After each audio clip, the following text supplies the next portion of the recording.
This is a story of fairy tales, of two siblings. Once upon a time, there was a detective. Now, what was the detective's name and appearance?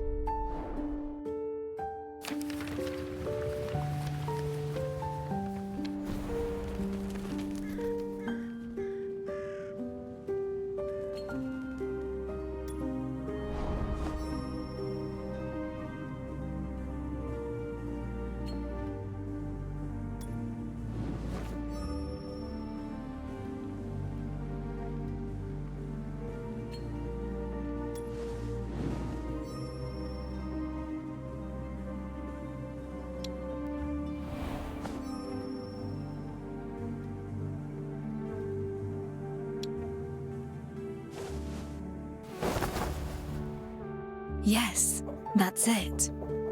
The siblings worked together like a well-oiled machine. They rose to fame, young and full of promise, at the prime of their lives. Yet such tales often start with a moment of crisis.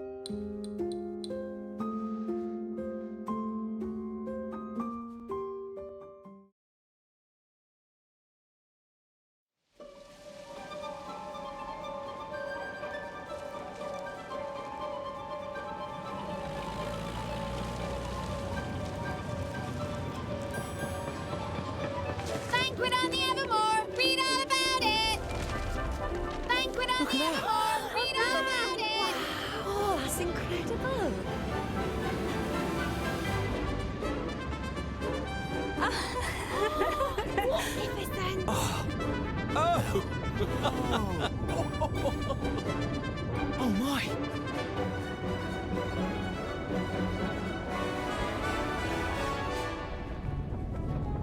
Ladies and gentlemen, it is my pleasure to present a truly historic moment. We stand upon the Evermore, a marvel of united mining industry technology and noble artisans alike. A floating palace for this grand ceremony. For the royal families to grant UMI the authority of Silverium development. In the words of Her Majesty Queen Orgoria, our Silvernia flows with promise. Now, let us begin.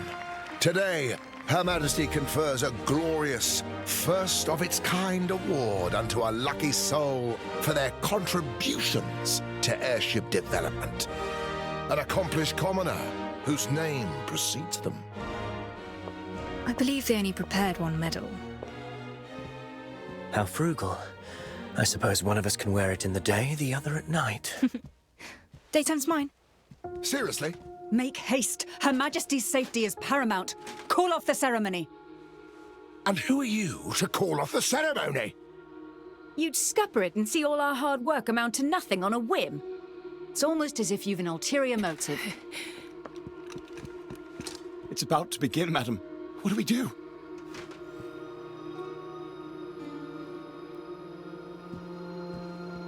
Madam, the detectives from the papers. The most renowned in all Silvernia. I can help. We're about to enter the hall and can smooth things over without unsettling the guests. Detectives, the situation is dire. We discovered hazardous material in the sewage pipes. We think there's a security threat within the venue that must be investigated.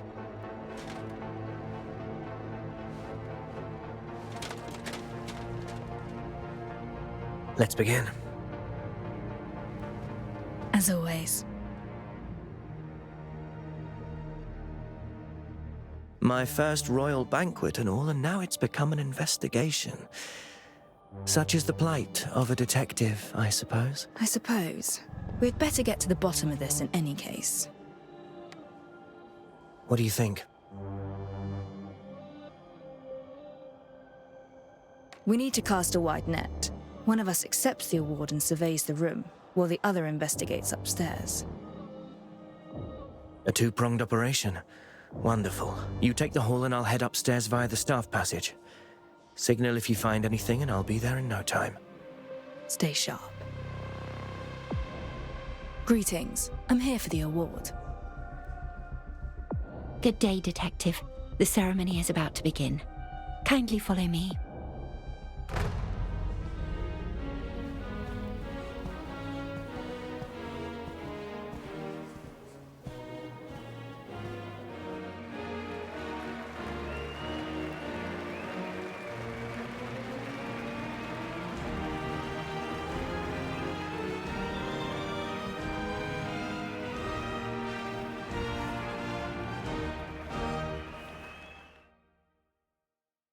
This is a great vantage point.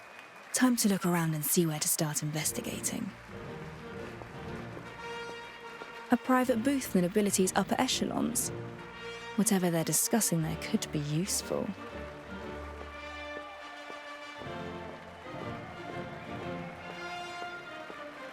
Electrical power. If someone were looking to create chaos, that would be a vulnerable spot. This warrants closer investigation.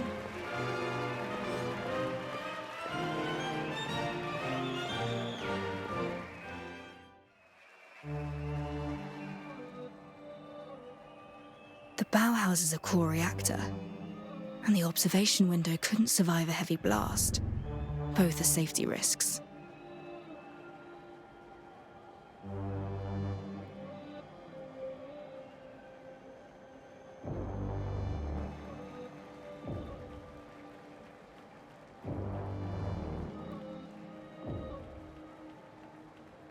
That's her signal.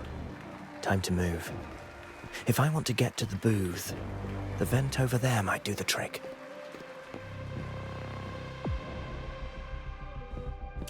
Alas, my partner parades down the red carpet while I crawl in darkness. Honestly, you didn't know? Simply impossible. I should listen in on their discussion.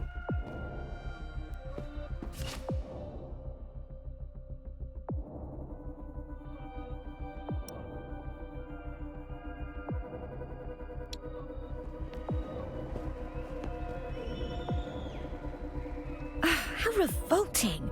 The nobility entrance was blocked, so I had to jostle in with the commoners. Oh, just look at my skirt! Oh, yes. Something quite large was being carted through the entrance. I wonder what. Another portrait of the Queen or some knight's Silverium armor. That's of little import, however. More noteworthy is that they hauled something through the Nobles Channel, next to the chandelier. There's a landing spot ahead. I'll have to find a way to jump onto it.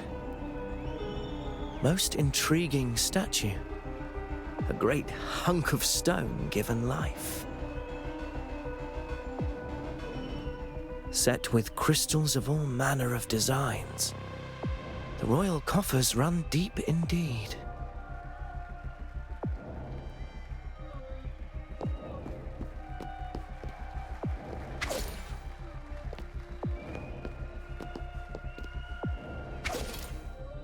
Sturdier than expected. Nothing wrong at first glance. Good thing I've got the revealer light with me.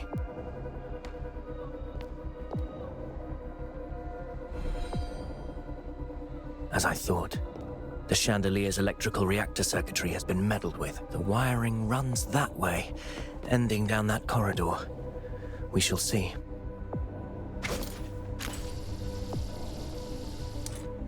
Here we are.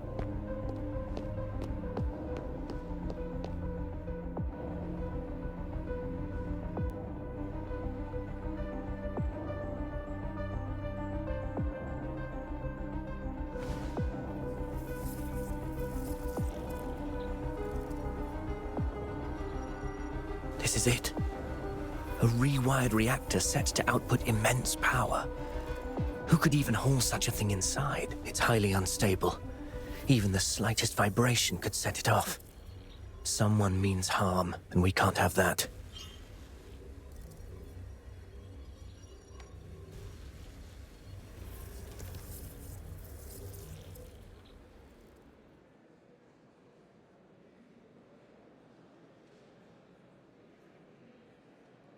There was indeed an explosive, likely smuggled through the Noble's entrance. Stay alert. The culprit is still at large. Around 10 meters between the audience and the Queen and her knights. Too far for a would-be attacker. I have a plan. Be ready to adapt.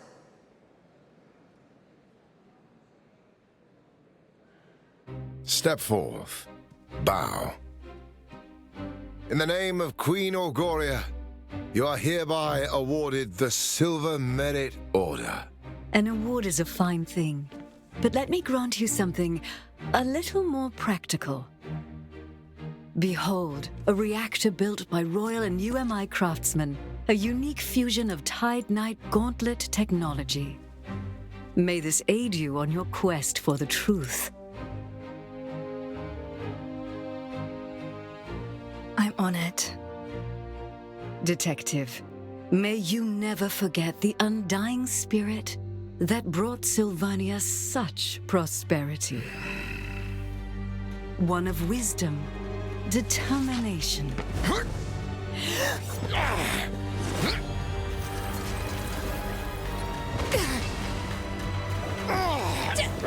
Your Majesty! Impossible! Why hasn't it exploded? Looking for this? Ah, blast it all! Outsiders can never lay their filthy hands upon our founts. Greedy reformists and you am I. You shall be the death of Sylvania! Bravo! What speed? The nerve to threaten Her Majesty!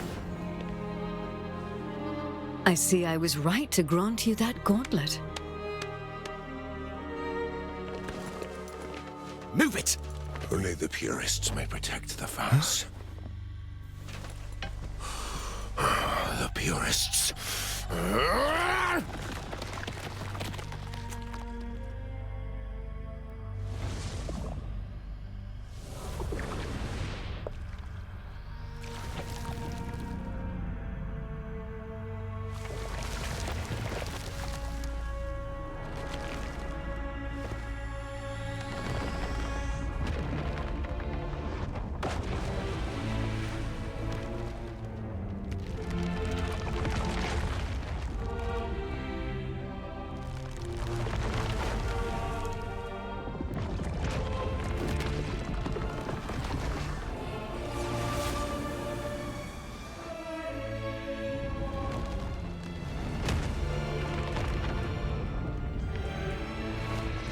What on earth?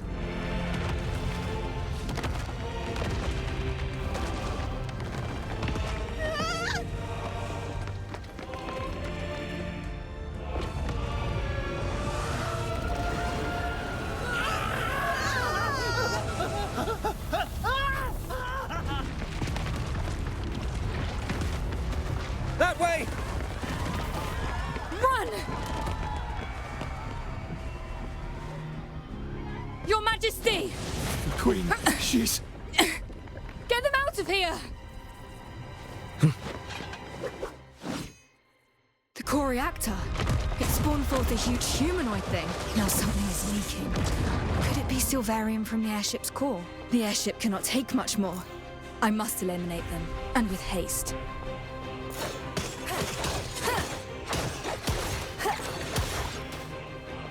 This new gauntlet will let me unleash my blade's true potential.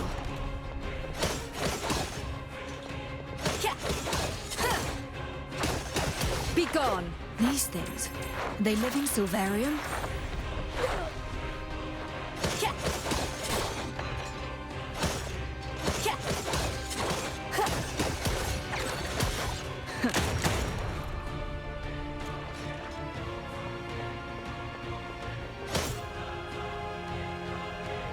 I'll take care of this.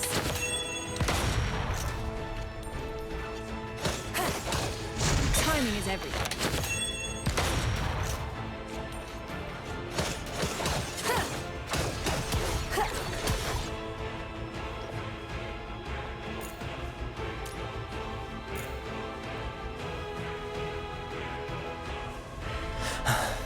I've evacuated the guests. Are you okay? That's a reward from royalty for you. Such power at our fingertips. Stay on your guard. Death seems to be nothing.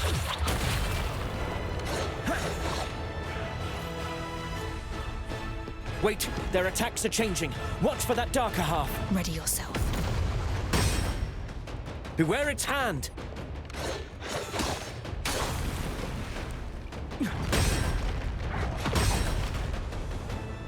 It's all in vain.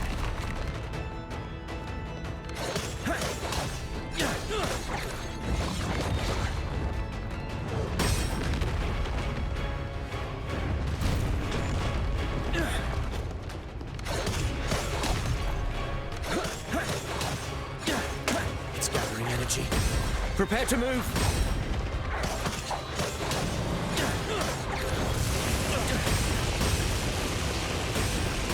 It's all in vain.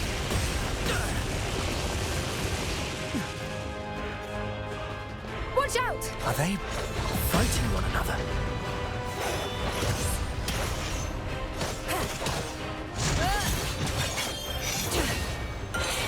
Nevermore.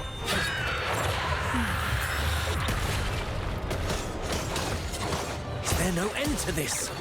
Blasted things. They move as one. Watch out!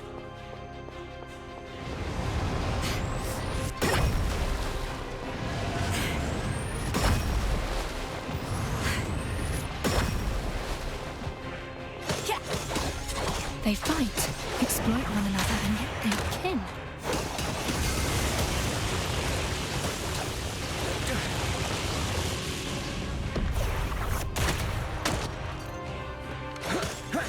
The airship is listing.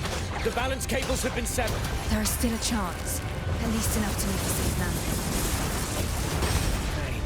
landing. Reset the board.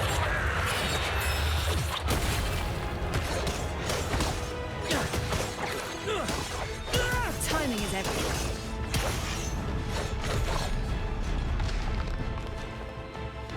Wait, they're taking the high ground. My head feels like it's about to burst.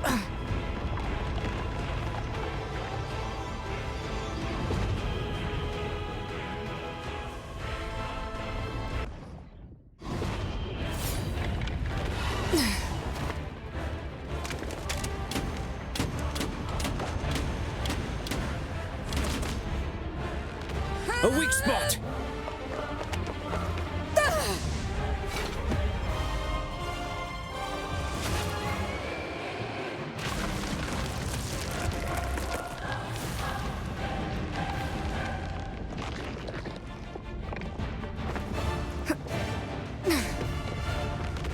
Thank heavens.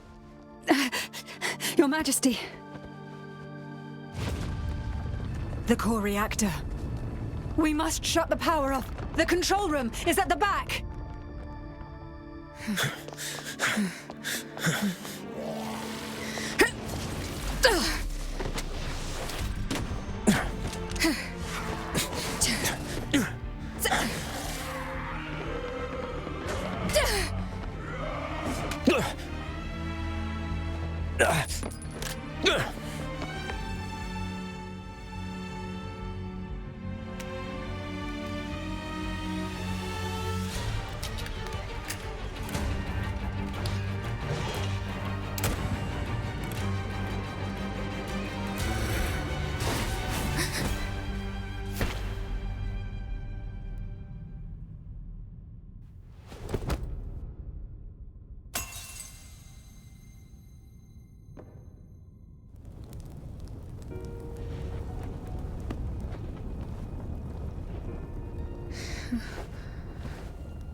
Extra, extra! The Evermore goes up in flames! The Queen perished! What's this? The airship they Ventus has given an account of aeronautical principles. Cabinet must respond at once. All other matters are suspended. In remembrance for the members who perished in the airship incident. Apparently, a commoner was to be given some award. Another setback in the Oreo-Regio economic The standoff. Order of the Tide are criticised as knights in name but cowards at heart. UMI insists reactor production must continue to increase. In tragic times, we must look to the future.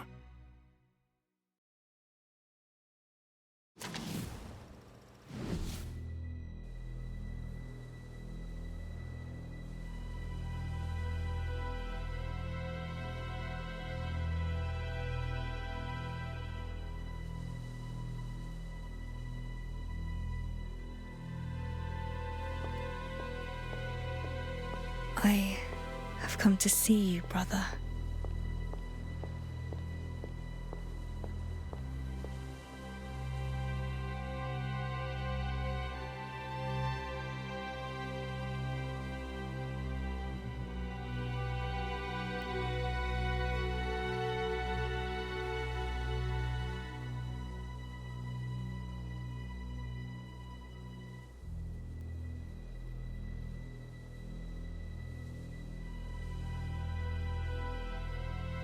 I shall return to that place, find the culprit, and end this once and for all.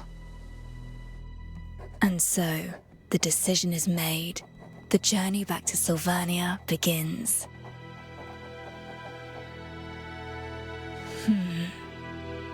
Who shall appear first, I wonder? If her, then it can only be that fairy tale. Like ants, they crouched and waited for the blaze that would consume everything.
Miss Detective, we're in Sylvernia.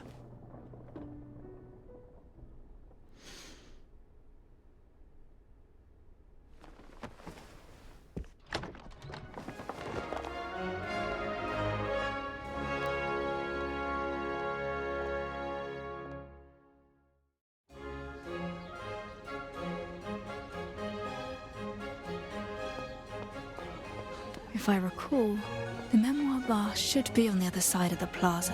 The new queen is celebrating the anniversary of her reign with public festivities. Likely a move to restore public confidence. Oh, fancy parade float. They'll scrap the entire thing after the festival. The floats look smaller than the one used 3 years ago.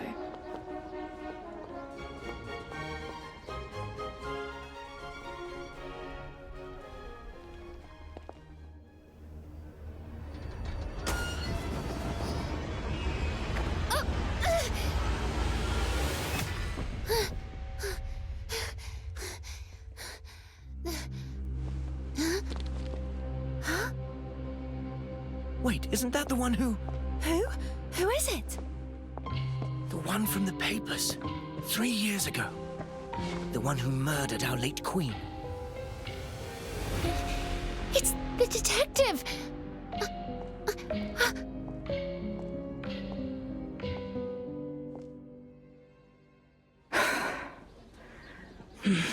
I should head to the bar and meet Lauren first.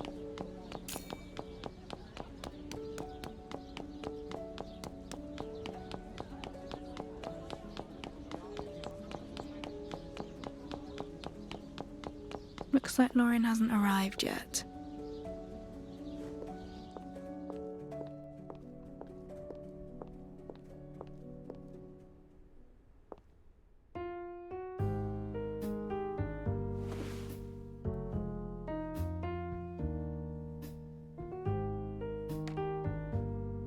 Memoir bar.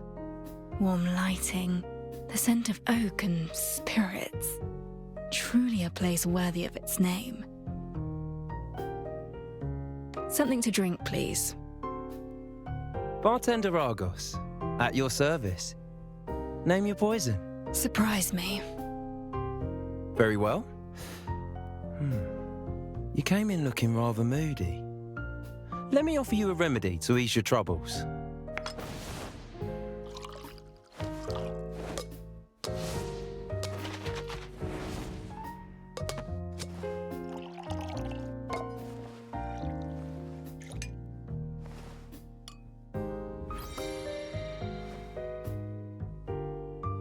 Did it do the trick? The city wanderer is strong and sweet, and just the thing to ease a troubled mind. This one's on the house. Welcome back, Detective. And you sound as though you know me. You're quite well known around here, if I may say so. And many have been awaiting your return. Take, for example, this gentleman here.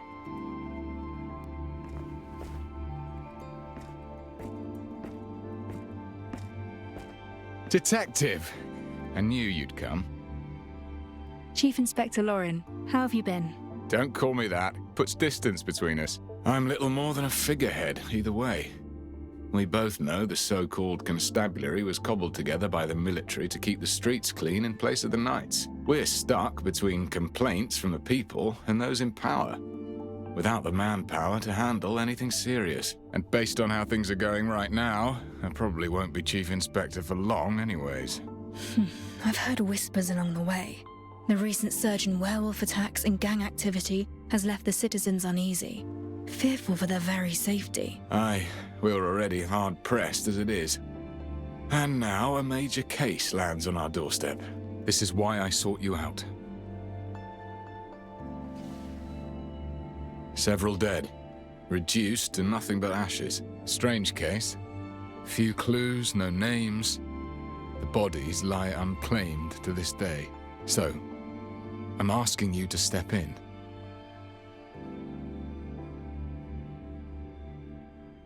Why call for me? The constabulary should have professionals on the case.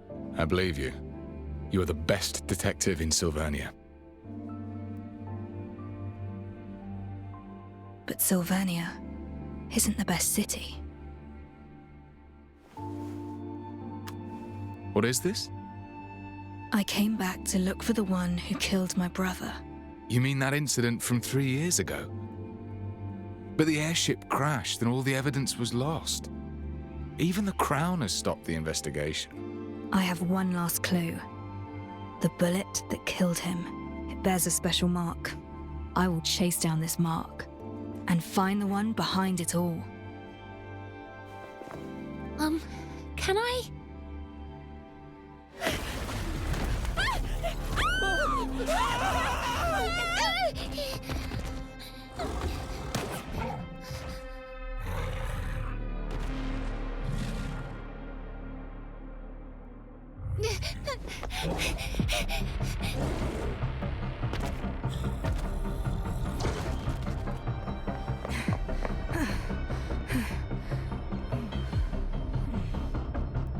Good day, Detective. I never know what to expect from you. What will it be this time? A new case? Or are you inviting me for a pint?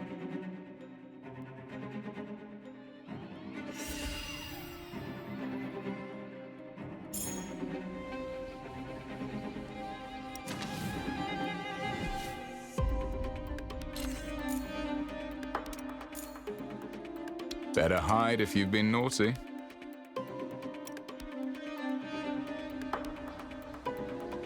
Blast it! It's shifted back into...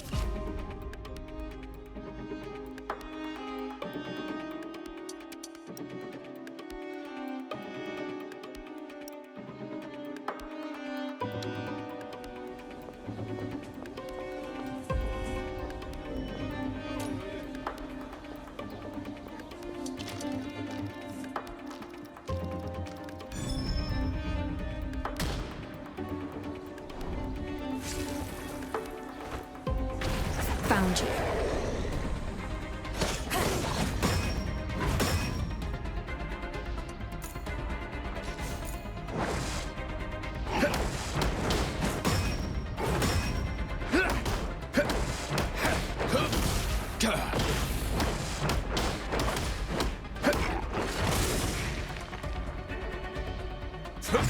Watch and learn!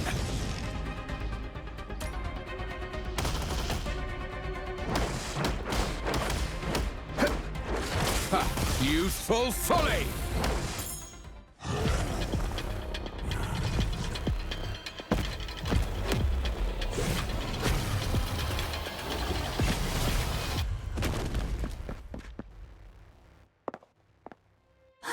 I thought I was going to die here. It's the detective! The detective revealed the werewolf! I saw it all! They just need a bit of guidance. I never meant to change Sylvania. But you are. Thank you, detective! Many thanks. Thank you so much.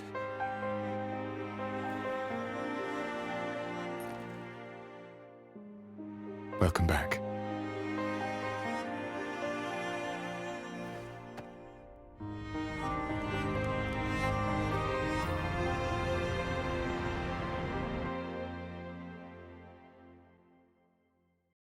Okay, time for today's plans.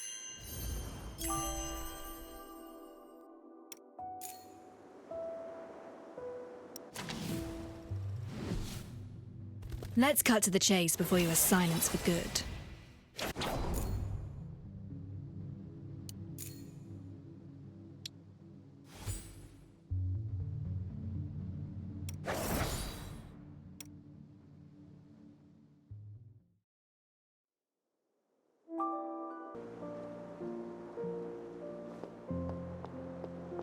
We got the werewolf disturbances settled, thanks to your help.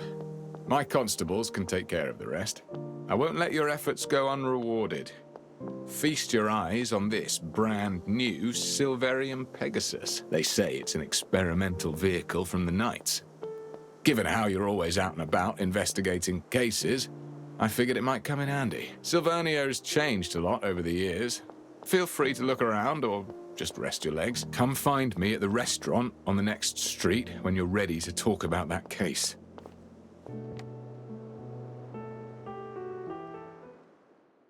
Without your help just now, I fear I would be writing a self-critique, not a report. Ready to help me out of this mess, Detective? Why would a werewolf appear at the Queen's coronation celebrations? To be frank, that's beyond my station. All we can do is apprehend the werewolves and protect the citizens. As for the true cause, I know full well the waters run deep, but I'm stuck at the Strand. Perhaps I can extend a helping hand, as it were, but no more. So, that's the end of this incident? On the surface, at least. Either way, what about that case? Have you thought it through? I need more details of the case before I can make a decision. Straight and to the point.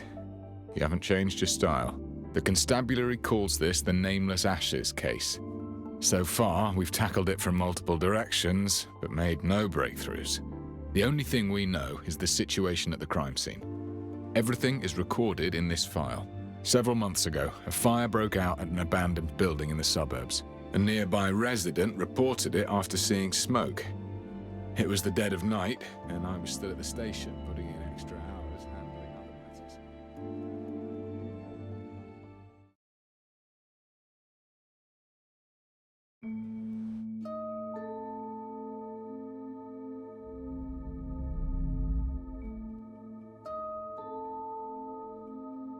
Entering the Mind Palace can help me think as though I'm at the scene itself. The information in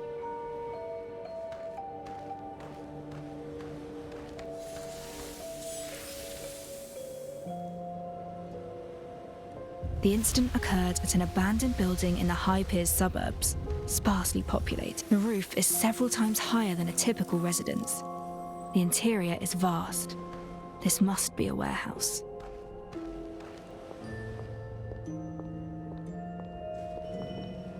The fire started indoors.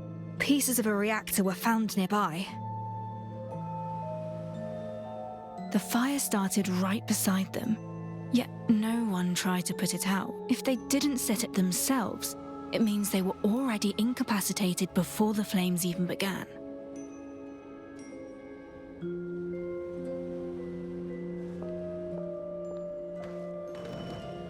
Several bodies were found inside. All the corpses were severely damaged by high temperatures.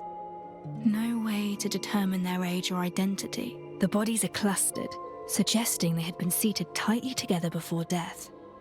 They were connected somehow. They were here for a reason, whether of their own accord or otherwise.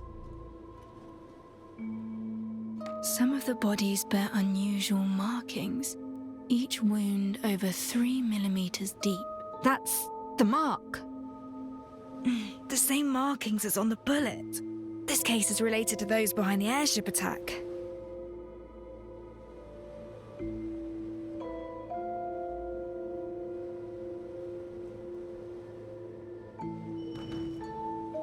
Some of the iron and ferrous materials showed signs of melting. A natural fire has a temperature of around 600 degrees. Iron has a melting point of about 1500. Even a high-temperature reactor is incapable of melting iron. What could have led to this? The crime scene is badly damaged. Key areas are littered with debris and ash. There's little to glean from it. What's that? The ash doesn't look right.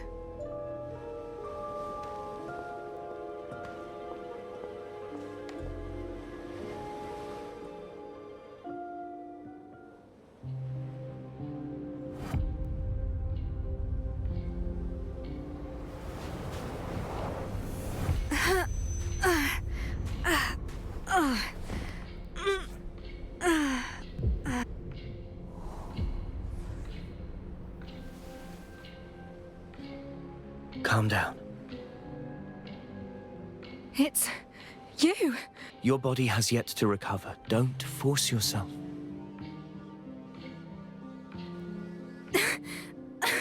No. It'll be all right. Remember what we talked about. There's always time.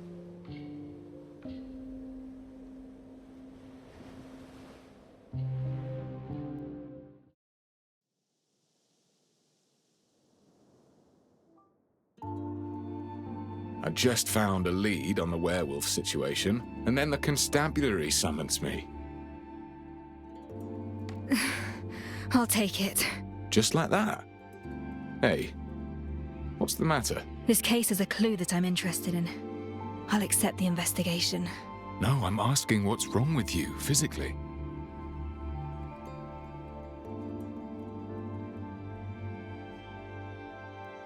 Is it that wound from 3 years ago? You sought me out for help on the case, didn't you? Don't worry. Any case I take on, I will see it through, whatever it takes. That's not what I'm worried about. We have rules. Missions need to be handled by a team of 2. If you operate alone, you won't have anyone to fall back on if you get into trouble. You need an assistant. An assistant? If my brother were around. I don't need an assistant right now. You're not looking too healthy. I say you're in need of proper support. I can't risk. I won't have peace of mind if you handle the case alone.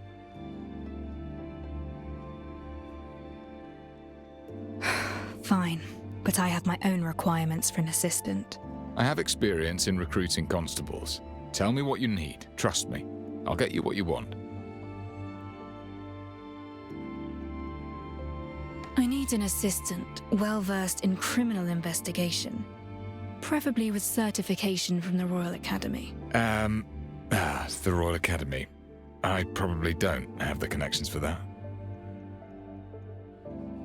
I need an assistant capable of leading an investigation independently. Preferably someone who's helped solve a few landmark cases. Oh. The constabulary knows how to handle cases, but most are related to street gangs. We do have plenty of brawling experience. The only ones I know at that caliber are you and your brother. Come on, can't we just lower the bar a little? They should at least know how to read and write. That I can do. Head back and get some rest. Leave it to me. We'll have the results by tomorrow. Thank you. I should be the one thanking you instead. Master Detective!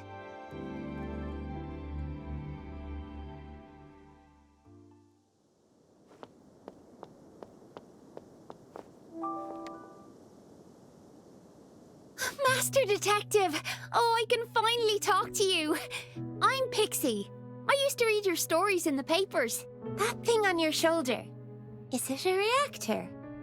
It churns out weapons from Silverium and can even spit out fire and electricity, right? I only saw the knights using them before. That's right. Equipping one gives you the ability to fight battles. You're incredible! That werewolf was huge and you floored him in an instant. Everyone's really grateful for what you did. He was barely a challenge. I've met worse. It's easy to win a fight. Human intent is actually the most complicated challenge of any case. I overheard your convo with Chief Inspector Lauren. That huge investigation of yours. Maybe there's nothing I could help you with. And, well, I just gotta say, you're definitely no Queenslayer. You're the hero for street children like us. Here, please take this. It's a token of my gratitude.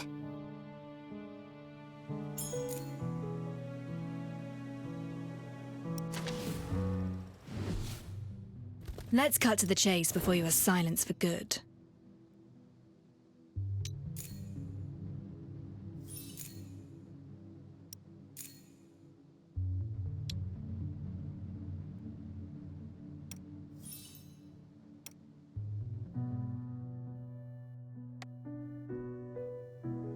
Master Detective, I run all over the city, and the streets haven't been safe lately. Please be careful out there. Thank you. I'll keep an eye on the comings and goings.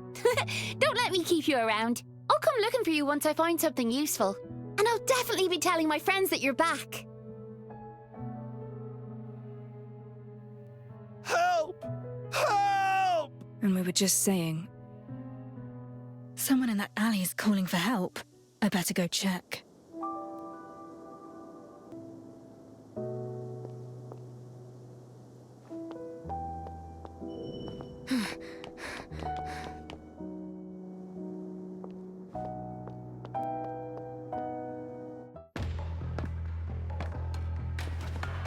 The gang, I suppose you're working with a werewolf messing up the parade. You're pretty smart. So why didn't you get yourself acquainted with the people who run this turf? We'll educate you, all right. You'll learn who calls the shots in these parts.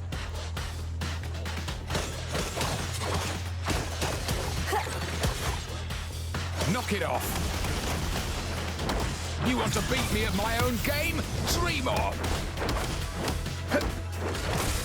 I'll take care of this.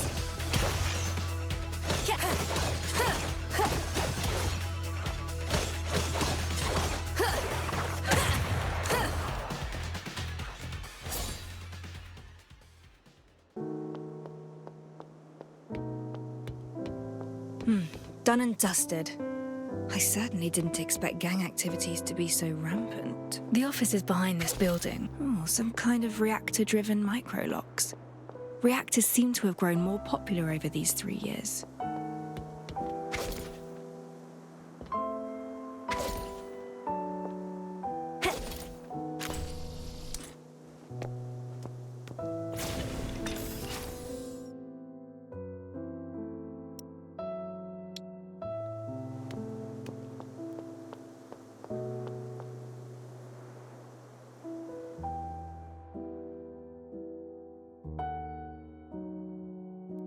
Stats. It's been a while.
The facade looks unchanged. I hope it isn't a wreck.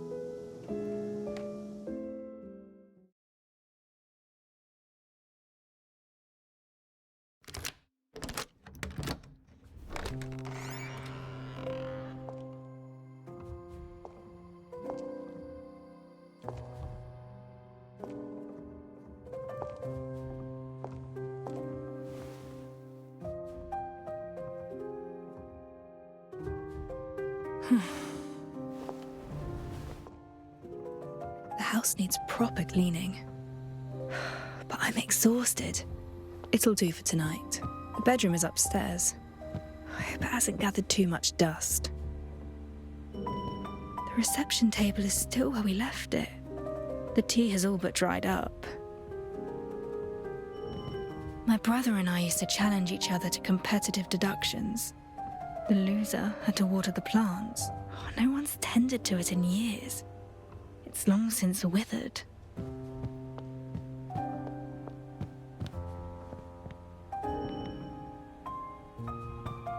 Dirty windows. One can hardly see the outside through them.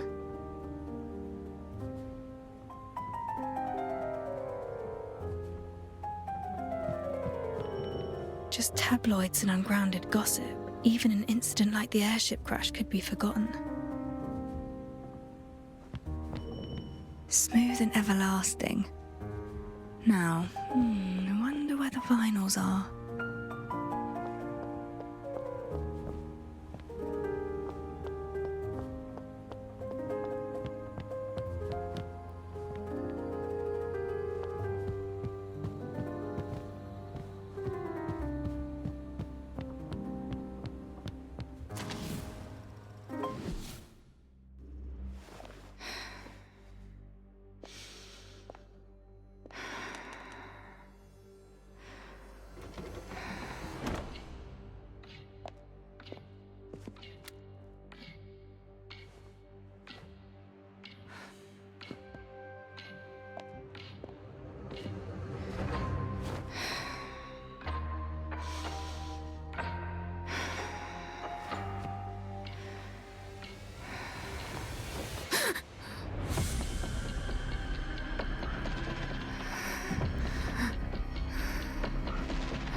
Over here. Brother?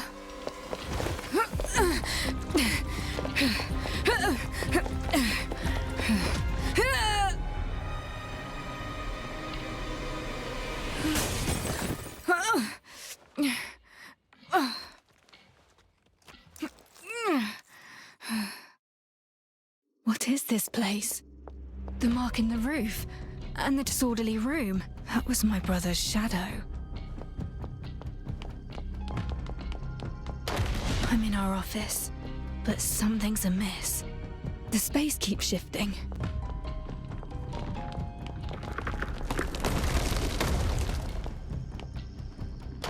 This again.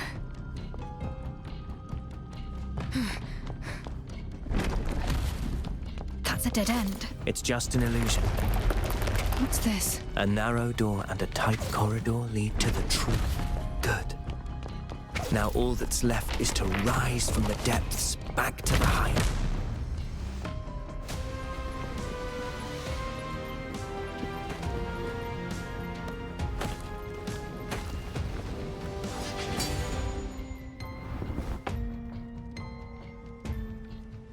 Time to strike back.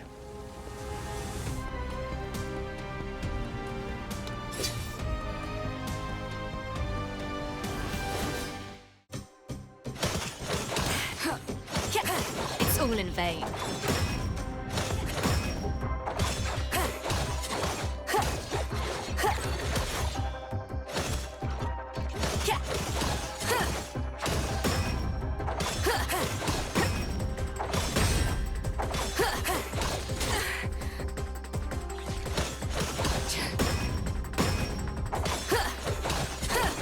It's all in vain.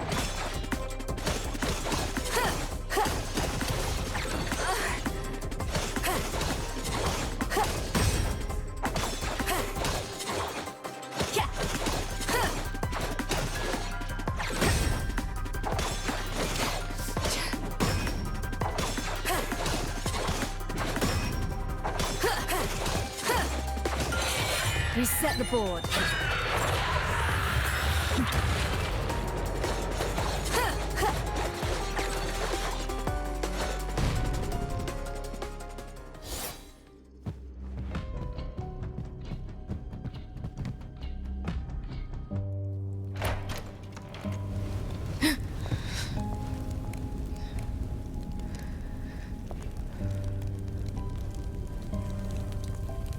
This is...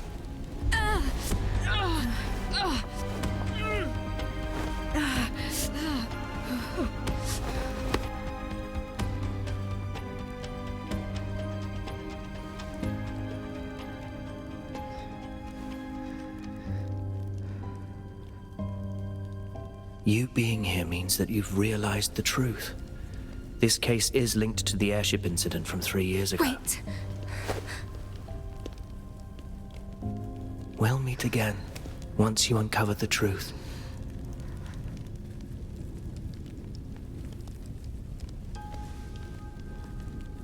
That's...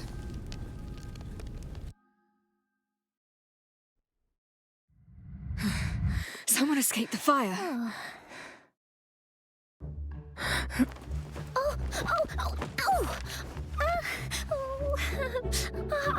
I'm so sorry.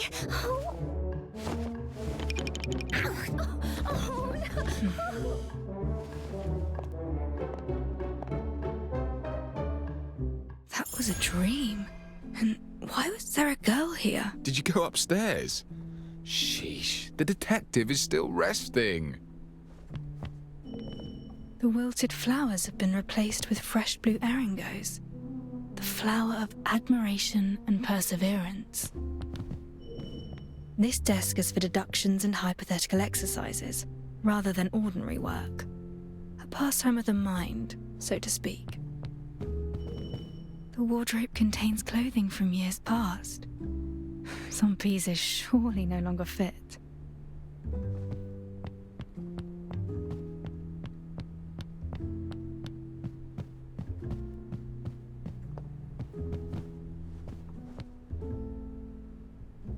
Morning, Detective. How did you sleep? Look at this. Your office is good as new. Your candidate gave this place a makeover. Candidate?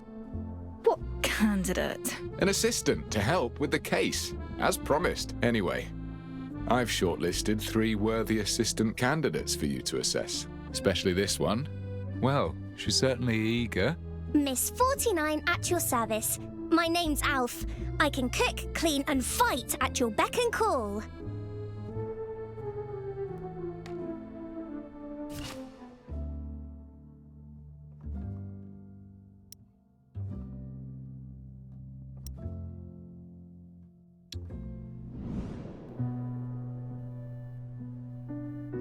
The name tag. Miss Maid 49. Smooth, white, and uncalloused. She's a stranger to tough work.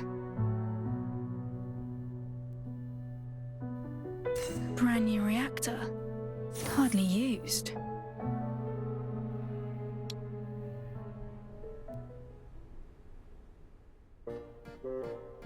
Are you literate? Literate? How do you spell miss? That is something beyond Alf. Do you make tea often? Make tea? When brewing tea, how hot should the water be? Yeah, I don't think I know.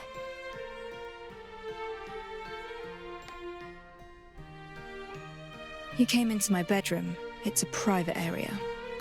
I'm sorry. I saw you on the bed and you seemed to be in pain. I'm sorry if I disturbed you. You've never done hard labor and you can't read.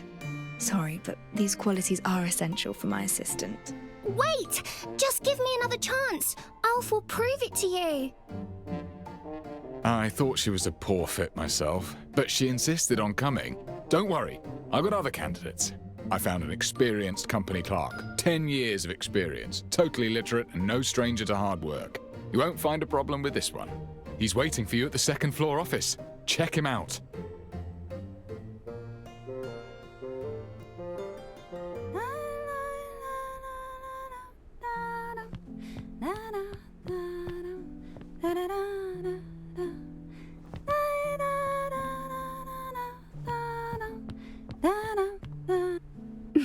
I came up with plenty of names for our duo. Which do you prefer?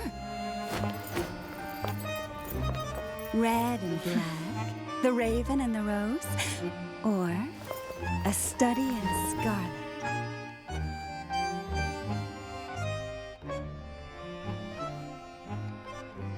What are you talking about? Do I know you? Aren't you looking for an assistant, detective? What about me? Am I qualified enough to be your partner?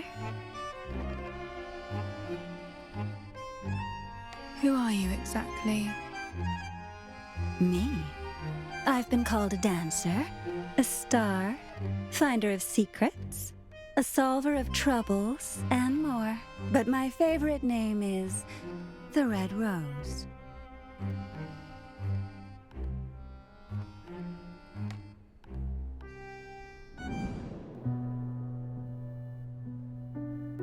A hidden miniature reactor made to look like an ornament. She's likely capable in a fight.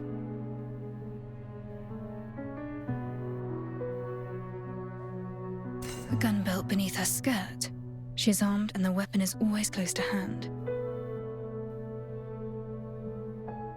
A razor-sharp concealed weapon. She is literally armed to the teeth.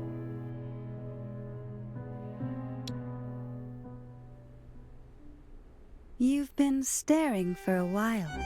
I hope you're satisfied.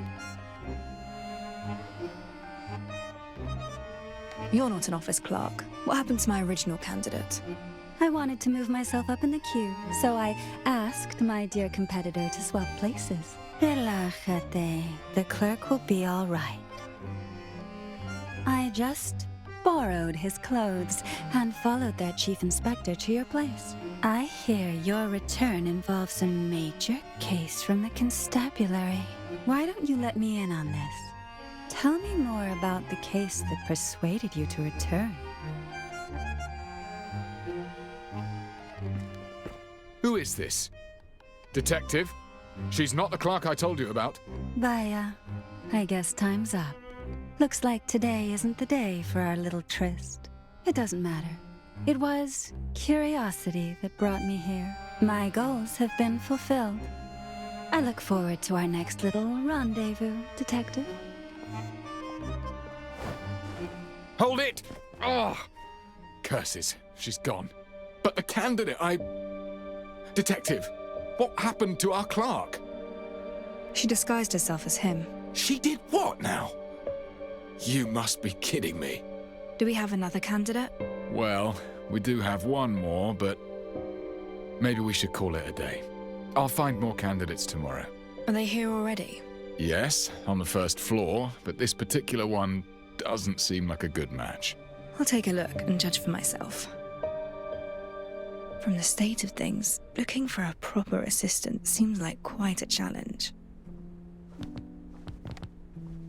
can't believe it. My best candidate was an imposter.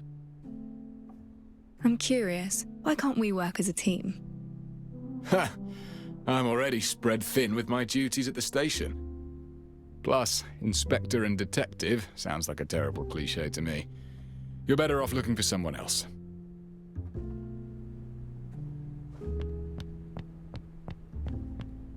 The first floor was a mess yesterday, but someone has wiped the windows spotless.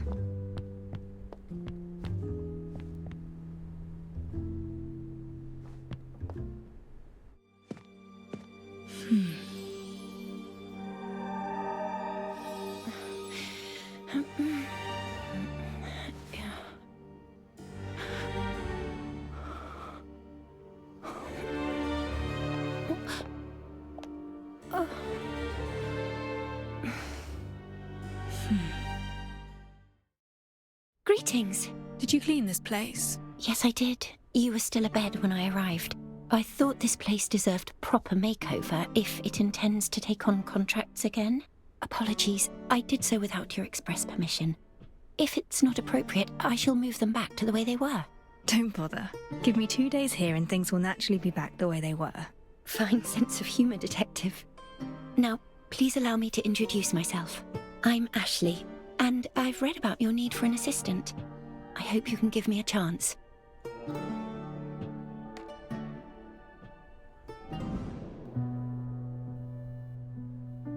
Combed and groomed for the interview.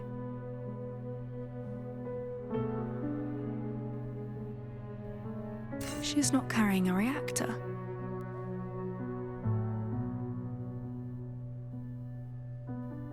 Bandaged hands. Calloused. She's done plenty of tough work. A very worn skirt. The owner must be frugal.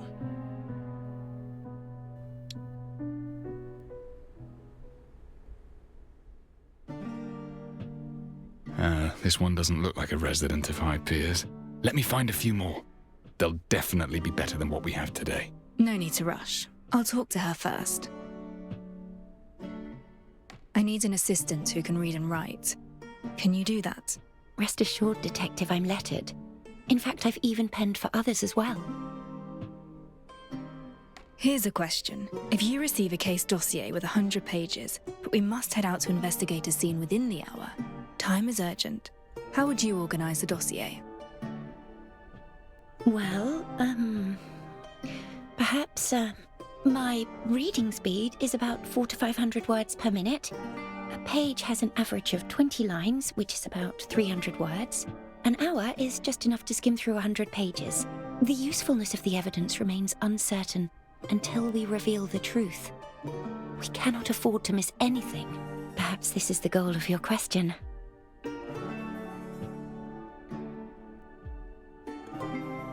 A very detailed answer.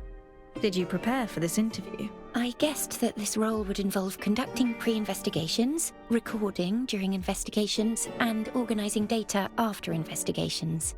All these tasks require an assistant with data-gathering abilities. This is why I believed you were most likely to ask such a question. Wow, impressive. This young lady is definitely more than meets the eye. You flatter me. Need I demonstrate the speed of my reading and note-taking skills? Apologies. Is it that time already? I should have noticed. You must be exhausted from all these interviews. There's a decent cafe in the next street. Perhaps we can continue our conversation over a simple meal. Then I shall wait for you there. Not just a poor girl from the Gravelkin. This one turned out to be pretty reliable. I can finally set my mind at ease. Enjoy your talk. I'll head back to the constabulary.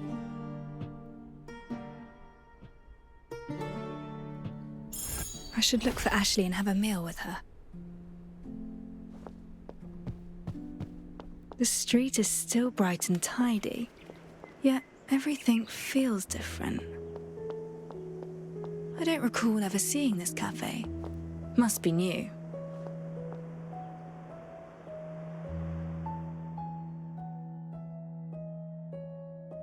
Voice Pipe Cafe just started its business recently. It's becoming quite popular in high peers. They say the nobility often gather here to discuss affairs of state, as well as more private gossip. Go ahead and place your order. I won't need anything, though. I've eaten already.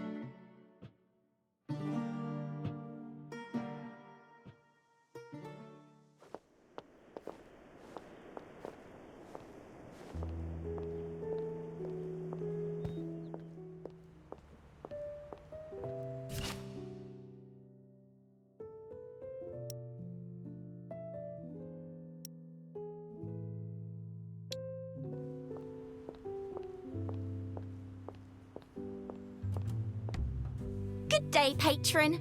I'm Ginkgo. Need anything? A shot of espresso to wake you right up? Or a sweet treat to lift your spirits? Take your pick.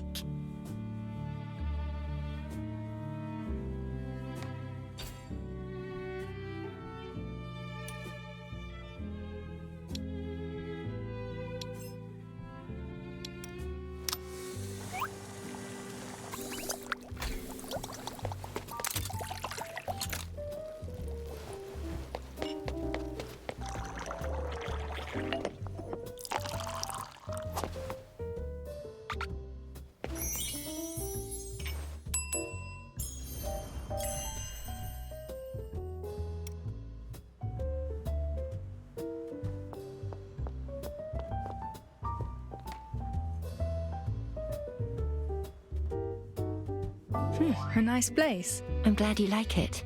I don't come here often, but the atmosphere is quite positive. Is there anything you'd like to talk about?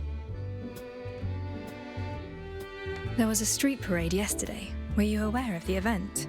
Yes, a parade celebrating the formal reign of Queen Feliana. After the late Queen Ogoria passed away, the Prime Minister acted as regent for the young Queen Feliana. Now, with his resignation, she is to assume her rightful authority. Apologies, but that is all I have been able to glean from the papers. I just returned and know little about the city's economic situation. Care to give me a summary? Generally, minting and founts of silverium are still in the hands of the royal families and the aristocracy, but ever since United Mining Industry began mass-producing reactors, they started getting an increasing share of the market. UMI is now a major contender with the old nobility. Some say it's a journey towards a new age. Others... I must sound foolish. Everything I told you is just one-sided heresy. You seem quite young. Nevertheless, do you have any other work experience? I'm afraid not. I just recently graduated. I know I lack the technical expertise of your previous assistant, but I studied many of your famous cases. I hope this makes up for my shortcomings. You're fresh out of school. Why choose a job like this? Well, I've always had a passion for criminal investigations. I studied your cases and became quite an admirer. You fight to reveal the truth and provide justice for the common folk. What's your expected wage? None required. I don't want money. In exchange, I hope you'll help me unravel a mystery. I spent ages looking for you, and you're here. I couldn't believe it when they said you're back. Why, you're already recruiting an assistant. You want an assistant, but skip me. I'm heartbroken.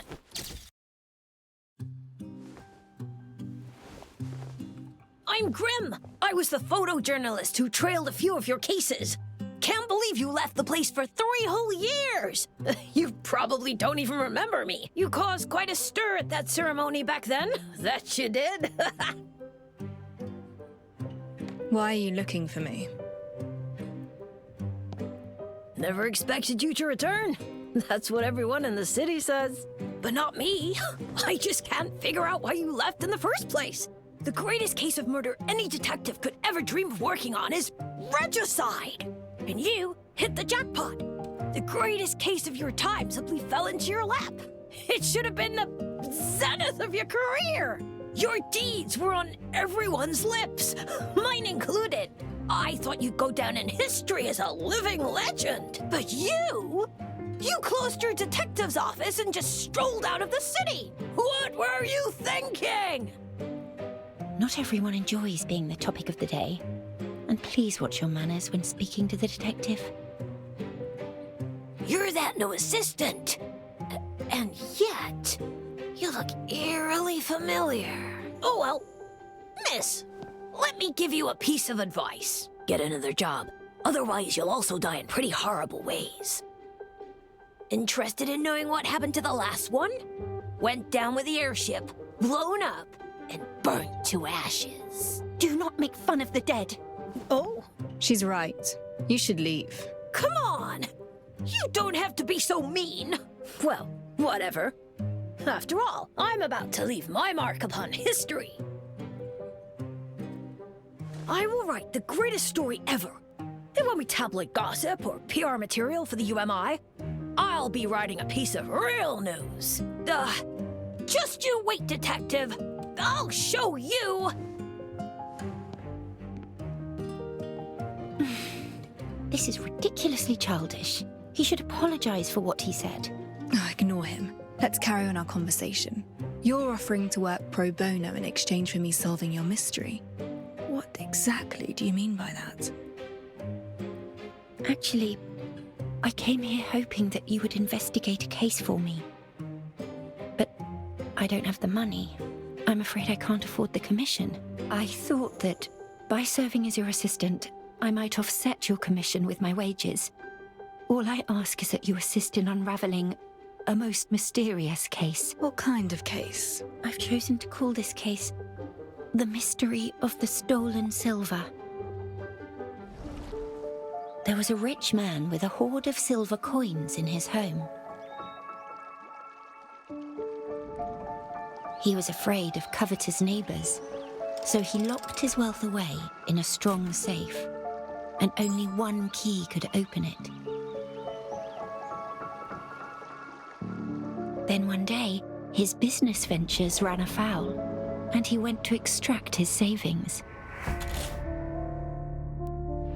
But when he opened the safe, only shavings remained.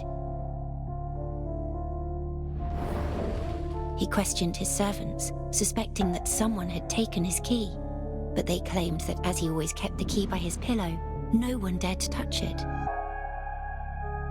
He reported the crime, and the police questioned every neighbor. No one had touched the key, nor had the silver coins changed hands. Everyone was at a loss, and so the case reached an impasse. So who stole the silver? And how did they remove the hoard from the locked and sturdy safe? This is the entirety of my mystery. I have bothered you long enough. Perhaps we should call this a day so that you have enough time to think this through. I shall visit you again at the detective's office tomorrow afternoon. You can share your thoughts with me then. Is there a proper and correct answer to this riddle? Of course there is, but I hope to listen to yours. A riddle, is it? So the interviewee has become the interviewer? That's not my intention. I understand trust is the hardest relationship to build. Sure. I'll think about this mystery of yours. Wonderful. Despite the unexpected encounter, chatting with you turned out to be rather delightful. See you tomorrow. I look forward to hearing your thoughts, Master Detective.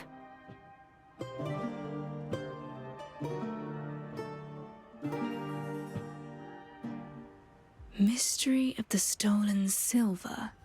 A rather interesting name for a riddle. I can give it some proper thought once I'm back at the office.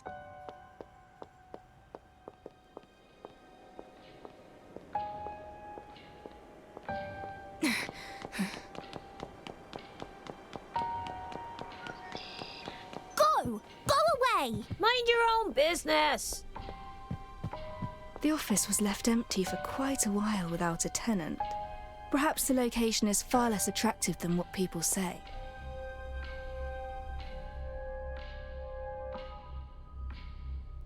Oh, back so soon!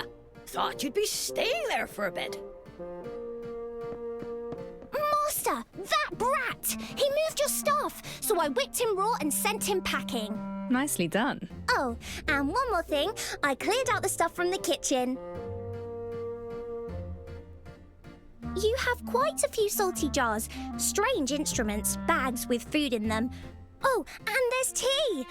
I figured out how to boil water and made you some delicious tea. Have a taste, Master.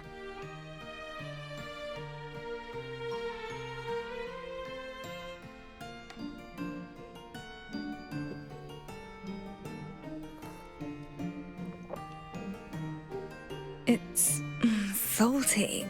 Huh? You must have mixed up the salt and sugar. That's impossible. Master, you're not going to chase me away, are you? My brother, who also happened to be my previous partner. Well, let's just say you made the same tea. It's the most invigorating tradition, I must say, and it happens just at a time when I need to think. You can stay. The office has just opened for business. I need someone to look after the establishment and keep intruders out, like what just happened. Really? Oh, wonderful! I'll definitely double my efforts. You'll be getting all the salty tea you need, Master. Let's put the salty tea on hold. And this decision doesn't make you my assistant. It's all right. As long as I'm allowed to stay by your side, you've made Al really happy.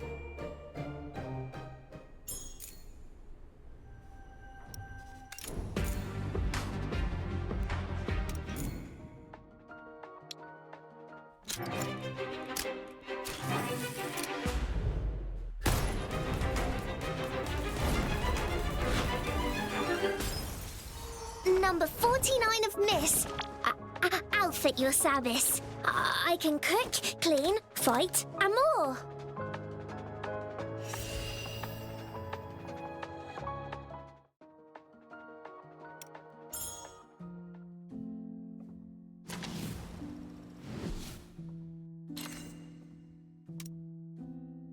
A professional maid is always ready to serve.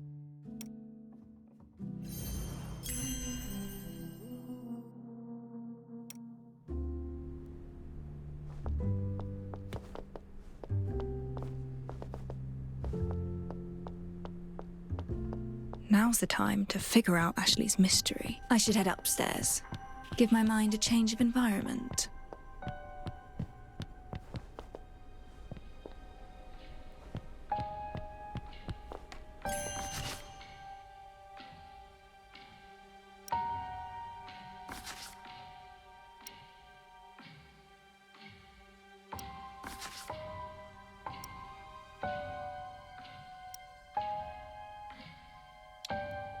There are 3 starting points. Let's connect these to the mystery and try to work it out.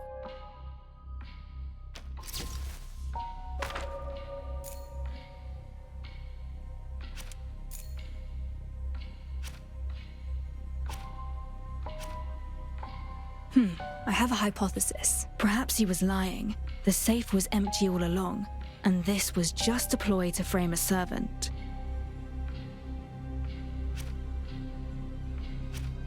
This is also a solution. Perhaps a copy of the key was made before it was placed beside the rich man's pillow. The criminal used the copy to open the safe. That's right. This is an obvious possibility. Perhaps the silver coins weren't solid, but liquid that could flow out through the cracks.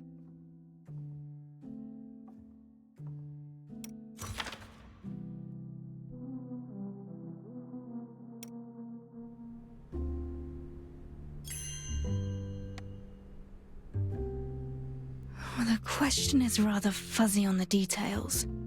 A clear-cut answer eludes me. Strange. Could the mystery be hinting at something else? I'll discuss these hypotheses with Ashley tomorrow, and think about it once I acquire more info. I've some time on my hands.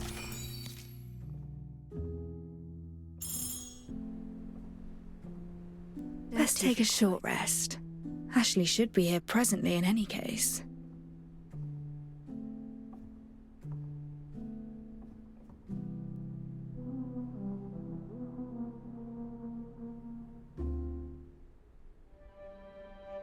Hmm, 10 minutes have passed, and Ashley has yet to arrive.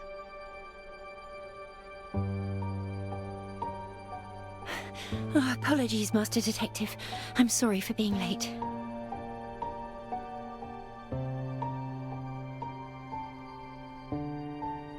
Did you run into trouble? You can tell me about it. It's nothing to worry about, honestly. Let's talk about the matter we mentioned yesterday. Have you figured out any answers to the riddle?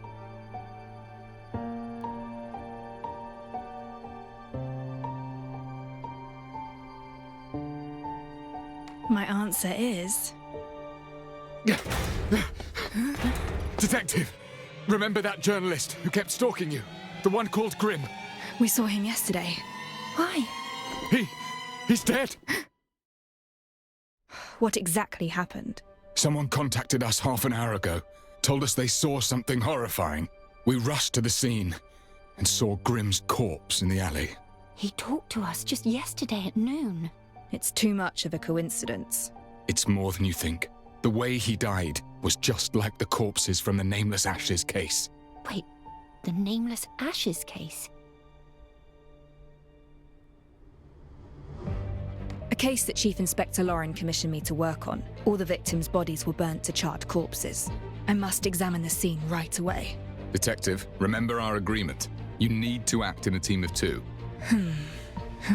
I formally employ Ashley as my assistant. Let's go. No time to waste. I should head to the scene first. Grimm mentioned he was working on a substantial report, and now this. Might he have offended someone? Exposing the affairs of those in power. The boy certainly had no shortage of ventures. Speaking of which, Grimm was very interested in you. Only recently did I realize that many of your earlier reports were penned.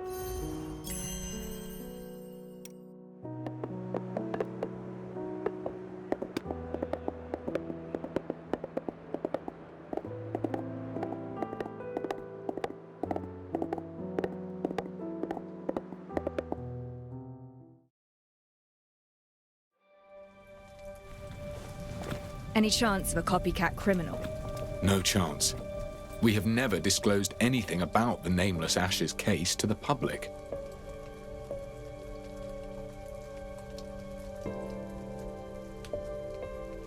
Master Detective, I think someone nearby is taking notes of the scene.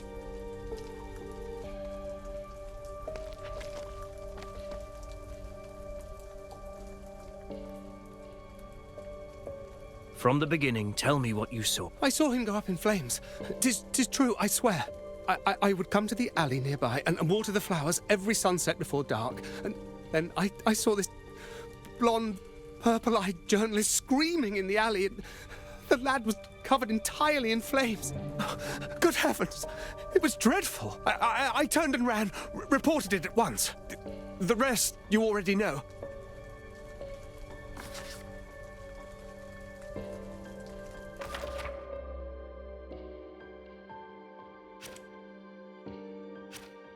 A witness saw Grimm as the flames engulfed him, but this alone proves nothing. I should examine the scene in person.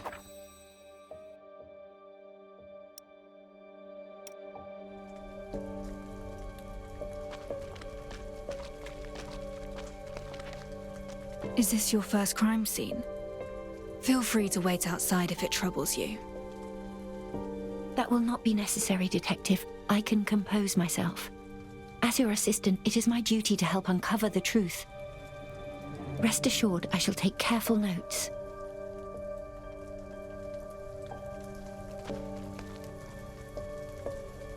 A living person set aflame. Sensational enough, I dare say. No wonder it's drawn such a crowd. Ready to investigate, Detective? Let's not delay. We shall begin. Tracks and traces cover the scene. I must examine them carefully.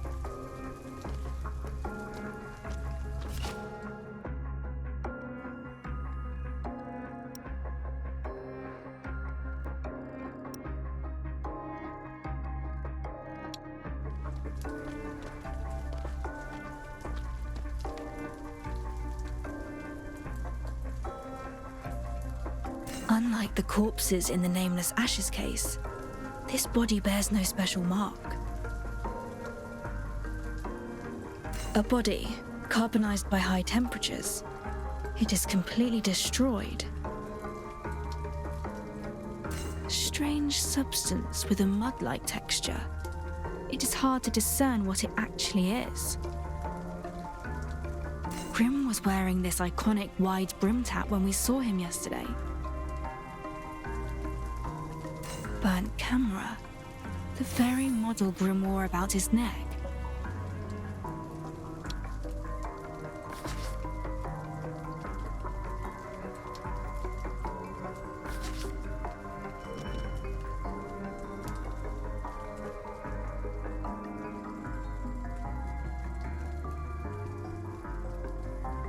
This area is beyond the reach of the law and frequented by gangs and street punksters.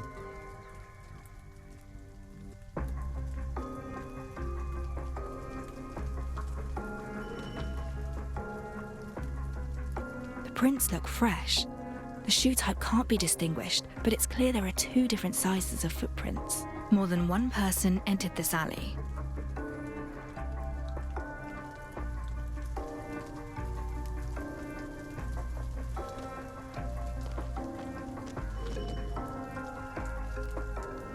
Curious traces here. Perhaps a revealer light will show something. A color reaction. As expected, residue from a reactor. Someone activated a reactor here, then took it with them upon leaving.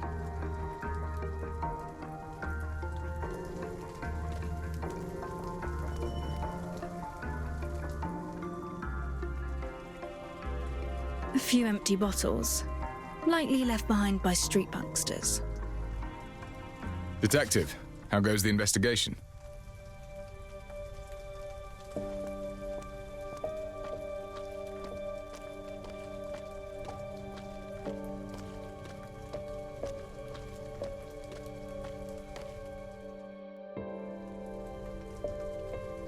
Detective, have you found anything? This alley is narrow and poorly lit, and these marks show it's a hangout for a street gang. Street gangs again. Theft, robbery, and now murder. What havoc will they stir up next? There is silverium residue on the ground. Someone activated a reactor here. Only a reactor can generate flames hot enough so quickly. That explains why the body was burned so severely.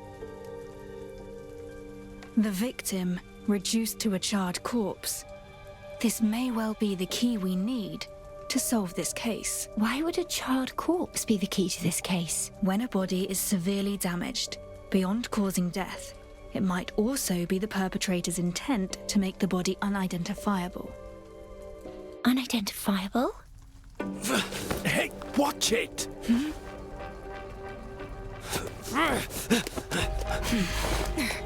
Detective! What's going on?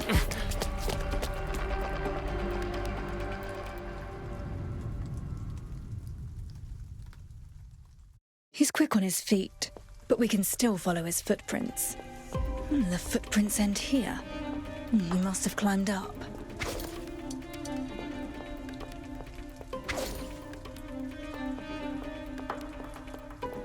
This is their hideout. He's likely trying to blend into the crowd.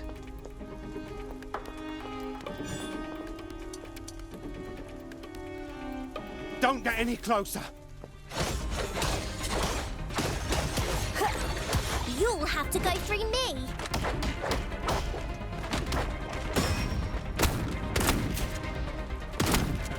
You'll never miss if you get close enough. Alf always hits her shots. The Miss Agency taught her well.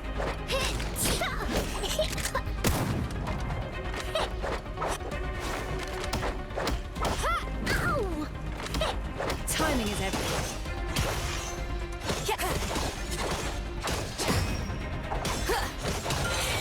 Nevermore.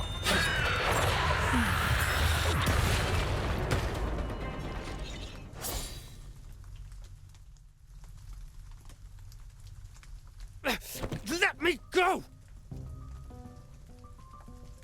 What were you doing at the crime scene? I was just taking a look-see. A look-see.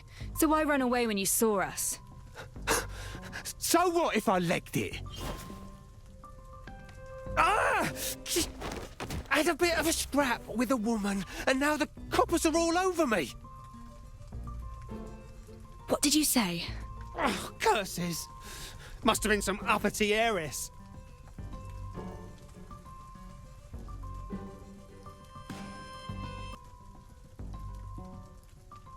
Tell me everything you know.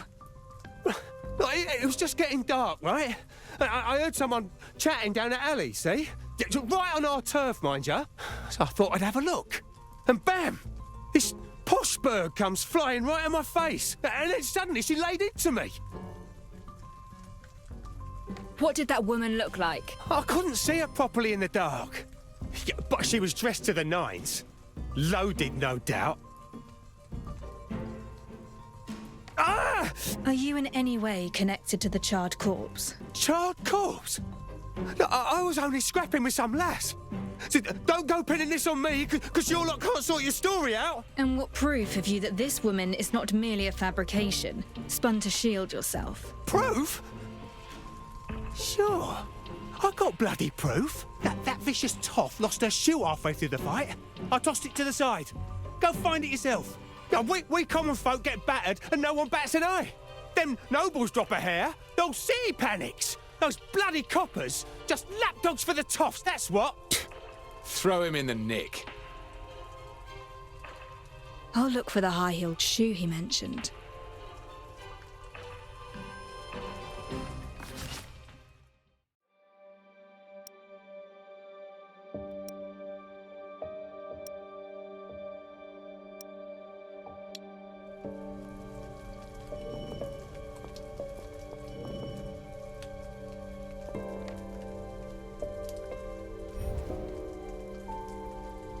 A luxury item of genuine leather, well cared for. The lining shows clear signs of wear. An unidentifiable substance clings to the leather, similar to that found on the charred corpse. A woman's high heel in a less common size.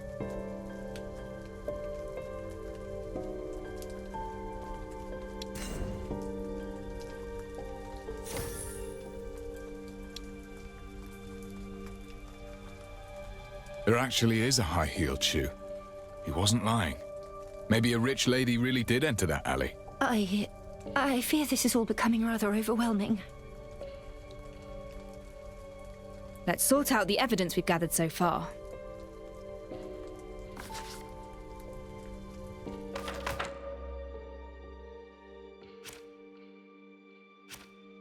The deceased has been thoroughly burned and the body carbonized at high temperatures. The nature of death resembles the nameless Ashes case. Grimm's ever-present hat and camera were found at the scene. Given that witnesses claim to have seen him screaming in the flames, the victim's identity is all but confirmed.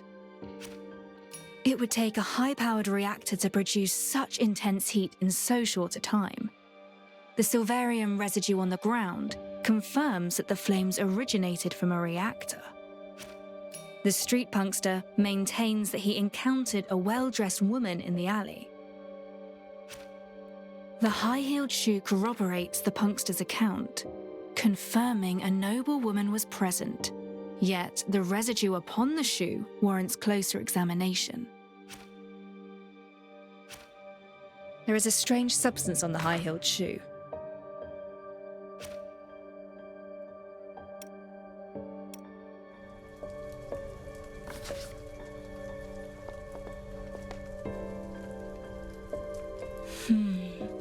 Our current evidence points towards that mysterious woman killing Grimm with a high-temperature reactor. She tussled with a street punkster in her frantic escape, leaving behind a high-heeled shoe. Like something out of a fairy tale.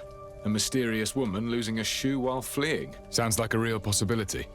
I heard that Grimm enjoys writing scandalous articles exposing the aristocrats. There is a strange substance on the high-heeled shoe. I've seen this substance on the corpse, but I cannot figure out what it is. I'll return to the scene and re-examine the corpse. Your call. I should return to the crime scene and re-examine Grimm's corpse.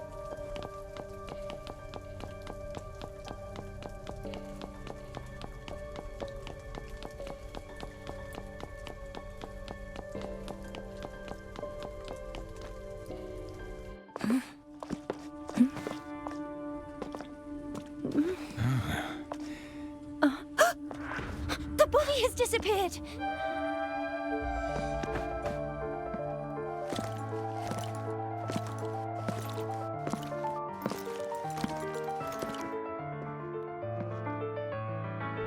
I had it taken away. The body has been transferred back to the constabulary, and I will be overseeing this case from now on. This incident has attracted too much unwanted attention and is severely affecting our duties. Those irrelevant to the case shall leave the scene at once. But we are no mere bystanders. The Chief Inspector himself invited us to assist. Chief Inspector Lauren. This is Rex. He's the superintendent sent by the Navy, specifically assigned to oversee the constabulary. I didn't expect him to come here in person. Recently, the higher-ups are extremely strict about the discipline of the constabulary. We should probably let this slide for now. These two civilians just happened to be passing by the place. So I took the opportunity to ask them about the area. And I never expected the superintendent to place such importance on the case. That's a good thing.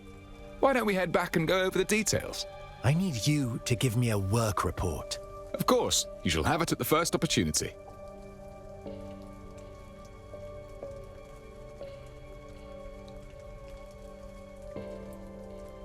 This complicates matters. The body has been removed and now the Navy is involved. It seems Chief Inspector Lauren wishes us to stand aside for the moment. Should we return to the office and reconsider our next steps? Remaining here will get us nowhere. Let us head back.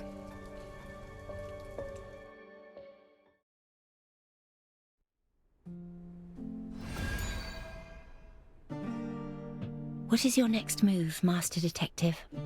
The victim has been reduced to a charred corpse. Clearly an attempt to conceal something.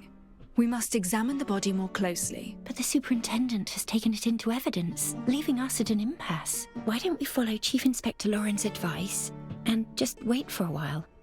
Maybe he'll do something about it. But... Oh, I just remembered. While we wait, perhaps we can go over the mystery of the stolen silver. The silver coins disappeared from the rich man's safe. Neither the servant nor the neighbours confessed. The constables failed to find out how the theft was carried out. Have you made any progress regarding this mystery? I do have some proposed solutions for this mystery of yours.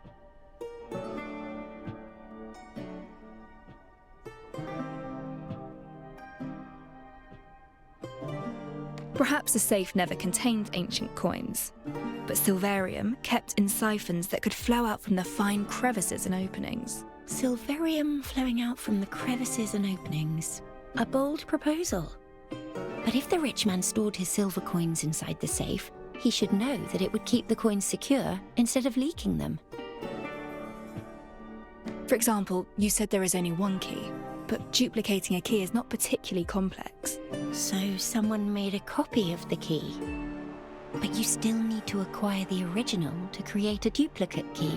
The rich man fiercely protected the key. No one could get their hands on it.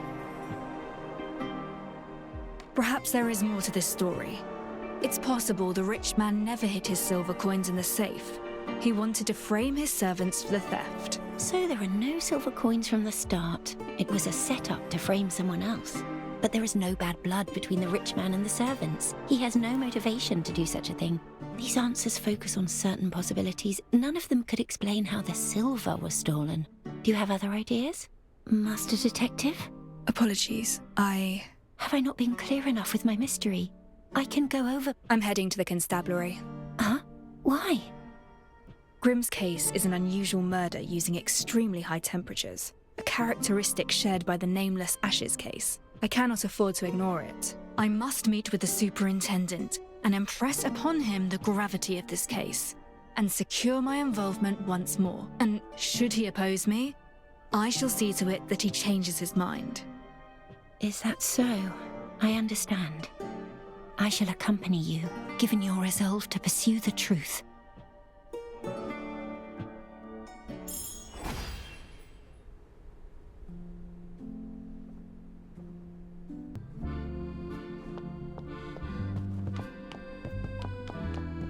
The body must be further examined. I must go to the constabulary and have a word with the superintendent.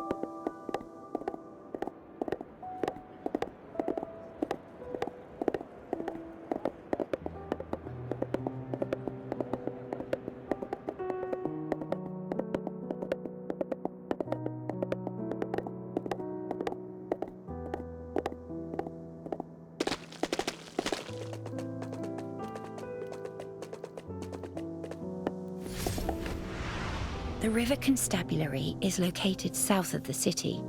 From what I remember, it used to be a large Navy building. When the Navy moved to the eastern estuary, the building was transferred to the Constabulary. The Constabulary itself is a new system led by the Navy, approved by the royal families, and paid for by corporate investments. I do wonder how the Chief Inspector will fare now that the Navy is applying pressure, especially given that the police force was already unstable to begin with. The latest silvercraft saved me a lot of time.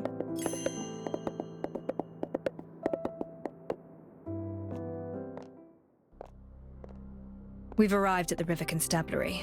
I can only imagine what the situation inside must be like if the Navy superintendent has taken charge. Ah, it's Chief Inspector Lauren.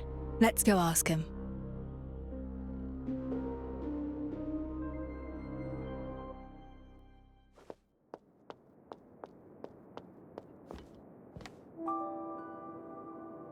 How did it fare, Chief Inspector? It fared poorly.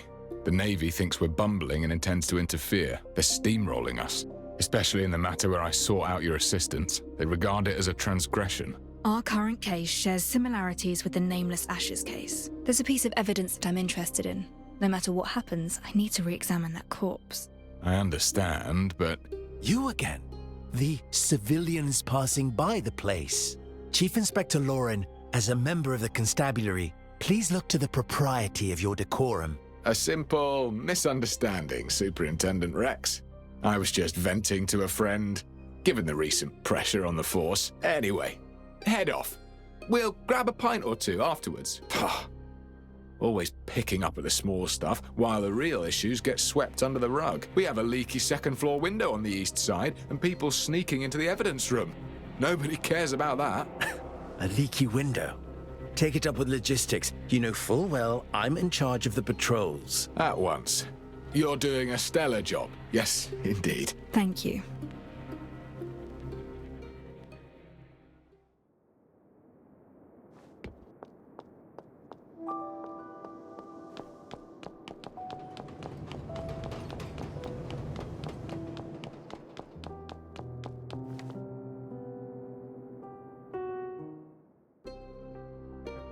Chief Inspector Lauren is right. There is an open window. Master Detective, are you really doing this? Yes, and I'll need you to stay outside and watch my back. Understood. I've got you covered.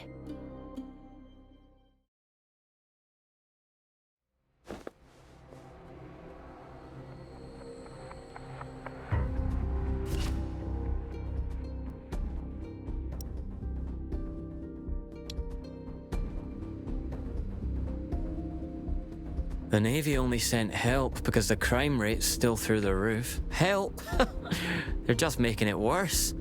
And that crime rate? We're not knights. Plenty of time for idle chatter, but not for patrol. Judging by the furnishings, this office likely belongs to someone senior.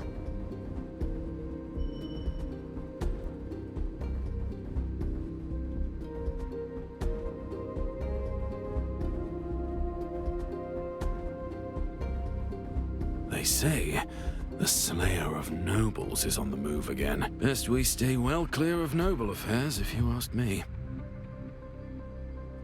Safe.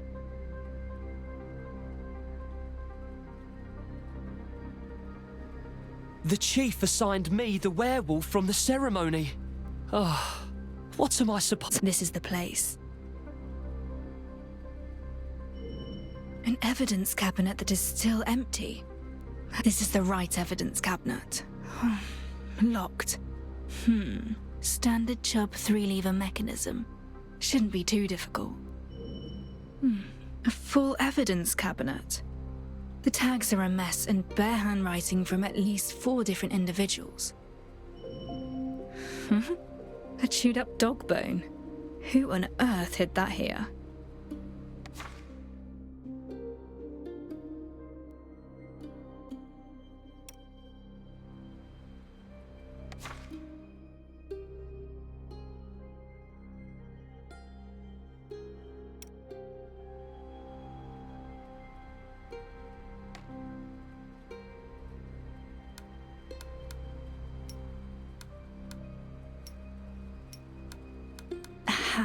their cores turning.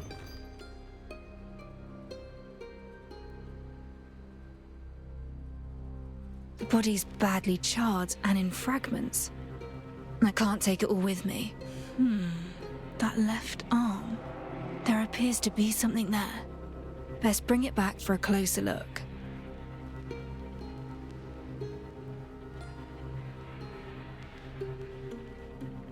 Now I must leave with the evidence.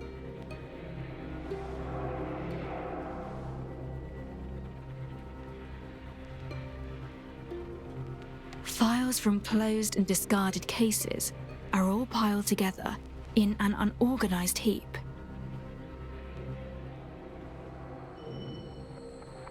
A constable's notebook with a composite drawing of a suspect. Hold on. This actually looks like a minimalist version of Rex. A notebook for a canine trainer. Writings include, "Kissed the dog on the nose. It has a warm belly. Wanna take it home with me?"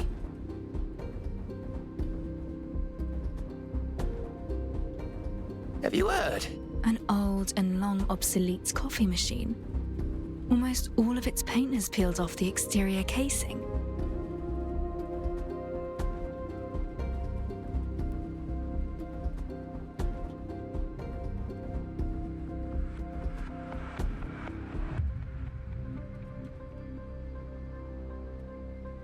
Good.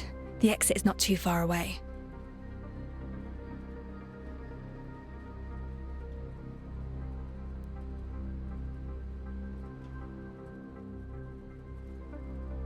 Bother, the main entrance is blocked.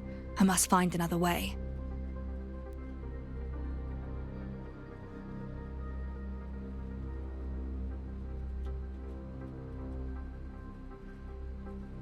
Over here.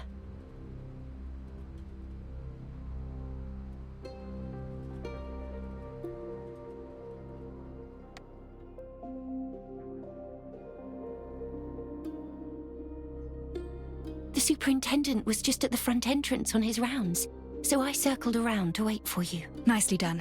You made the right call. Did you find the evidence? Take these, quickly.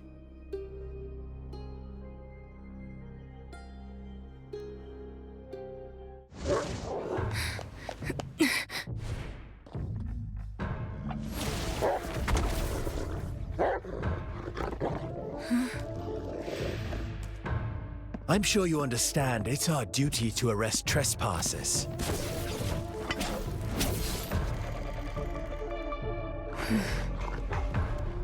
We don't have to be enemies. I'm afraid we're long past that. You broke the rules. Chalk you!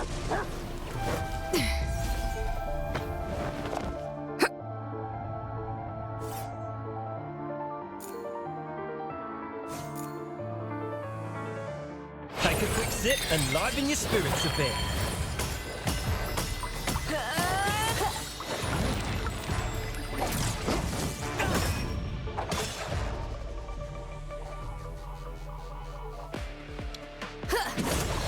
It's all in vain.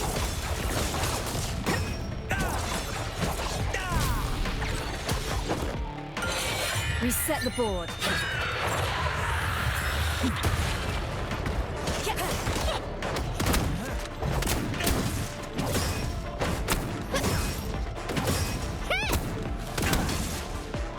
Flamethrower at the ready.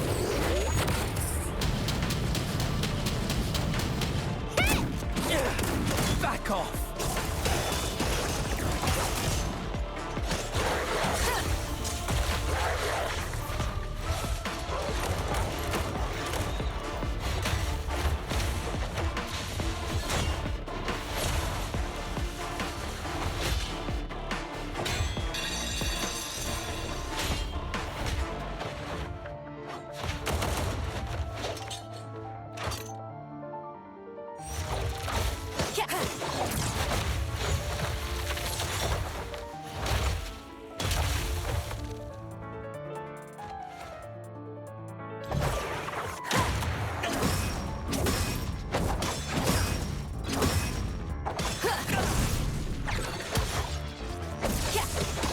Now it's my shift.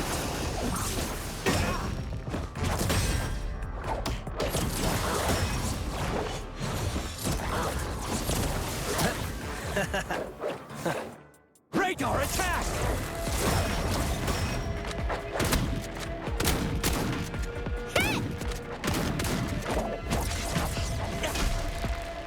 Implementing Plan B.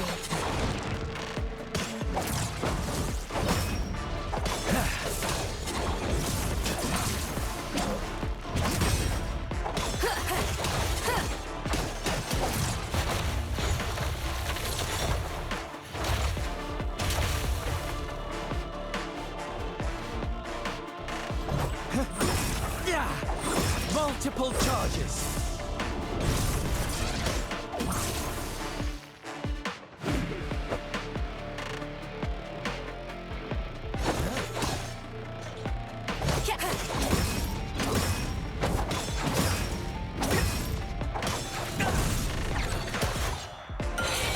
Nevermore.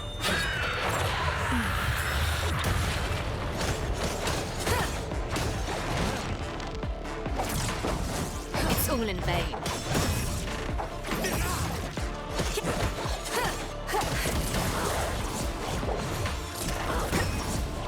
It's all in vain.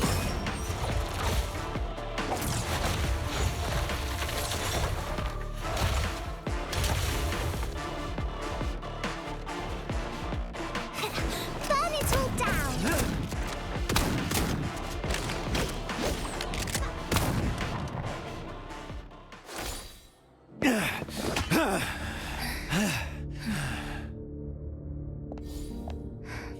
Let's leave it at that. You're strong, but your heavy weapon is holding you back. A nimble combat style would suit you more. Again! Sir! The werewolf who attacked the float has escaped! What? The stabilizer failed to work. It went berserk. We couldn't keep it down. Lead the way!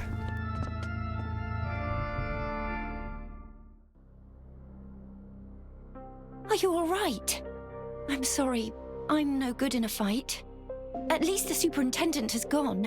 Do you think he might come after you? Suppose he does. I'll manage. Where's the evidence? I'm sorry. What happened? I was in such a rush to escape that I didn't notice the puddle. I slipped. The remains broke apart and fell into the water along with the photographs. They're ruined, and it's all my fault. This whole venture wasted. We'll have to think of another way. No matter. I'll have to call in some help. While there's little to work with, she is skilled enough that she should be able to glean something useful. What? Oh, I mean, that's wonderful. So does that mean we should go to her right away? Of course. Let's not waste time. We should set off immediately.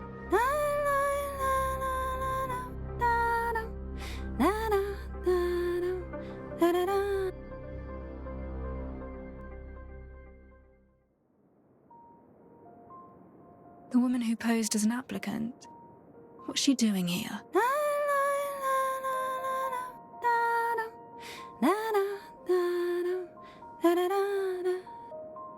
Fancy meeting you here, Detective. You two seem to have undergone quite an adventure. And why are you here, of all places? It pleased me to see you fight the Navy man, and your form in combat was most admirable. But alas, I'm a lady who keeps her word. I broke a few fur balls out at the celebration as a distraction. Quite the trick, if I do say so myself. You're helping me? Why? Because you're most pleasing to the eye. And upholding contractual terms is a rule in our profession. Contractual terms? Whose deal are you trying to honor? Well, a client's info is supposed to be confidential. If we could get information by simply asking questions, why would we need detectives? Or detective assistants, I don't understand what you're trying to say. Detective, if it's answers you seek, why not see if your clever little assistant can help you uncover my client's identity? And if by then you fancy teaming up with me, well, do drop by. won't you? How odd. Master Detective, we should pick up the pace and get the remains examined.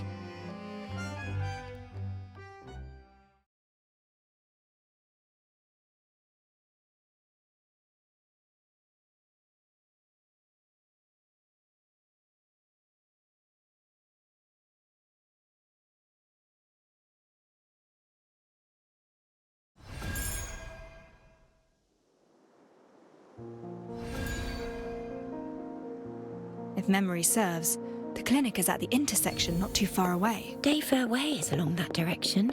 People call it the Forgotten District. I suppose physicians find no fault with that.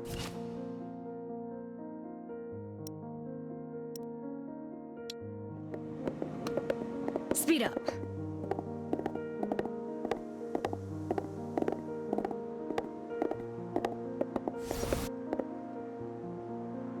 This is it, the corner clinic. My old friend runs this establishment. We're to examine the remains at a clinic. I thought they were for those needing a physician. She is a physician. Anatomy is her specialty. She knows how to make the dead talk. Will she help? We've known each other since we were children, and our friendship runs deep. She never fails to help me whenever I ask. And let's ask her to change your bandages while we're at it. Oh dear. That's very kind of you, Master Detective, but I can take care of this minor inconvenience on my own.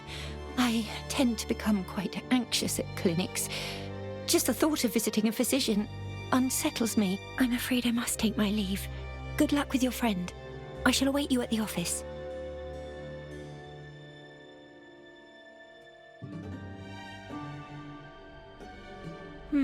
She doesn't like visiting doctors.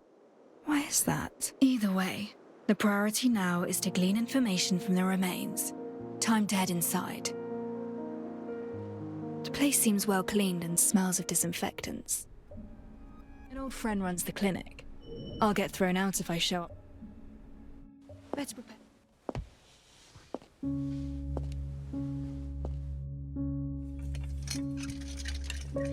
Don't touch anything. You better find yourself a seat. Sorry, I can't hear you clearly. Sit. Ship? I said don't touch my things and find yourself a seat. 3 long years. You finally found your way back. I have a rather unique sample here from a case I'm working on. Given your experience with autopsies, I'd like your help in examining it. Incredible way to greet someone after disappearing for 3 years. Didn't expect the first line to be, I'm working on a case.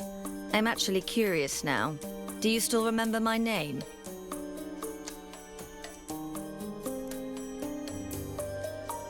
Of course I do, Dr. Firtho. Then shouldn't you start with a proper greeting like, it's been quite a while, Firtho? This case is important. I need your help to examine these remains. Not a chance. Who do you take me for? You vanished for 3 years without so much as a word, and now you return with a corpse in tow expecting me to examine it. You didn't even bother with a proper greeting. Oh. Well, how are you faring these days? Someone stole my cargo. Yes? A mob of gangsters stole my cargo. Bring me back my cargo, and I'll consider doing that autopsy. What was stolen from you? You owe me an answer. Yes or no? Certainly. I'll go look for it. The gangsters usually loiter around the Dayfair Way intersection. Look around the place for clues of their activities. Intersection. Got it. City gangs grew in size these past years. Be careful. Don't let them bring you to my place in a body bag. Don't worry. I can still handle a few hooligans. According to Firtho, traces of gang activities can be found at the intersection.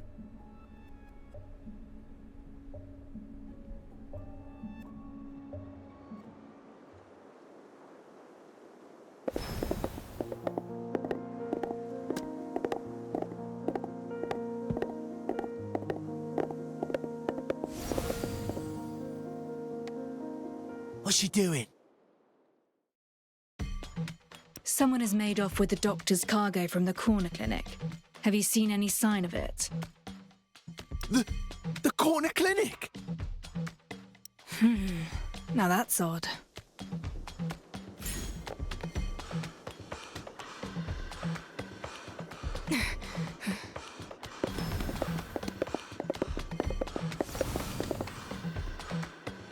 What's your business? Dr. Firtho is missing her cargo. Have you heard anything of it? Firtho? No, please, don't take me in. The reactions are rather unexpected. There's another one over there.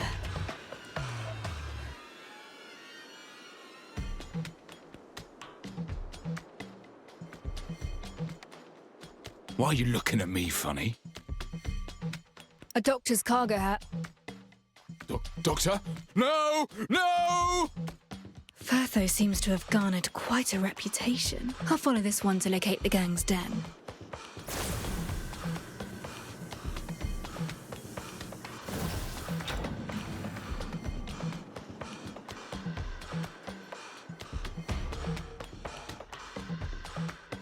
What the hell do you want? Cargo from the corner clinic. Did your boys take it? Wait, that bird-beak coroner hired you? Maybe. And so what? Keep steady, lads. We have the numbers. Pile on this lousy lout. Out of my way!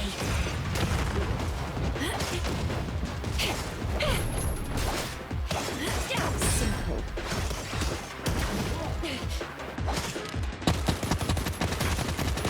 You reap what you sow.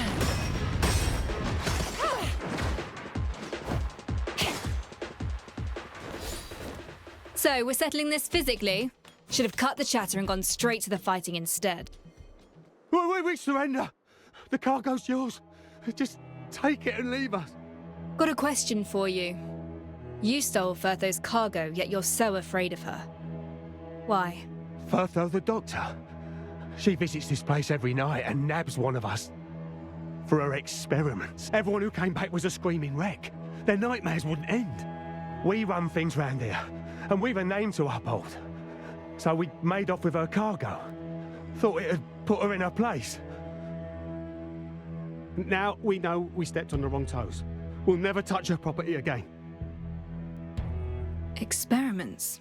Regardless, I have the cargo. Time to ask Firtho to help me examine the remains.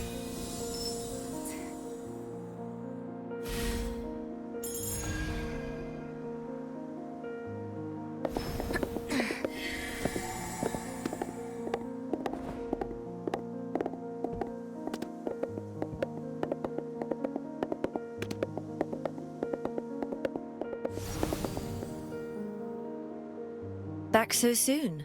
Now that's efficient. I'm downstairs. Meet me there.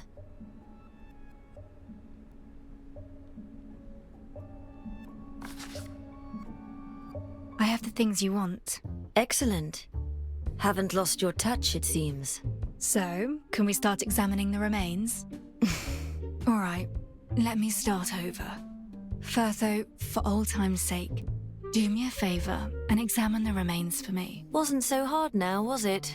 Come, I've already examined the remains. Already? I knew you'd help. Little to go on with remains this battered and charred. All we have is a piece of the arm and a few soaked photographs. Identifying the victim is virtually impossible with this. Can you identify the victim's sex? Judging from the pelvic features in the photos, the victim is male. How old is he? The pubic symphysis suggests he's likely over 30. I noticed some foreign matter in the arm. Surgical pins, metal. The victim likely had surgery after fracturing his arm at some point. I found something that might interest you. The cause of death. We found clear signs of arson at the scene. Are you suggesting that wasn't the cause of death? The victim's limbs lay straight in the photographs, rather than bent in a defensive posture. This means that the deceased had no signs of life when the fire started. You're telling me that he was already dead before he was burned? Correct. In summary, the deceased is a male over 30. The cause of death remains unknown, though it was certainly not by burning. An adult male. Grimm's male. But younger. And then there's the fractured left arm. And it wasn't the fire that killed him. Don't worry, my conclusions should be watertight. Unless the Royal Academy and the centuries of knowledge it accrued have all been mistaken. I have faith in your judgment. The rest is detective work. Oh, and I also found a viscous substance on the remains, containing no human tissue. A viscous substance with no human tissue? I found something similar at the crime scene. Can we figure out its purpose or use? It must be identified on a proper laboratory table. Alas, this humble clinic of mine is not furnished for this task. Well, my office is, and it's already unpacked and prepared. I should head back and start the analysis right away. Hold on. Take this. What is this? It's from the cargo you retrieved. A special type of stabilizer. It soothes the mind and suppresses recurring nightmares. I specifically formulated this for you, you know. I never mentioned my nightmares. I'm a doctor. I can tell much simply by looking at a patient. For example, the pallor of your face. Much appreciated, then. By the way, the gangsters told me that you were experimenting on them. What exactly is going on? Experiments on living subjects. I don't have time for running those. Many of them were ridden with skin rashes, infected by a highly contagious strain of varicella. Recently, I've been working with the Academy to develop a new kind of serum. It uses weakened pathogens to help the body adapt in advance and build resistance to actual infection. Unfortunately, the only route of administration is via subcutaneous injection. Hence, I had to get hold of a few, restrain them to the bed, and inject them.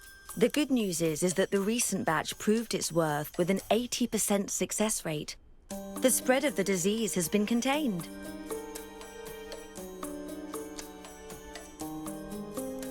Oh, is that so? They do not understand the treatment methods you employ. Such actions may cause them to fear you. Why fear me? I'm the one helping them avoid the infectious rash. But you just reminded me how convenient it is to reach them. I have several new medicines, and I do intend to invite them over for a few trials. And they happen to be a most agreeable lot. You will succeed. Now, if I may, I'm taking my leave for my office.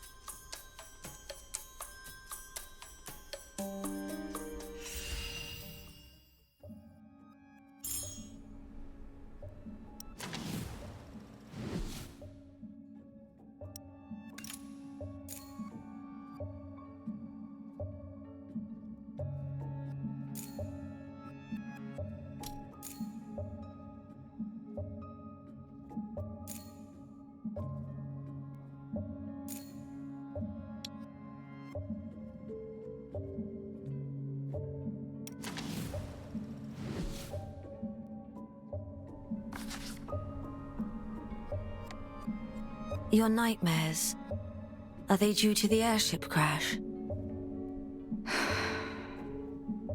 I told you back then, life is what it is, and death comes to us all. And yet you... never mind. You're as stubborn as they come, and you wouldn't listen anyway.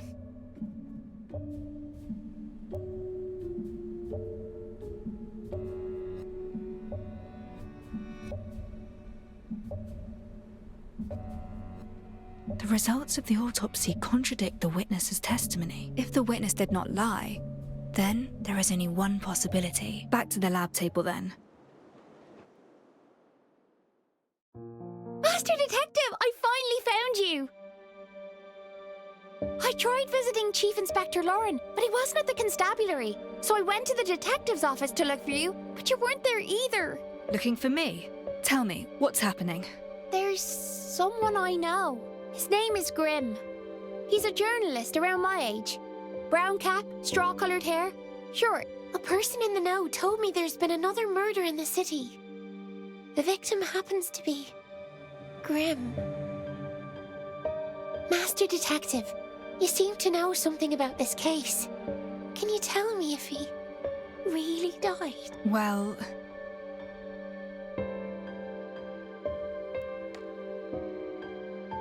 Oh, thank goodness. I knew that cunning dodger wouldn't die so easily. He still owes me plenty of tips. Master Detective, there's something... It could be really important. Just yesterday, Grimm secretly told me that he was investigating a super important case on his own. He even found the key evidence. Key evidence? He didn't tell me what it was. But just yesterday, he told me that he hid it in the safest and most unthinkable place. Master Detective, this is all I know. I hope this tidbit can help you out. If you find the truth, please get it published in the papers.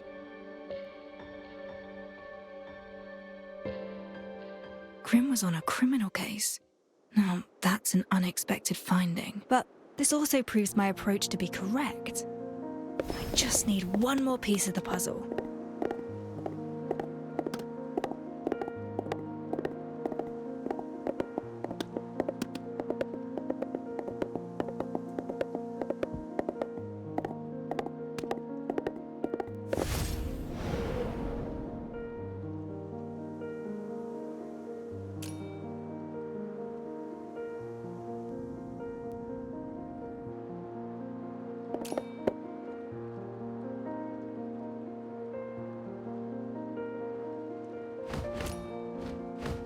A bird's eye view of the city sharpens the mind.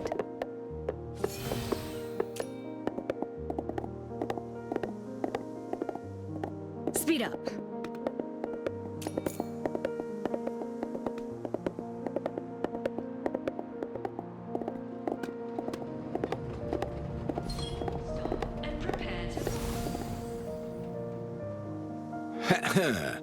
I've got more to tell.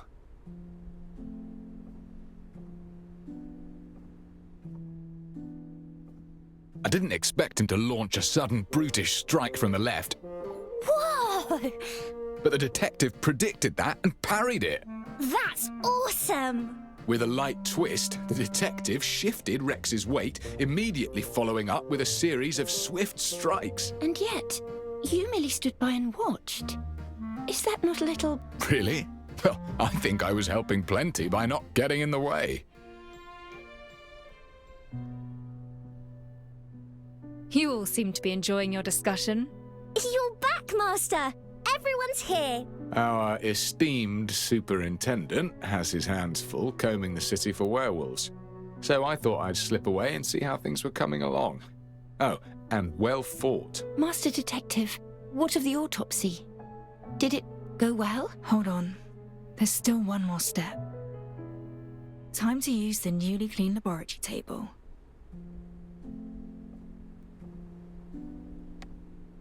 Extracting information from remains that badly damaged. Oh, it's nothing. You do surround yourself with capable friends.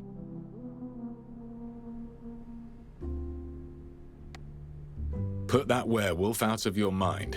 I'll make sure he won't harm any civilians.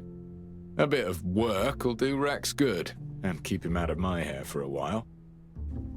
As for that little escapade of yours into the constabulary, I'll just have to rack my brains for a satisfactory explanation.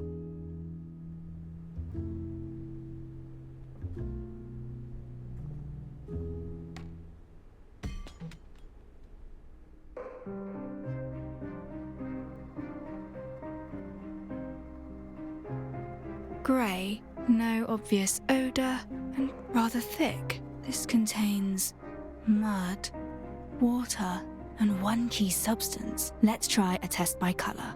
These colours, what do they indicate?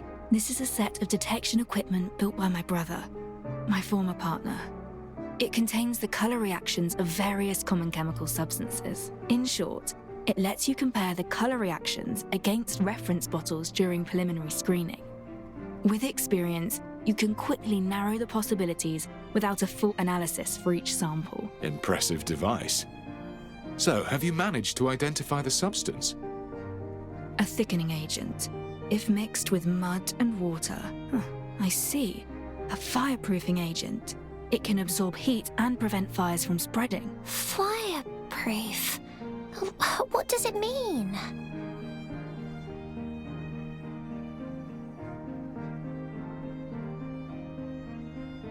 Whoa! Don't touch that, Master! You'll get burned!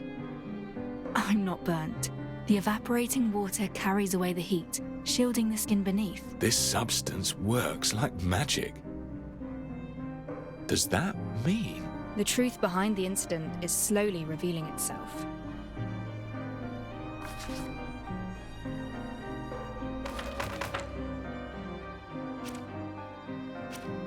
The autopsy revealed the body was burned post-mortem, fully contradicting the witness who claimed to have seen Grim on fire, screaming. Grim is roughly Pixie's age, yet the autopsy identifies the victim as an adult. The burned body was likely not Grim's.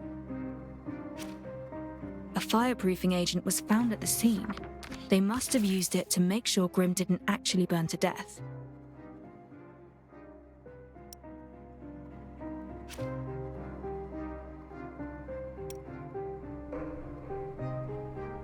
Based on the evidence, I believe I have a general idea of what actually happened.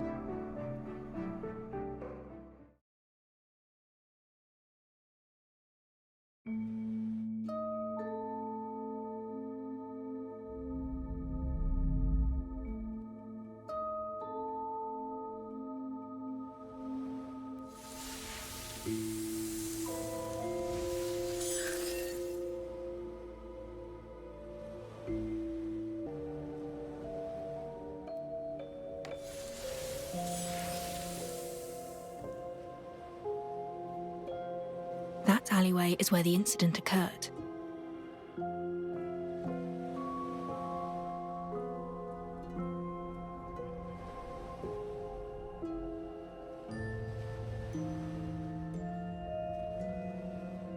Late afternoon, dusk. Grim and a lady arrived here at an appointed time. The two concocted a plan.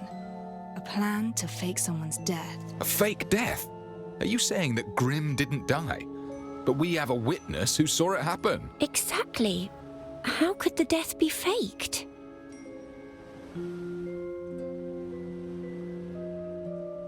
The fireproofing agent can insulate the user against heat. Rubbing it on the body protects it from burns.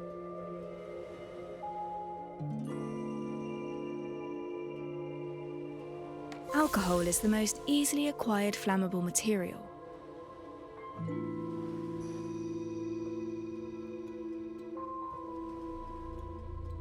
Using a flame-type reactor will leave some silverium residue.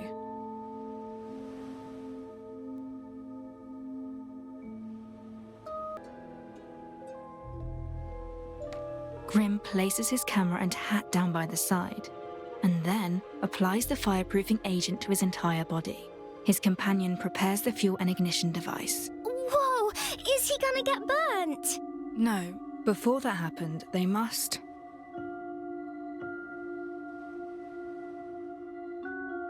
Since Grim faked his death, they would need another body to burn in his place. But this was probably not the time the body was laid. We lack concrete evidence that Grim has died. The footprints at the scene were rather unclear. Someone probably tried to clean it in a hurry. Traces of reactor use and fireproofing agent remain, indicating they didn't fully clean the scene. The witness who saw Grim in flames is a nearby resident. According to his testimony, he would water the flowers every afternoon at that. They timed it precisely, igniting the fire just as the resident appeared. The witness saw Grim on fire and fled in terror. But if Grim wasn't harmed by the flames, then whose body was it?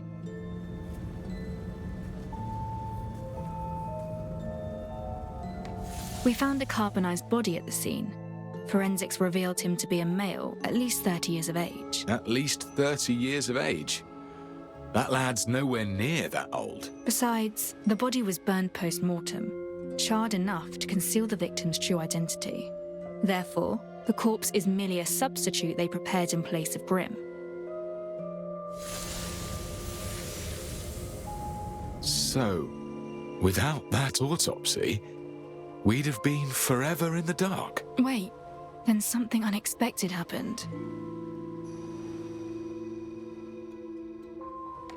The alleys in high piers see little traffic, but you can never predict when a street kid might wander into one. This discomfort came quickly. Thankfully, I have heard those stabilizers. A street punkster heard something. He entered the alleyway to see what happened. But anyone walking in would see something they weren't supposed to. That's correct. They had already set up a perfect witness to see Grim covered in flames. If this unwanted witness saw Grim moving around after his supposed death, everything they did would be a waste of time. To protect Grim from being discovered, his companion immediately.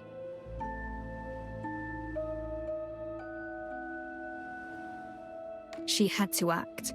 Grim's companion didn't hesitate and charged at the street punk, using herself to block his view and giving Grim a chance to slip away from the other side.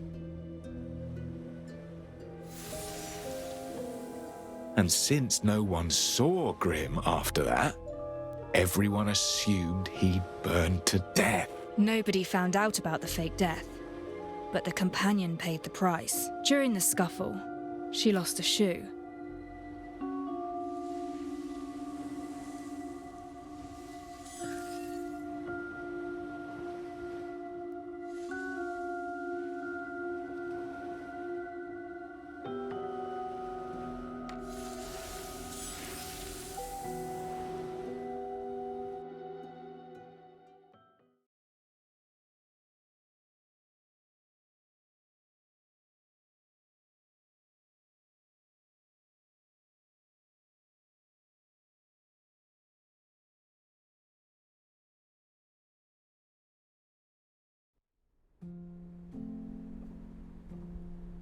And that's likely what transpired. Any questions?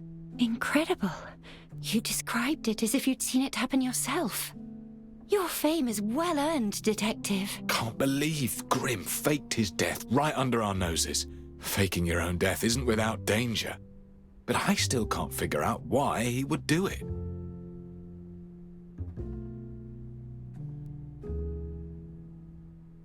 We do not have enough evidence to determine his true motive yet. But one thing is certain, a fake death.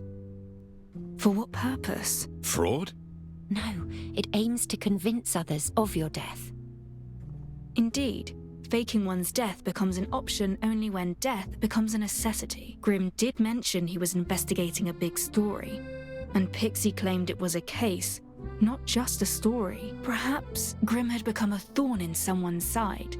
Someone with considerable power. Why else would he go to such lengths to fake his own death? He could have simply hidden away or taken a train out of town. Are you saying that he's being hunted?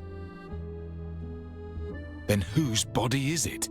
If it wasn't Grim, we still have a murder on our hands. Someone got burned to cinders. Did Grim kill a man and use the victim's body, all to fake his own death so that he could escape?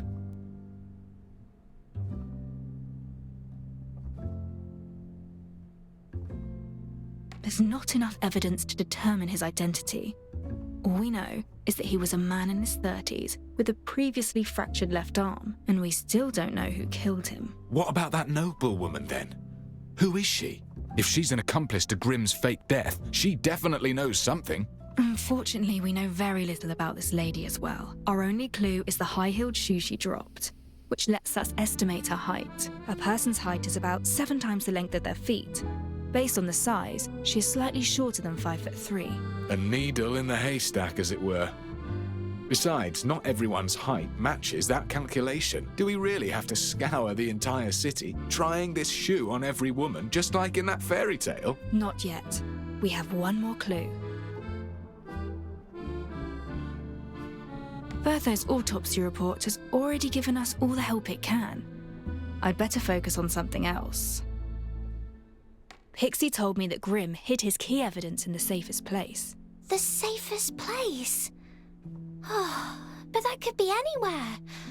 How will we even know where to start? Let's think about where he's been.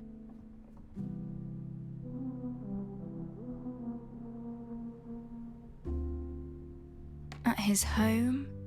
Unlikely. He could be under surveillance or even fleeing for his life. At Voice Pipe Cafe? No, too many people come and go. clearly not a place to hide something. The home of the hunted affords little security. But the home of his supposed enemy?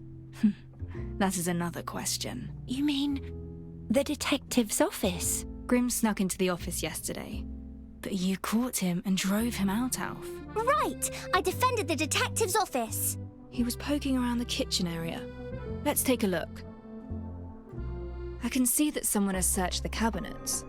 I thought it was Alf, but perhaps it was someone else. Grim's appearance in the office was no mere coincidence. Beneath the hot fluorescent tube? Not here.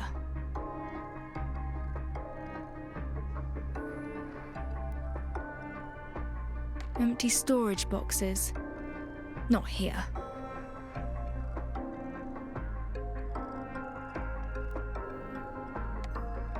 Alf saw him rummaging through the place, and I had just finally cleaned up.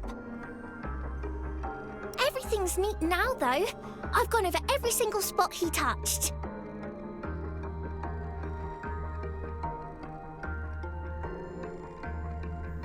A cabinet with a musty smell. This isn't it.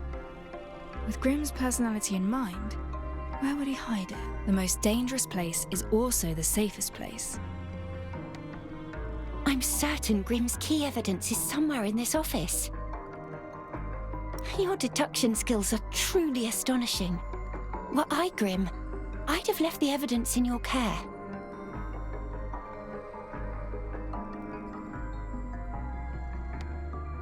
Could Grim's faked death have anything to do with the Nameless Ashes case? The MOs match. Mere coincidence?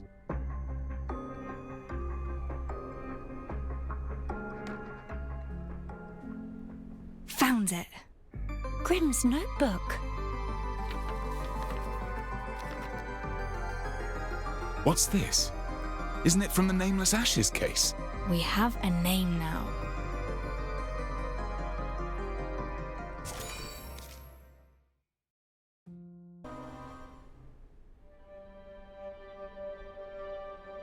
This photo? No. Impossible. The constabulary have kept the Nameless Ashes case strictly confidential. We don't know how this connects to the Nameless Ashes case. Yet, it proves that Grim faked his death. He planned in advance and hid in the notebook. What landed Grim in deadly trouble is within this notebook.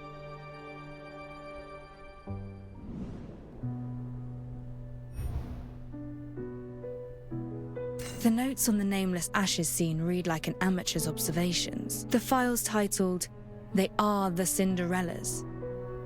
There's more than one. A man dressed in tailored clothing, in what appears to be a coffee house. A man in a flat cap. No other distinguishing features. That alone shows alertness, experience. A stethoscope and a white linen coat that has been washed and starched repeatedly. A licensed physician, no doubt. Cinderella. Though similarly framed, the photograph was taken from a different angle to the one in the police file. The Nameless Ashes case. That's the case you've been on. I assigned the case and brought you in as an assistant to speed things up. So, give it your best. Yes, sir. I shall certainly do my best. Grim named it the Cinderella's case, and in his notebook he used plural Cinderellas throughout. Plural. So, it's about the bodies, I reckon, but why Cinderella? This gruesome scene's got nothing to do with fairy tales, has it? Fairy tale and Cinderella. Once upon a time, there lived a kind-hearted girl, bullied by her cruel sisters and made to clean the hearth each day, her clothes forever stained with cinders. And so, they called her Cinderella. By chance, she was aided by a fairy and turned into a princess for the palace ball. The prince fell instantly in love, but as the clock struck 12, the magic started to fade. In her haste to leave, she left behind one glass slipper. The prince had every woman in the city try on the slipper, desperate to find Cinderella and reunite with her. Wait. Cinderella? And a high-heeled shoe? It's just like the case.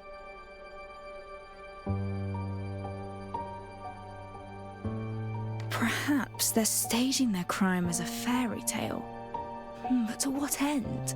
Coincidence, perhaps? Then how should we proceed? There must be a reason why he resorted to faking his own death. It's likely to do with someone he's crossed. Even so, we need more leads to reach a true conclusion. If Grimm actually faked his death, he'll be in hiding. Find him, and we find a lead. But trying to find someone determined to stay hidden in this city is like looking for a needle in a haystack. We start with our new leads, these photographs. 3 of us, 3 photographs. Let's split up to save time. I know that face. From the papers, perhaps. I shall search the constabulary archives and figure out his identity. Very well. Then I'll look for the doctor. I've a doctor friend myself who may have insider information. We've fewer leads on this last photo, but Alf and I shall do our best. How goes it? Any leads? Lauren is optimistic, yet the search will take some time. What of the doctor? Your contact's helping us out again, is she not? Like when she checked the remains. Well. Yes, she'll help out. I'm sure of it.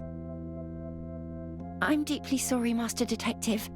We've no substantial leads on this last photo. You don't have much to work with. Don't fret about it. Just tell me what you found for now. The background tells us little, but he's dressed to the nines, suggesting that it's natural to him. No doubt a rich man. Rich man? No. Why does that phrase ring a bell? A rich man? Much akin to the mystery of the stolen silver. Mere coincidence? Or... Ah! What is it, Alf? The bread! Alf knows that bread. Alf does. Alf saw it out on the street, round and fluffy. Alf thought it looked a treat. You can buy it on Felix Lane. But, Alf doesn't know the way. Thank you, Alf. Then we have a lead. Let's go.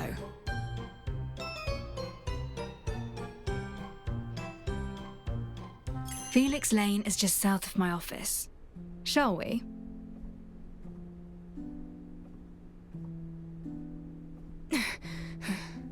Where could Grimm be hiding, Detective?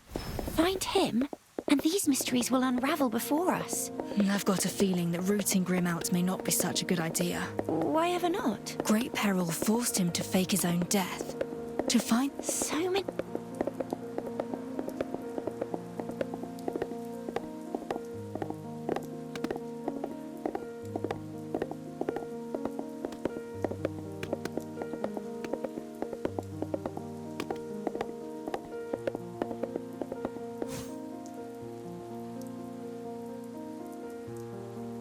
triangular flag with red and yellow stripes.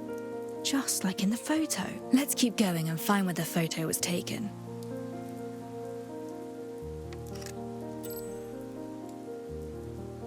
This is the place. We should ask the bakery owner if they've seen the person in the photo.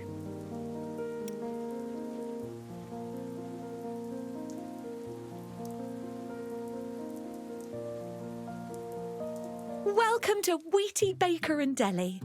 Our goods are as fresh as they come. There you go. We've a nice, joyous soda almost ready now. 5 minutes top. Excuse me, miss. Oh, I've seen you in the papers. Detective, yes? Commos is the name. Fancy seeing you in person. Oh, and a friend of yours. You look rather lean. Choose something. It's on the house. That's very kind of you, but we're actually here looking for someone. Do you recognize this man?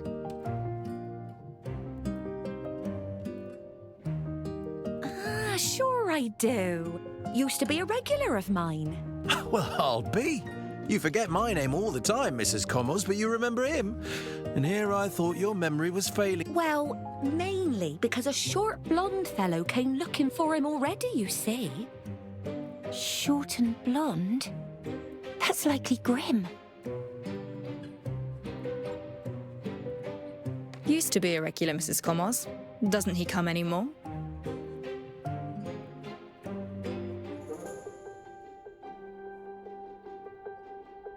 Indeed. See, he had a scuffle with the blonde fellow just outside and even knocked my bread over. A shame. That's the last I saw of him. His maid comes in his stead these days. A loaf each of joyous soda and salt bread. As per usual, Mrs. Commons. Thank you. Ah, speak of the devil. Good day. Might we ask you a few questions, please? Greetings. Miss 306 at your service. How may I help you? What does that number mean? 306? That's so much higher than Alf's. It is a nomenclature indicating completion of over 300 misappraisals, which certifies my professional capabilities.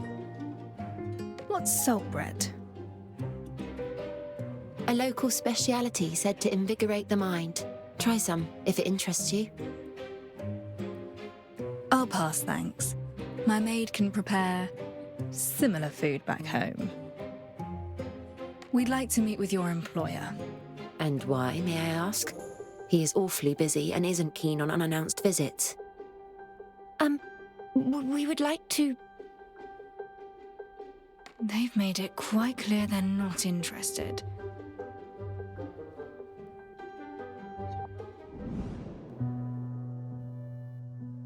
She has a friendly demeanour, but chooses her words carefully. She is no ordinary maid. The accessories that she's wearing are far from cheap. Hiring her would clearly cost a tidy sum.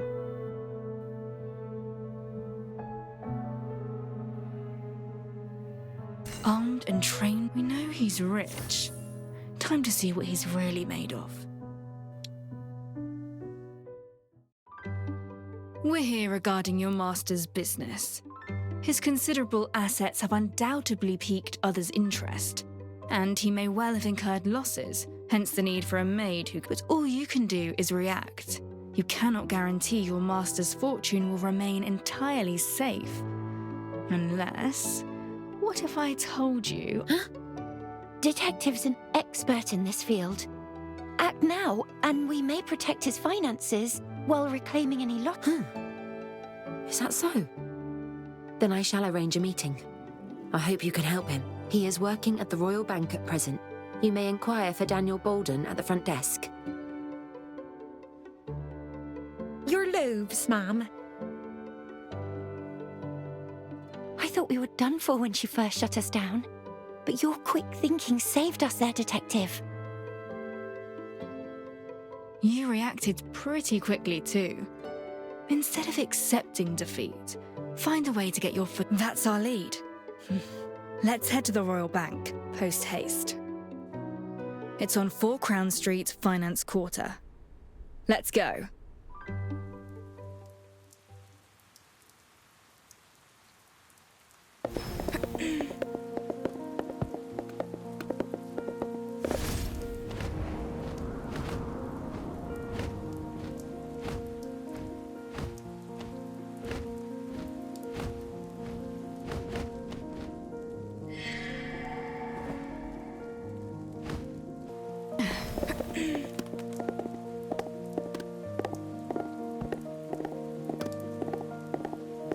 Heavens!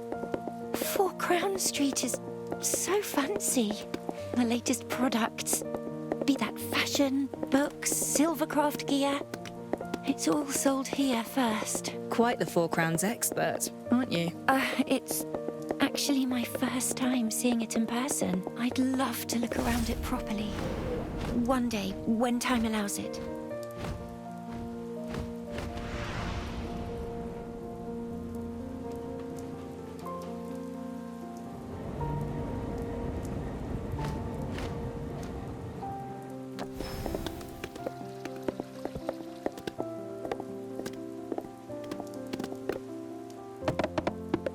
They say thieves have their eye on the royal bank. Not just any thief, the rogue. Something seems to have them all worked up.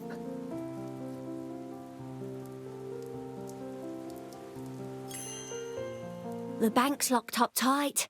I think the rogue will still make a move. The truth will out. The rogue always sends a taunting warning first. Thief! Hey, mind your own business! Reset the board.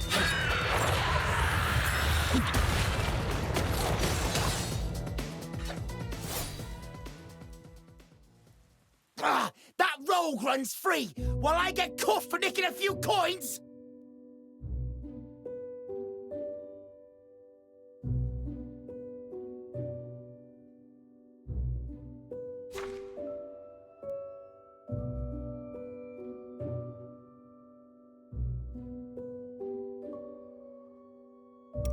That rogue is the talk of the town.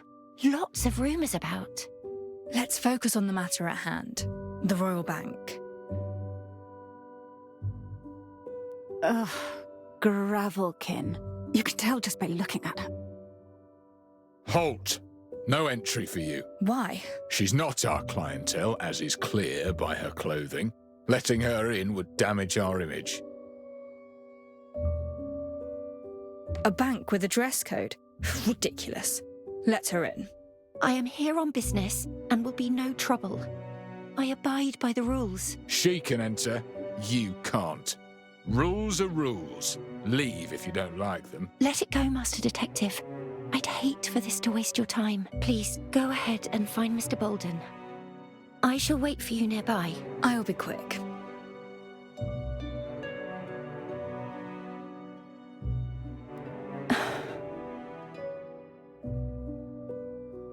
What do I do, little ants?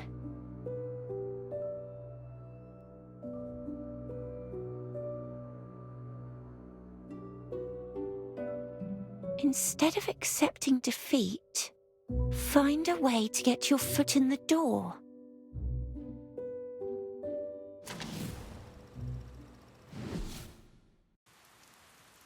It won't do to waste more time.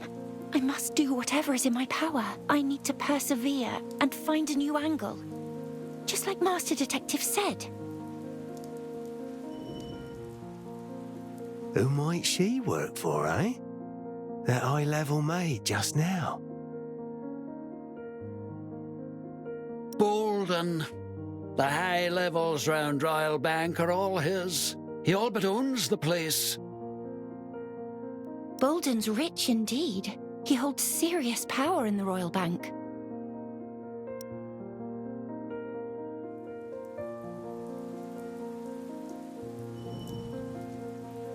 Oh, trust me on this. Bolden's foreign venture has an excellent outlook, with investors who are all recognized members of the nobility. The opportunity won't last. Good things only get snapped up when they're in demand. A 40% profit in merely 3 months. My aunt's already received the first payout. Your aunt got in on it too. That figures.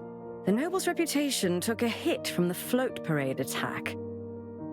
Act quickly. Entry to this venture is by recommendation only. One keeps the spoils within the circle. So, nobles are investing in Bolden and this promising venture of his.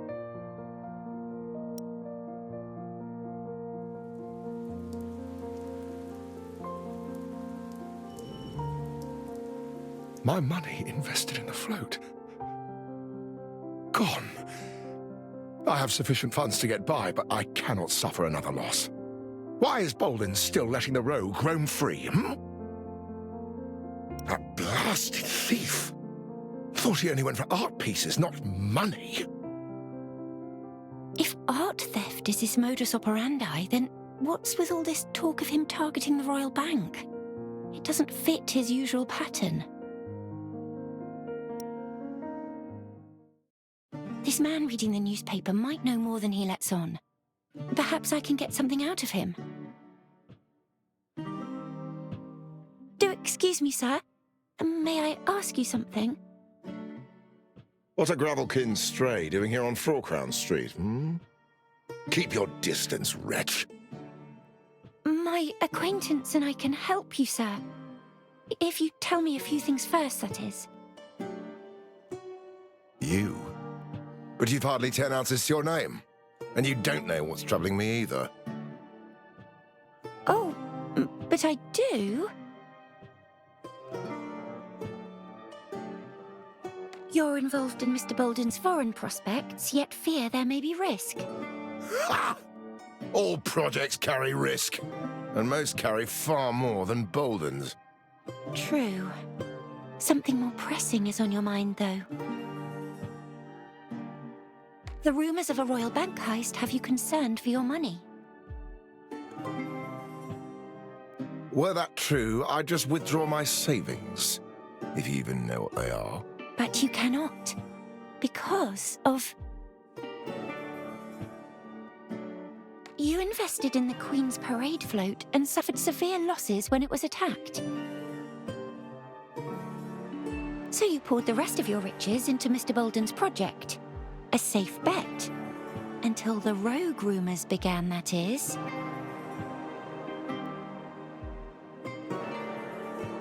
Unlike savings, investments aren't so easily returned. You're in a bind, good sir. Fine. I overestimated your idiocy, perhaps. Tell me then, how can you help? I will require more information to help. They say the rogue targets art. Why the sudden change? I wish I knew as well. But the pattern has been broken, and I have little choice but to accept it. See for yourself. Another flawless heist. Rogue warning photo revealed. A report on his last movements, yet it's merely his last activity in the public eye. There was another unreported theft. He stole Bolden's silver coins, see? Bolden thinks he's kept it under wraps, but in my circles, it's common knowledge. Most intriguing. May I purchase that newspaper from you? This? It's hardly worth anything. Take it. Thank you. Please, do you know any more? Such as... No beggars allowed here. Come. What? No, I... Oi! Got a Gravelkin whelp bothering our clients. Take her into custody. Hey? Look alive, you're police, so start policing, will you? What's this racket? Ah, perfect. It's this girl, you see, Superintendent. Put her into custody. And why must she be in police custody? Well, she's a nuisance, a public nuisance. By law, it is vandalism, unlicensed construction, or advertising and the like that fall under public nuisance. I've not seen her do either. You, however, are wasting police time with your nonsense. This is... Ugh. Fine. Thank you, Superintendent Rick, sir. Why are you here? I could ask you the same. Is that detective not with you? What trouble is she getting into now? None at all, sir. Master Detective is just making a quick bank visit. What a coincidence. When there's trouble, you two are never far behind. We've been informed that the rogue's targeting the Royal Bank. We're taking him in this time. Now, if you've any leads, let me know at once. I have men on standby.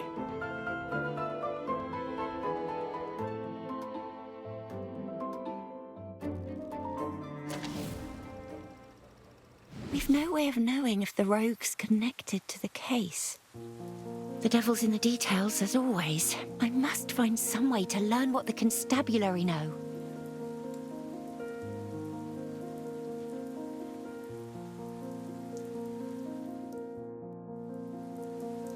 The rogue will release a statement first, as he has in past incidents. That is merely a means to divert attention. Do not let him fool you. Focus on his past behavior. Take the 6th case, the suit theft, for example. Photographs and past case files on the rogue. And his statement. Huh? That seal, it's...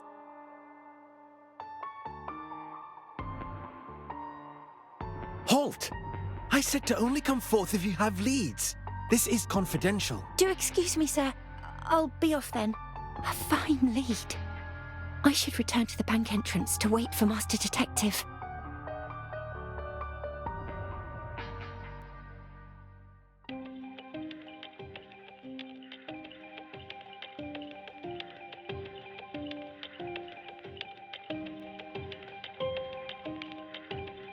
Good day. With what may I assist you? Ounce deposits? Bill repayment? Loans? I'd like to deposit a few spare ounces. Wait, I've none spare. 3 years without taking on a case will do that to you. I'd need to take out a loan, as large as possible. I'd need collateral.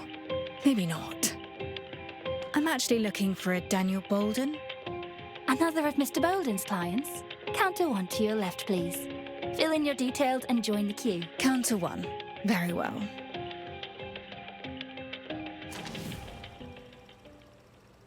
Off I go to provide my details then.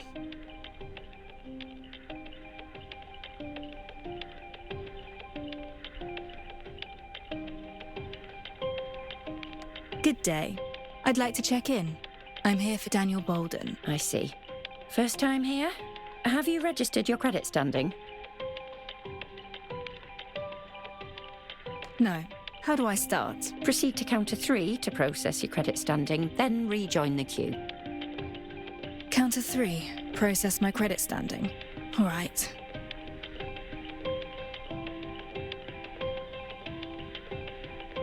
I'm here for Daniel Bolden, and I need my credit standing processed. Mr. Bolden is in high demand lately. Are you another investor? Oh, do you have your signed confidentiality clause for the credit check?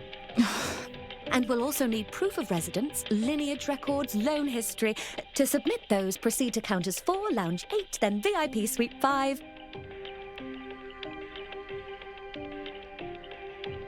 Enough! Daniel Bolden, VIP suite 2. Oh, have you changed your mind, ma'am? Ah, we meet again. The Master is receiving visitors. Follow me. You have wasted my time. My apologies. Mr. Bolden is a busy man and only has time for valuable business partners.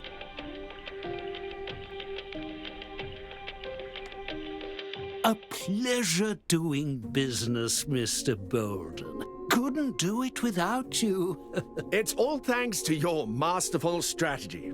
Everyone knows that under the United Mining industry, your factory is the true engine of profit. Collaborating with you offers truly splendid prospects, Mr. Vorsh. That tall, lean man is Bolden. The other must be his business associate, Vorsh, the owner of United Momentum Works. Miss Detective, Mr. Bolden's current meeting will conclude shortly. Please wait. Bolden certainly seems to be in high demand these days. The papers on his desk are nearly spilling onto the floor, and even the coffee table for visitors is stacked full. While they're still talking, it's the perfect chance to take a look around.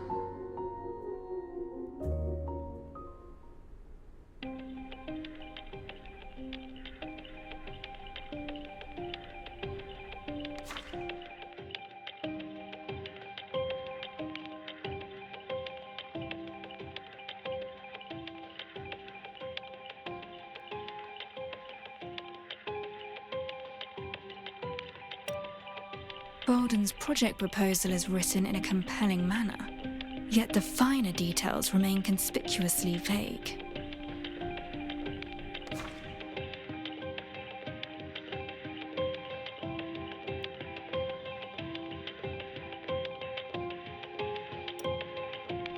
Unconditional compliance as per guidelines. These maids sound more like mercenaries.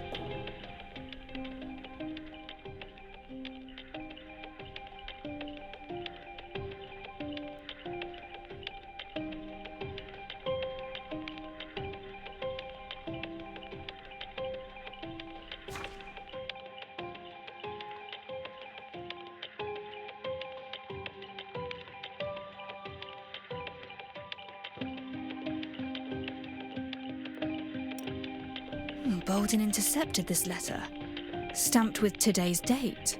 Extra railway services as of late.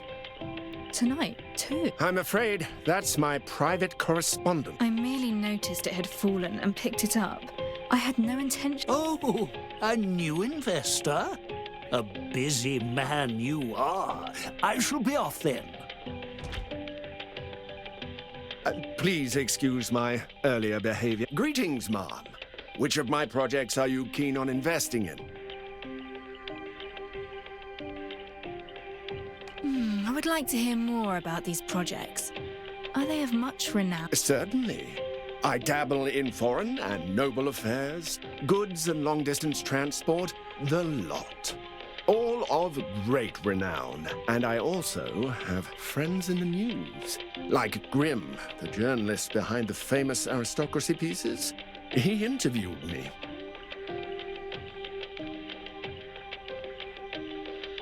Grimm was murdered. After interviewing you, as it happens. Excuse me? Ah, wait. I see now. You're a detective. How awful. I don't know what you're trying to suggest, but working the streets like he did is unsafe to begin with. He sought information from me after my antique silver coins were stolen. That's all. I hear they were stolen by the rogue. I have my ways, and I've no need for detect. Father, it's from the rogue. He's striking the bank this very night.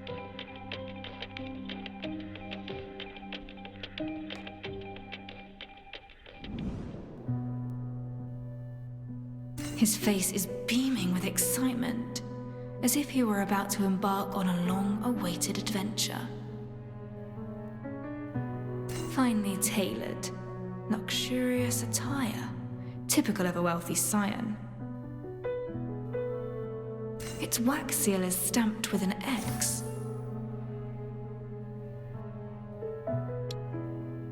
He's a master thief, they say. Is the bank safe? Withdrawing our money would be wise, no? Fret not, friends. My 3-digit maids are throughout this bank, each highly capable.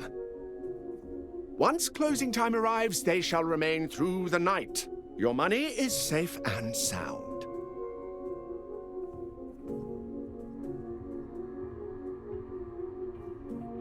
Guarding overnight against the rogue? What a thrilling caper. Father, I shall stay too. Oh, shut it. This is no place for you. Off home now. I'm busy dealing with the thief, as you can see. Please leave. Master Detective, how did it go? I met with Bolden, but was interrupted by a warning letter from the rogue. He strikes tonight. From the rogue? Did you see it? What was it like?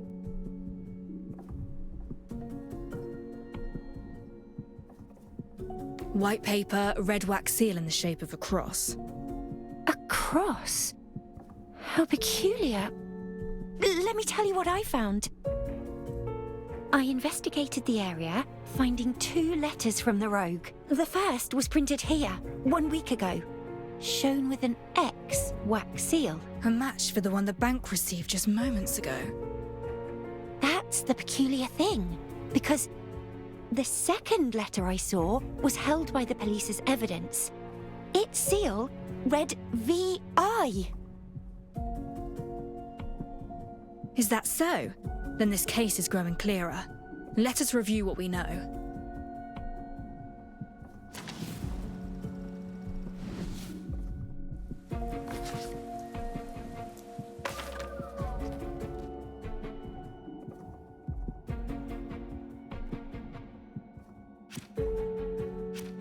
Bolden ordered the railway to add outbound services tonight, for reasons unknown. The armed maids guarding the bank are all privately hired by Bolden and answer to him alone. Pursuing this thief demands trustworthy allies, yet Bolden immediately declined his own son.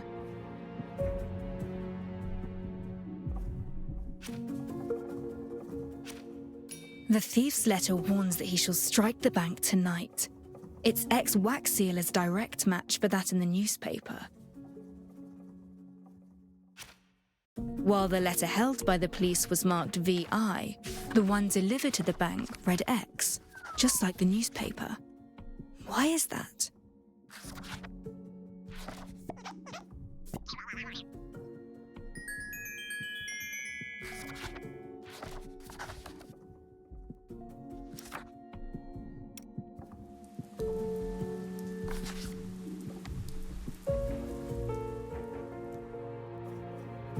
Whoever wrote this thought the wax seal a mere pattern, not a numeral marking the thief's total heists. They merely copied the seal pictured in the paper. We know the thief sent 10 such letters at least. So there is no way this new letter would be marked X. Evidently, it is not the rogue stealing the bank's silver coins, but a copycat. And the heist is tonight. We shall watch overnight and confirm our suspicions.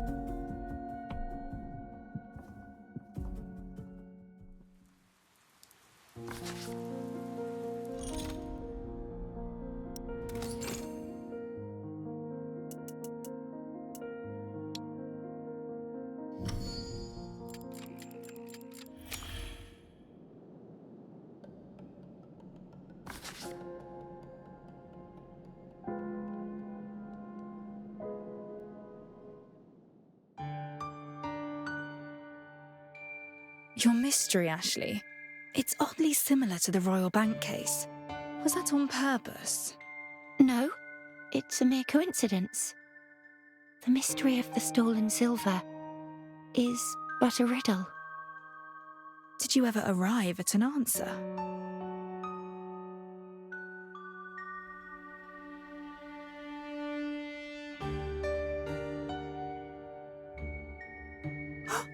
That's a Royal Bank safe. Alert the constabulary. Where are you headed at this hour? You?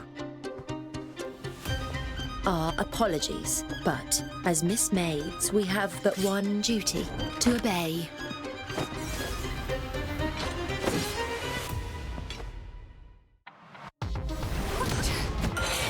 Nevermore.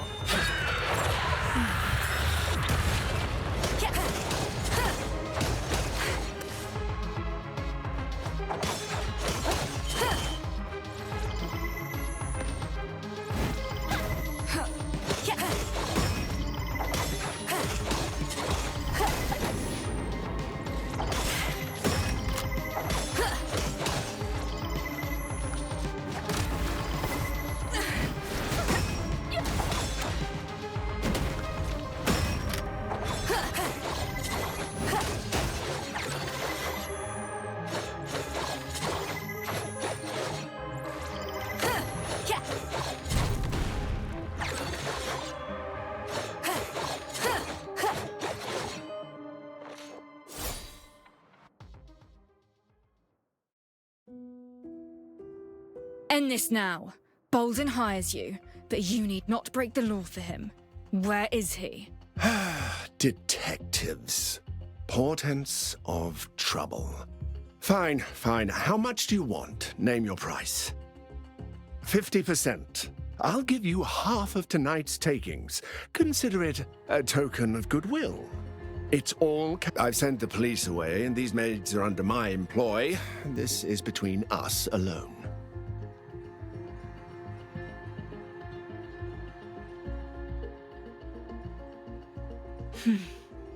Why?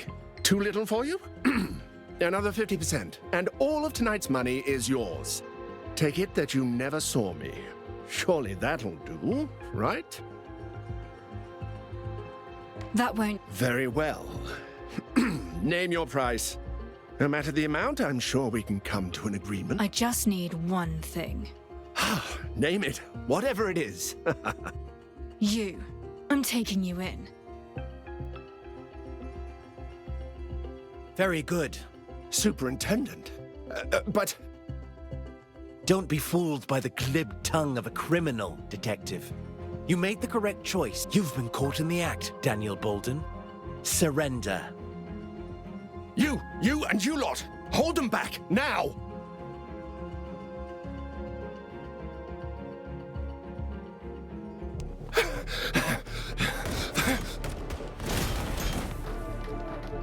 After him!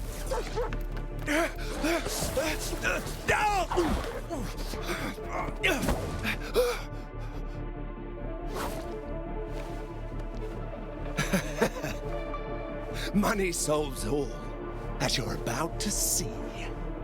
Witness the might of the finest foreign maid, Maid 8345! Miss Maid 8345, at your service. I humbly present an imperfect ancient blade style. I welcome your guidance.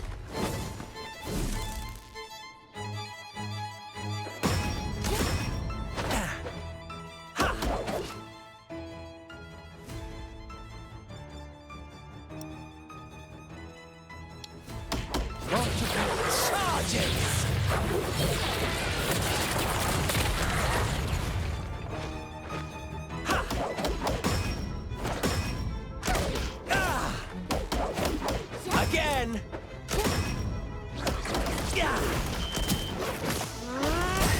I'll handle it.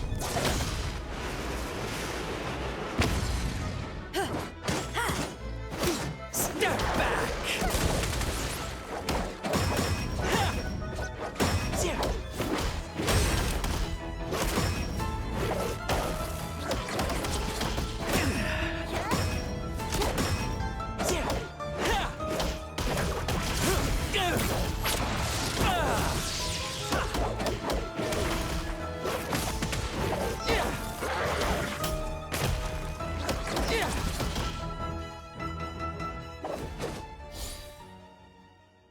I am outclassed.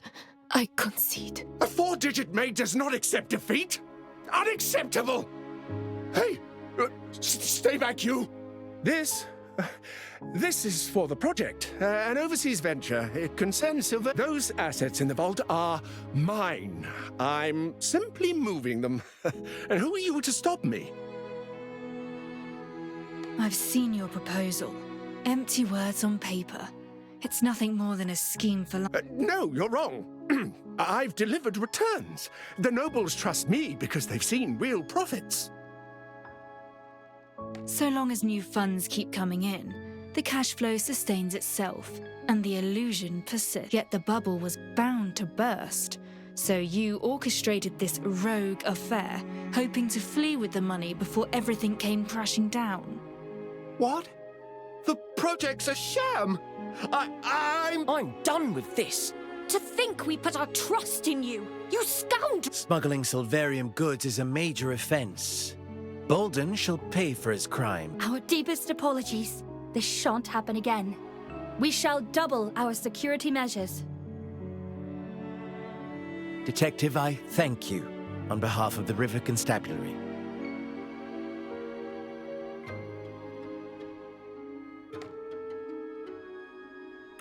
Good job, Radar.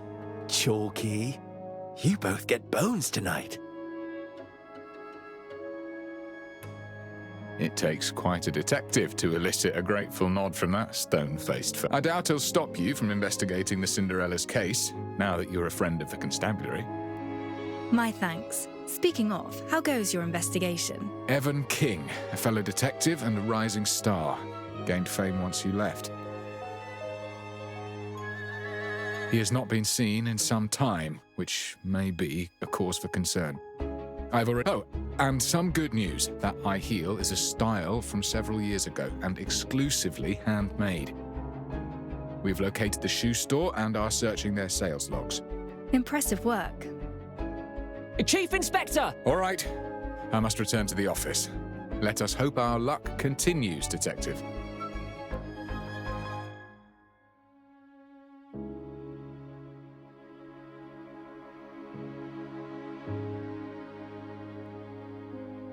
Ashley, you seem in high spirits. I am indeed. You're absolutely trustworthy. Thanks to you, we're that much closer to the truth. That Moneybags is in cuffs, and we're on the rising detective's trail. Soon we shall find their link to the Cinderella's case. What shall we investigate next, Detective?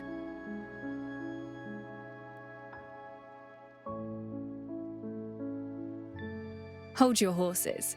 First, we've something more important to do.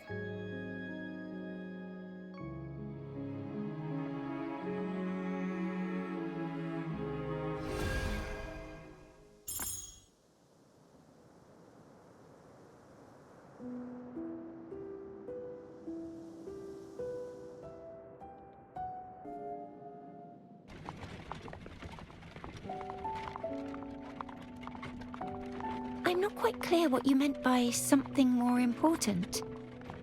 Yet, I trust in your judgment. You always see to the heart of the matter. You saw through Bolden and unveiled his smuggling operation.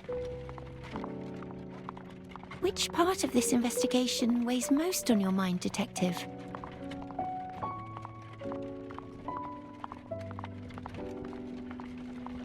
You, mostly. Your age belies your heart and your maturity. I don't have much experience. Only housework, really. But I'll do what I can to help. Your hands are calloused from manual labor, perhaps? Oh, yes. I just do whatever I can to help out. Nothing worth mentioning. That would be the rogue. But Bolden attempted to pin the royal bank theft on the rogue. They're likely not connected to the Cinderella's case. That said, the rogue is certainly fascinating. A thief that never fails. It's like magic. Does magic interest you, Ashley? A little, I suppose. I only know it from books. But to see it in person would certainly be far more special. A rabbit in a hat, flowers appearing from nowhere. It is all quite magical. Grim holds more leads than we do. Finding him is the shortest path to solving all this. Yes, but as you said, having him reveal himself may not be the best idea. I have trust in you. We'll find whatever information we need. I know it. I do not know where this investigation will lead us. For now, let's rest. Right.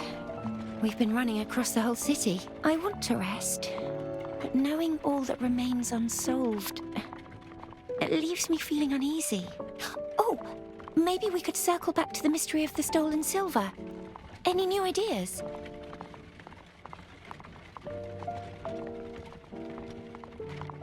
Yes, I believe I may have a new theory. The silver theft was orchestrated by the rich man himself.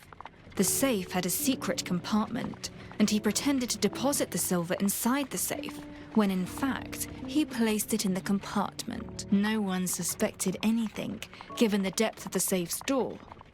When he next opened the safe, the compartment was closed, and his silver coins were nowhere to be found. So everyone thought it was going into the safe, but it was actually going into the compartment. What a clever gadget. Did you get the inspiration from the royal bank theft? With Bolden pocketing the silver coins stored in the bank? But if the coins had been in the secret compartment all along, then the shavings inside the safe doesn't make sense. So that can't be the right answer either. A wonderful idea, Master Detective. But I'm afraid you're just one step short. It's clear this is more than a mere word game. What does the riddle mean?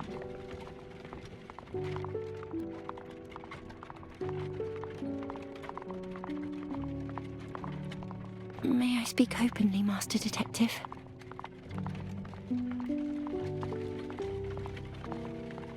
Why not? Out of a wish to protect myself. And you too.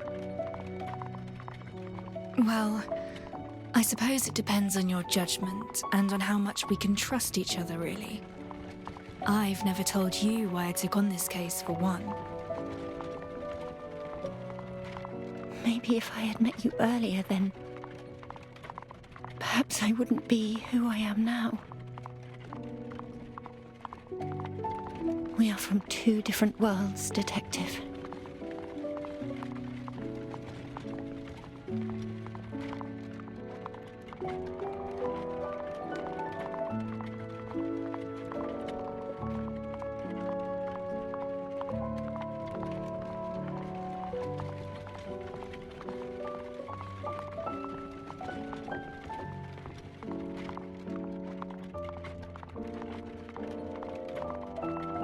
So, just as I thought, she's not a student.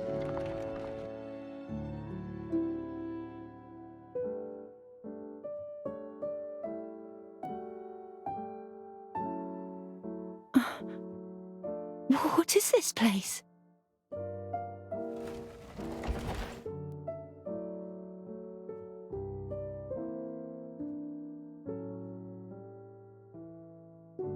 Master Detective?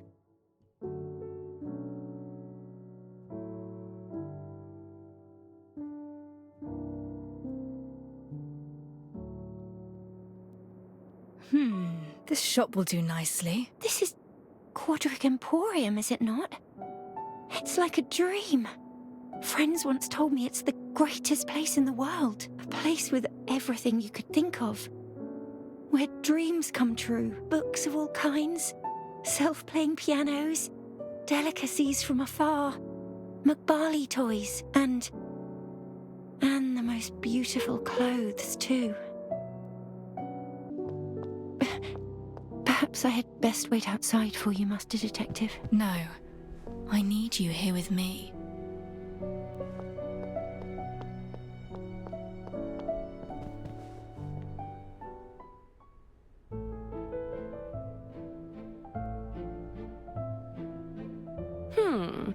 This... I'd like the best clothes you have, in her measurements, if you don't mind. Very well. Please follow me. Are any of these to your liking? This piece features intricate embroidery with imported Aurea Regio jewels, truly fitting of a sophisticated lady. This one is a firm favorite among House Flora nobility. Ever so slightly translucent, a true head-turner. And this, Gulliver Street's latest design. Delicate palettes and a slim silhouette, the epitome of girlish charm.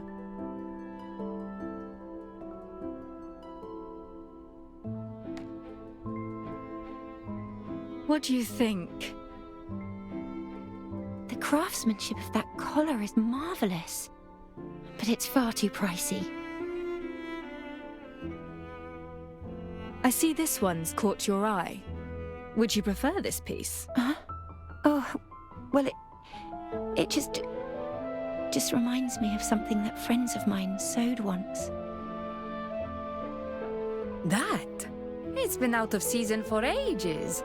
Popular in its time, yes, but too drab for today's crowd. Hardly worth the price. Shall I pick out some others? No, just bring that one over. At least try it on to see how it fits. Master Detective, why are you doing all this?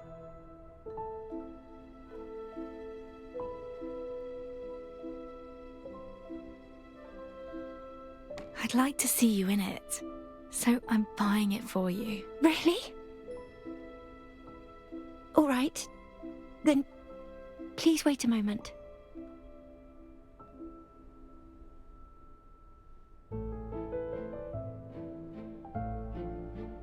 Accessories next. I should head to a specialty jewelry shop. The first floor will have some.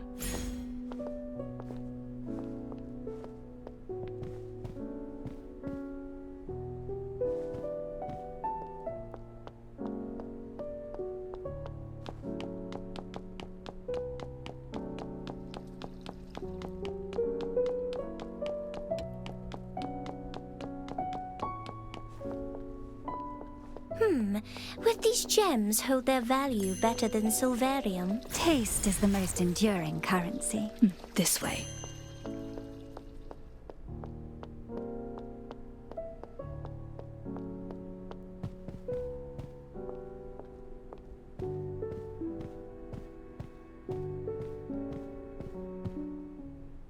Welcome to Hearts and Arrows. How may I help you today?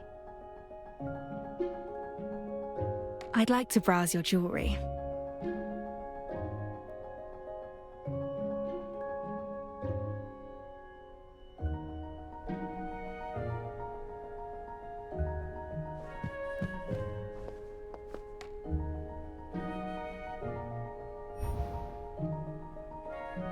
A ruby necklace.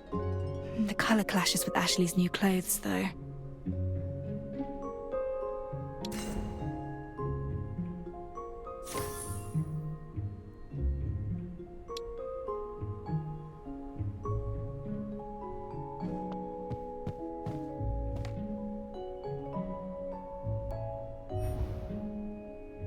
Oh, a sapphire tiara. The hue would work well. But Ashley's new clothes come with a hat already.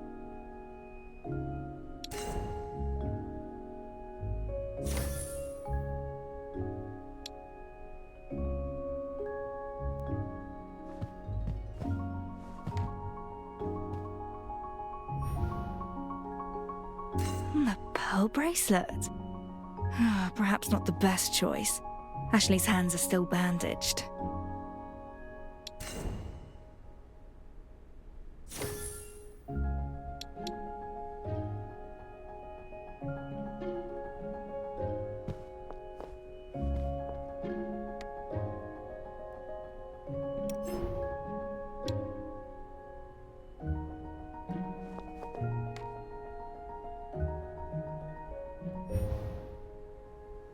Its colouring is perfect for Ashley. It would suit her well. Very nice.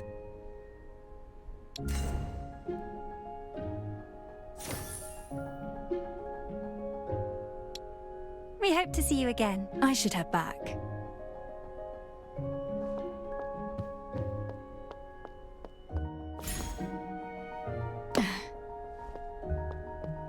Oh, it's a flower stall. We've sorted clothes and jewellery. A few flowers will go nicely. Welcome. Oh, Detective. Bryony's the name. From the Hypnos Garden. Just opposite the detective's office. Remember me?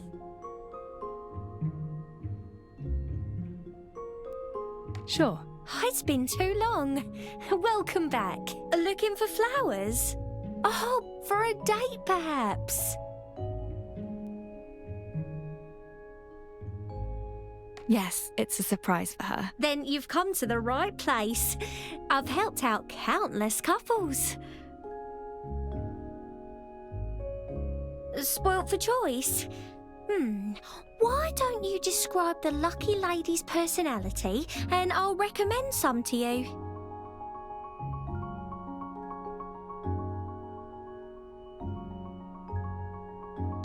She's very kind-hearted. Has a lot of empathy for others. A kind soul, eh? Just as I'd expect of your friend. I have just the thing. Camellias. Symbolic of modesty, ideals, and of course, an unwavering spirit. They complement almost any colour outfit too. A fine choice. My thanks. They'll suit her well. I think so too. In fact, have them for free. Consider it a welcome home gift. Oh, no, just take them. I must attend to my customers. Until next time, Detective. Hello there. We'd like some flowers. Are you sure? We've plans for 11. Won't they get squished along the way? The event over at Toroid Spine? Oh, don't you worry. I'll package them well for you.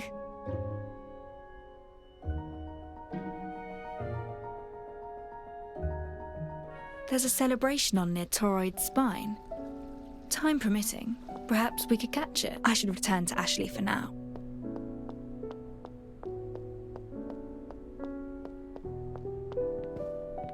Greetings. Your friend's all dressed and ready. She remains in the changing room, though. Think she's shy? You better head in.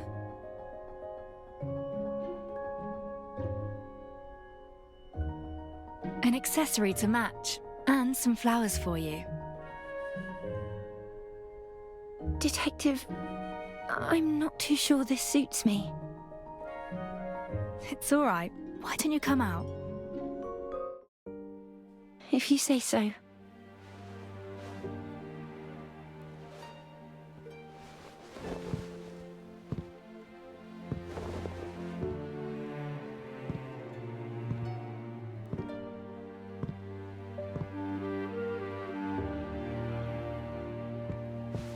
It's just perfect on you, miss.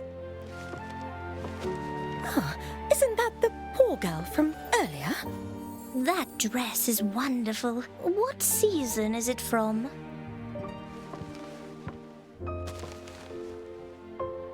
See? If you like it, it'll suit you just fine. I dreamed of visiting this place, buying clothes, but never expected it to actually happen. Thank you, Master Detective.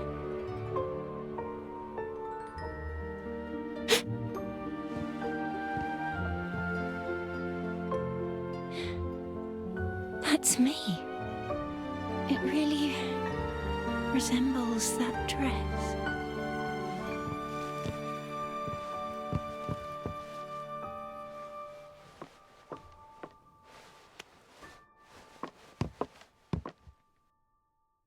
I'd like to make another stop.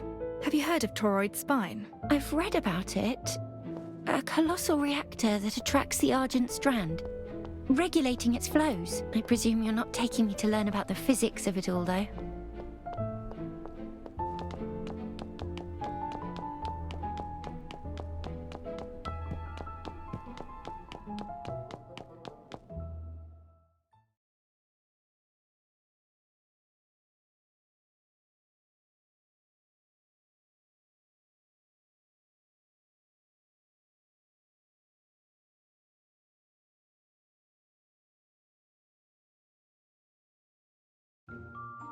Whoa! There are so many people. Is there some kind of celebration? It feels so full of life. Fancy trying our wares, you two? We've prizes galore. Welcome to the Toroid Spine Trade Fair. We're showcasing the latest Emporium goods. A chance to try before you buy. You won't want to miss this. What's a trade fair? It's where the latest prototypes are exhibited. 4 Crown Street has long been known for its pioneering aesthetics, tech, the lot. Take a peek into the future. Take this store, for example. Behold the latest in mount technology. House Luna has only just made its Silverian Pegasus prototype public. As dashing as any flesh and blood steed, yet far more powerful. Many noble gents have a passion for steeds, insisting one loses their connection with their land in a vehicle. Yet here, we have the best of both worlds. I actually have a mount just like it. Good heavens! If so, you must be special indeed. They're beyond the reach of most. I hear they're even capable of flight. You know, some blame the tragedy on the Order of the Tide's lack of air combat capability, hence House Luna's decision to make this invention public, taking air superiority from House Ventus. I see. What about that horse there? Oh, just a failed model. Already outdated, that one. Meant to utilise Silverium in emulating horse behaviour. Artisans tried everything, experimented hard, yet never reached true efficiency. It's an interesting relic, though. These will be taken to Bushes Street for decommission after the fair. Decommissioned? But it's clearly still usable. Forget the past and look to the future. That's the fair's motto. All right. We shall take a look around. Enjoy yourselves.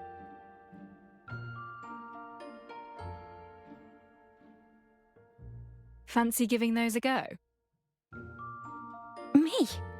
I've never tried these before. I'll just watch you play.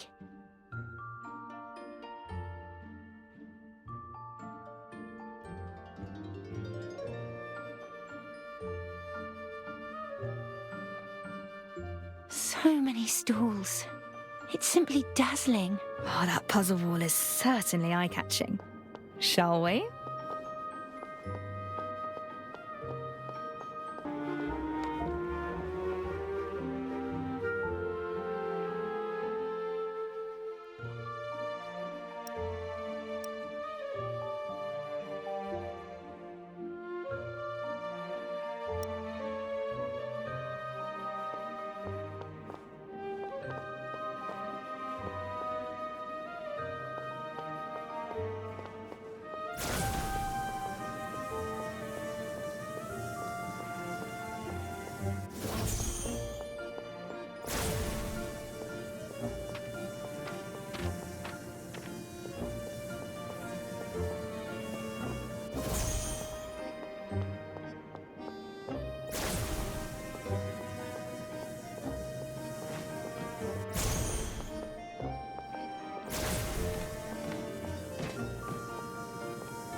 Kalman reactor you just used was invented early on in Silverium tech development. It remains stable to this day. UMI recently came out with the Fresnel reactor, renowned for its stability. Which is the more reliable, I wonder?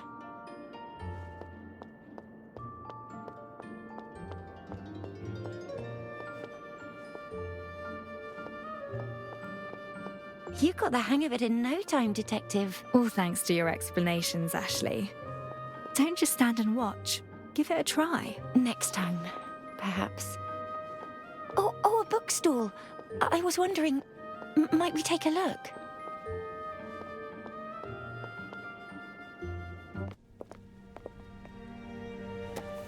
So there's a second volume. Ashley. Yes? Magic. Look over there.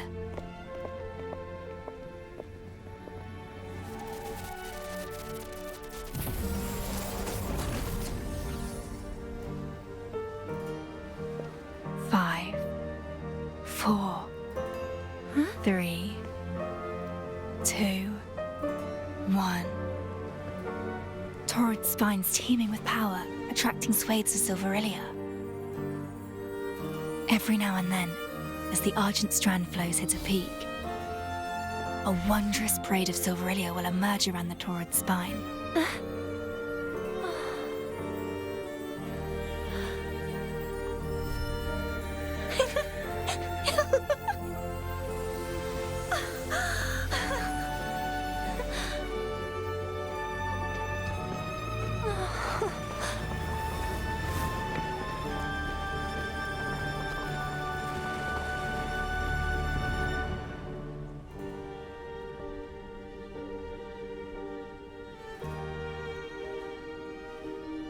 It's beautiful, even if fleeting.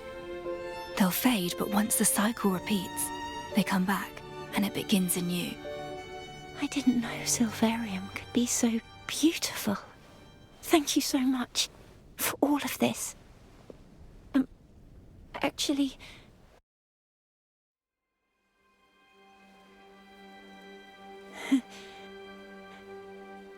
Actually, about the mystery of the stolen silver, the truth behind it. Master Detective? What's wrong? Detective!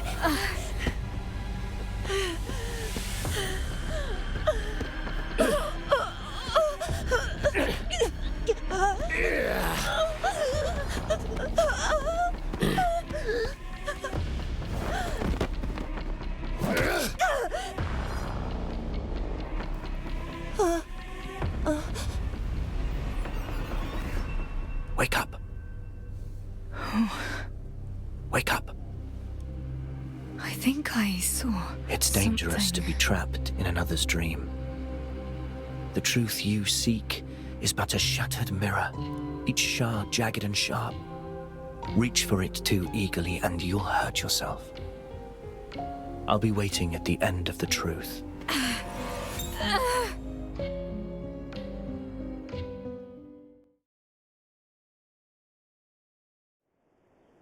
Do you know? Master Detective passed out. Master Detective, you're finally awake. What? You passed out all of a sudden. I couldn't wake you, so I brought you here.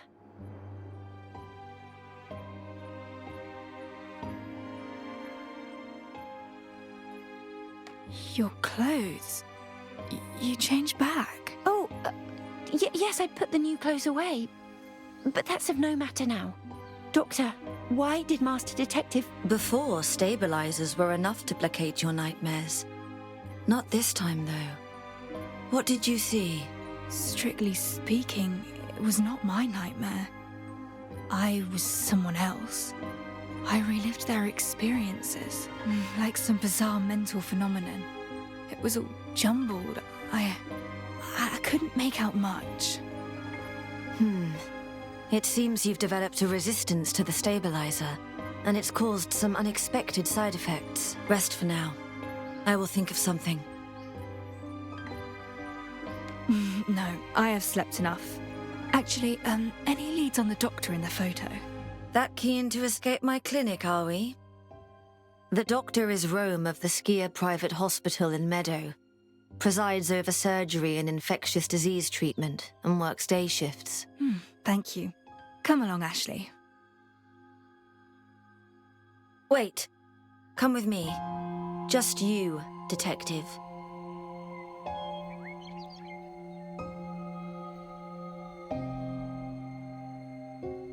Who is she?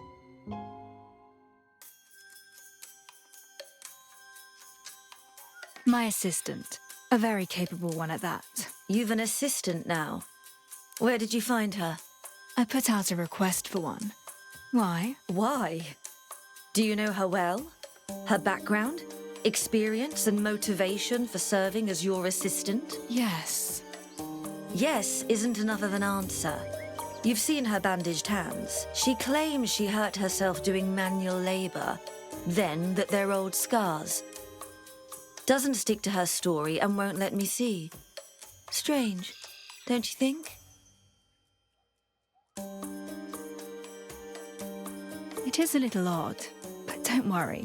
I have it under control. Do you now? You know best. I know what you're getting at, but I trust her. Then so be it.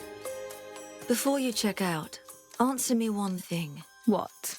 Why did you put a request out for an assistant?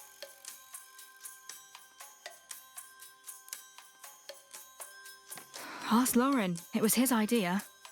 You know, I'm willing to make concessions if it serves the case. I'm quite aware of what an assistant does, but why not use somebody you already know?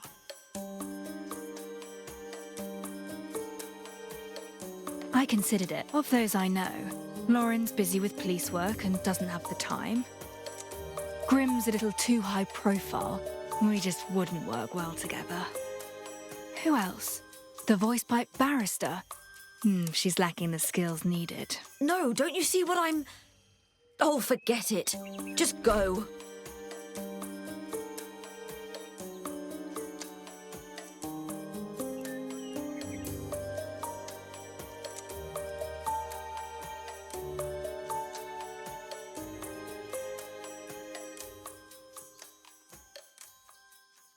What did you say? She looked so angry. Really? That's just how she is. You'll get used to it. Anyway, Firtho said that doctor is named Rome and works in the Skier Private Hospital in Meadow. Let's go.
We're here.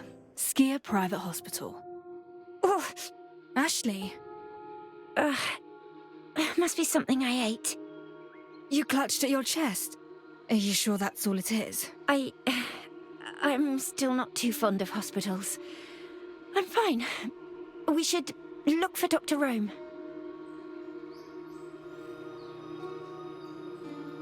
Wait, you should rest a while. I have something I need to do.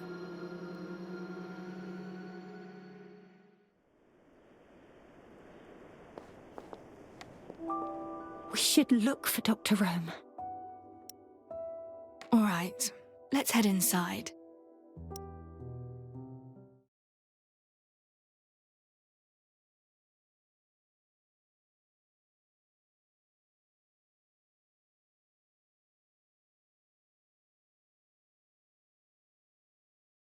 Dr. Rome could be in any one of the offices, Detective. Indeed. We should ask around. What is it, Detective?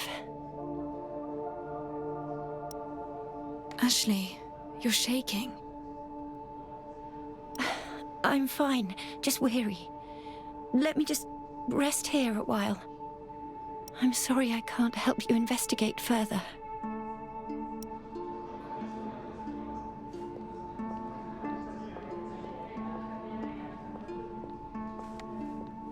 I can't afford this. Those private clinics' medicines are so pricey and never even work anyway. Dr. Rome's not like the others. Don't know what us poor folk would do without him.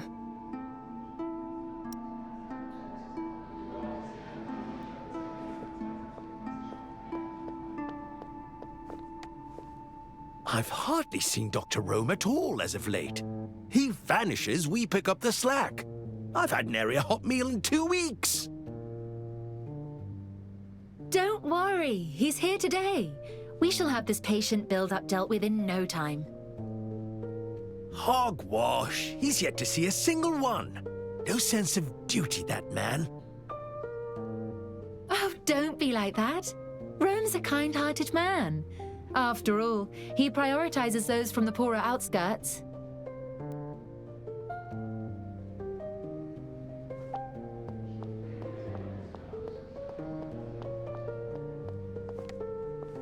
You've waited long, haven't you? Which doctor? Rome. It's been a whole fortnight, but he's finally taking patients. The thing is, all these injured labourers arrived, and Rome allowed them to cut in line. Whenever will it be my turn? Hold off on my medication any longer, and this ulcer will heal itself, I tell you. Apparently, Rome is a fine doctor of some renown. Keen to treat the poor. It is time to find him. I should ask at the reception desk.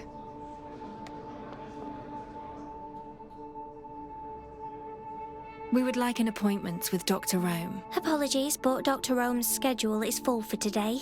Come back tomorrow. No, listen, I'm a labourer from out of town. I need his help, please. All right then. Head upstairs and wait by his office for a moment. Thank you.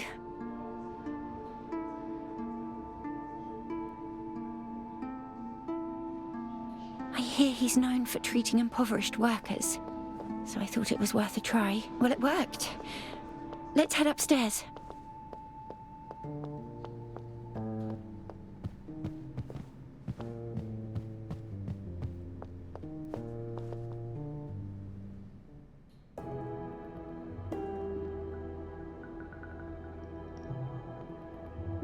Ashley?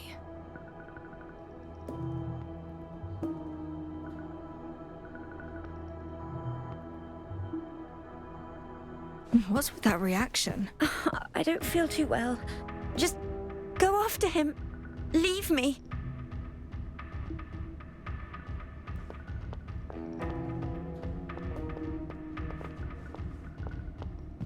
Rome's reaction is most bizarre.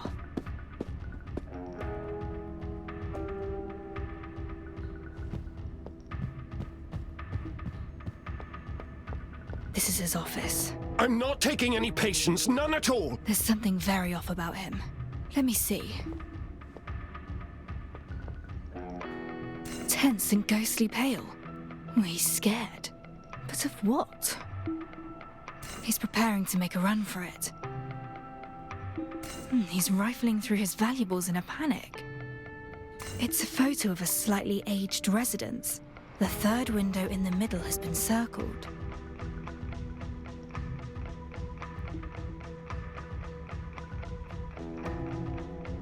United Momentum Works House Call Records.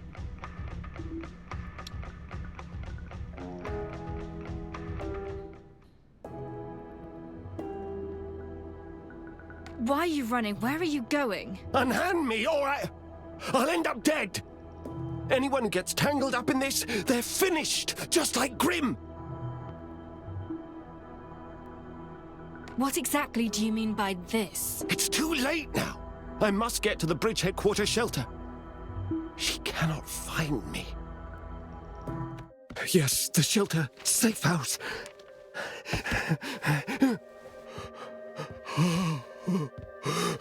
Calm yourself. I am a detective. You're safe with me. Just tell me what you know. Detective! You're a detective! I hear footsteps! Listen! High heels! She's getting closer! You! Watch out!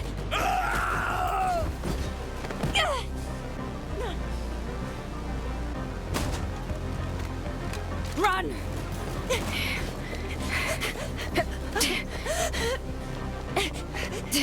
This way!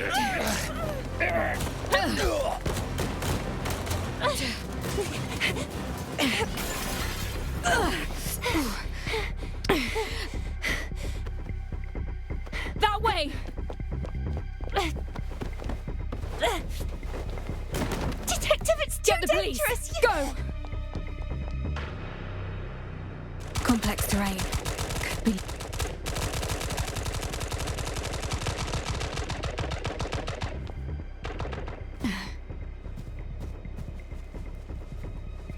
Where is she? Huh? This road's blocked. Find another way! They're stuck by the fence. I'm safe for the time being.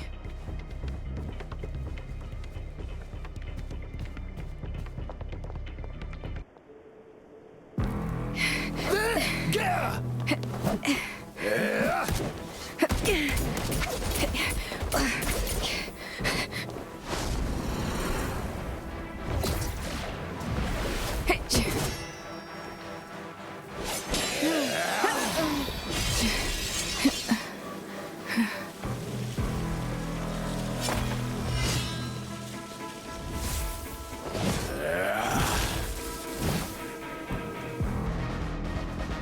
They came prepared.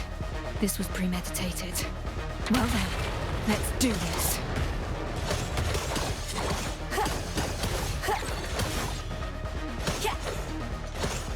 It's all in vain. I've warned you.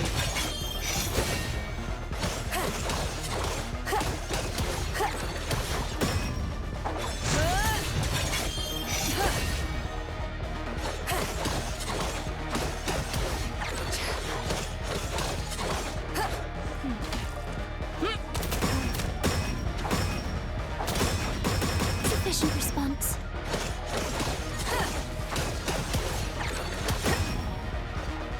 Stay sharp.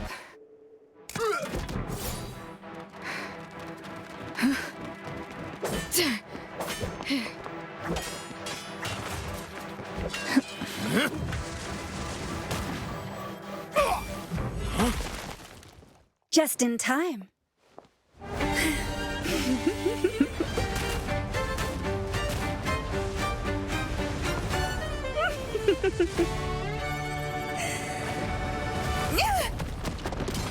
All taken care of? You've been keeping me busy. Detective, are you all right? After all the times I've helped you, isn't it time we officially work together?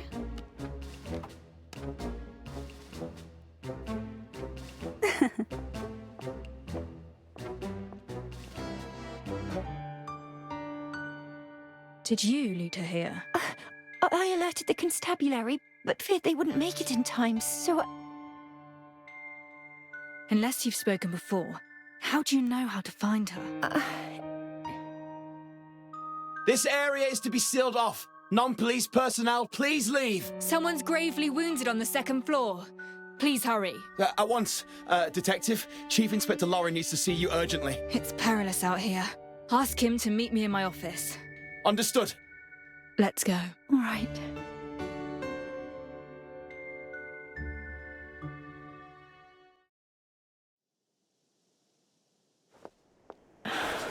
It would be unwise to linger.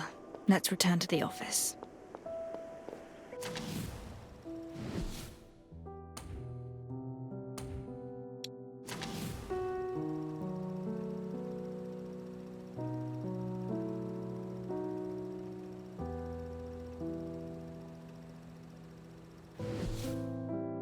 us.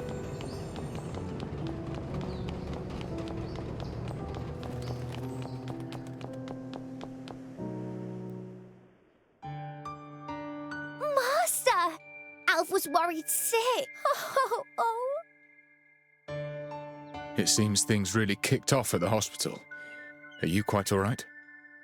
Master Detective and the assassins came to blows, and it was looking bad, so... Don't speak yet. I... Detective? I'm fine. The doctor in the photo is Rome.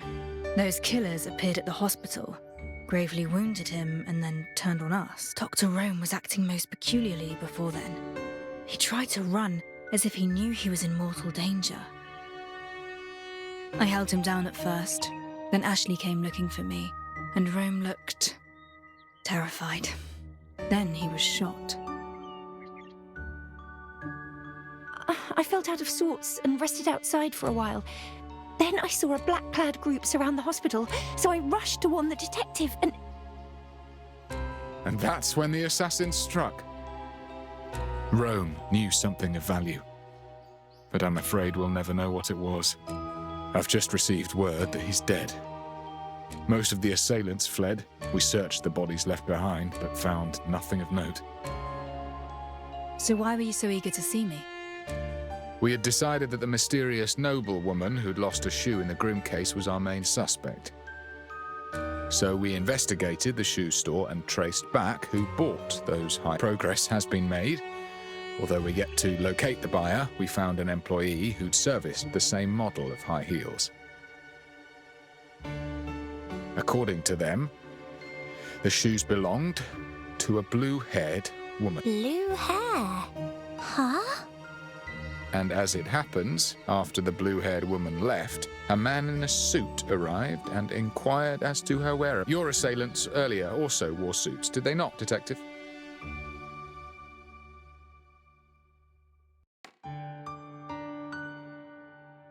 You recruited a helping hand in the interests of safety.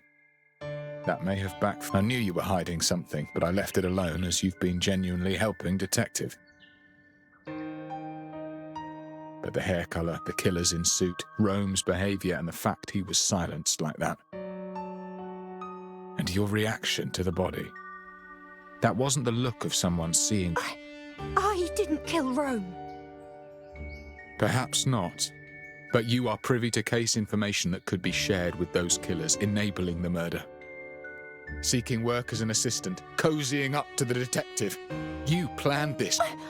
I would never mean to harm Master... Given the situation, I have no faith in your innocence, Ashley. I'm taking you in. Master Detective, you doubt me too.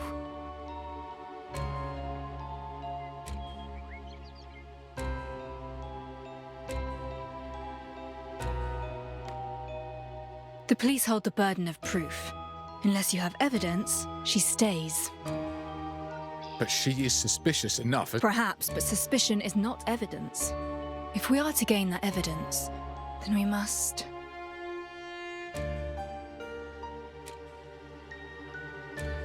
The punkster clashed with that mysterious lady at the scene of Grimm's case. He can identify whether she and Ashley are one and the same. But Ashley was there during his questioning, yet he never accused her, stated it was too dark to make out any features. That only leaves the lost shoe.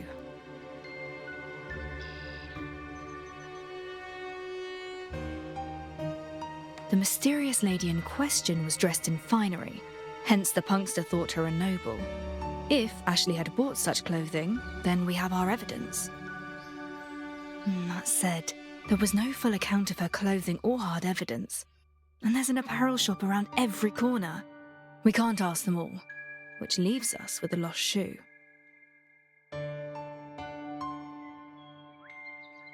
The shoe left at the scene of Grimm's fake death was an unusual size and tailored to fit. That if the shoe fits, then Ashley is the mysterious lady.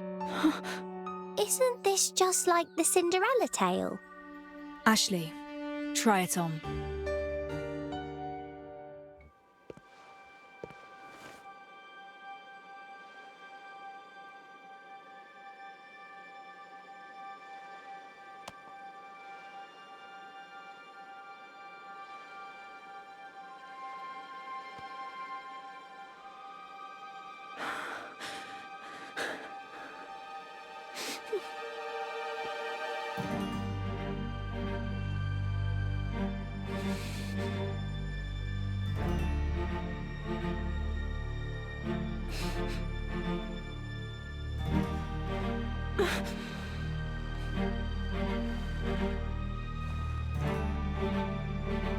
It doesn't fit her.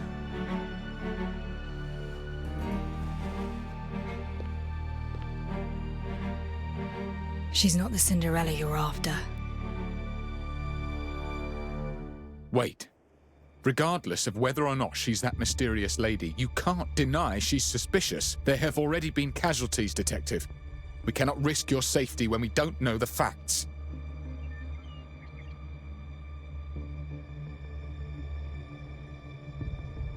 Chief Inspector, we agreed she's not a suspect unless evidence proves otherwise. We must stand united, or else the enemy will tear us apart. But... Master Detective, I wish to resign as your assistant. Chief Inspector Lauren is not wrong. I am dangerous, and you should steer clear of me. Your suspicions are understandable. There's much I've kept hidden that I can't tell you. Not yet. I suppose my trial period's over, and I was found wanting.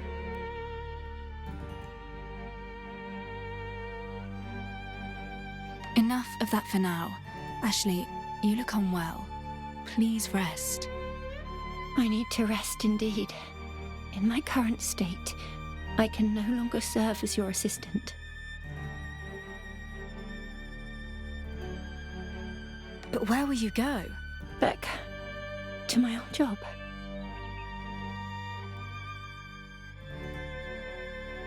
It's too dangerous to act alone. You can't just leave. Do not worry about me. I will find a way to stay safe. I trust you, and I require your insight. Stay, Ashley. Help me piece the truth together. No. The truth will only bring misfortune, invite calamity. Surely you have already realized that.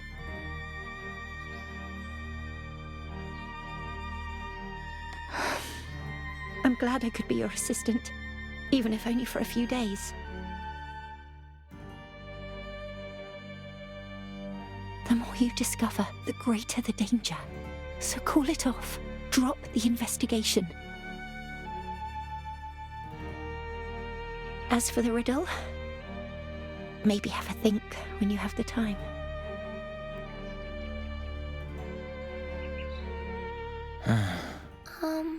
Where will she go, Master? I don't know. Without a tenant. Just like that, she's gone.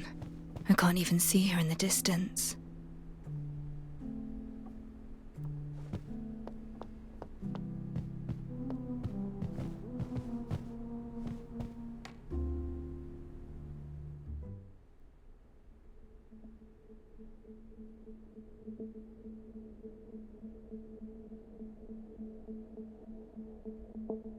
I'm sorry. It all happened too fast. Perhaps I was wrong in the first place to have you seek an assistant on short notice. There is much more to this case than I had imagined, Detective.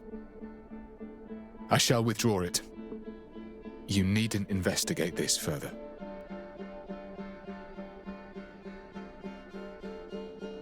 You may withdraw the case, but I must see this to the end, if only for myself. Well, what now then? She wasn't the suspect, yet refused to elaborate further. We've no leads. That leaves us with but one avenue to take.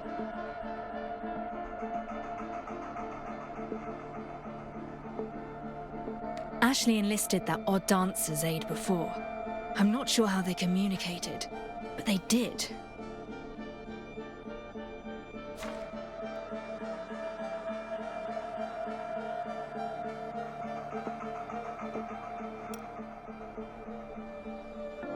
An invite to the boutique quarter ballroom? What has that got to do with anything? It's a hint left to me by a mysterious informant. It's time I sought her out.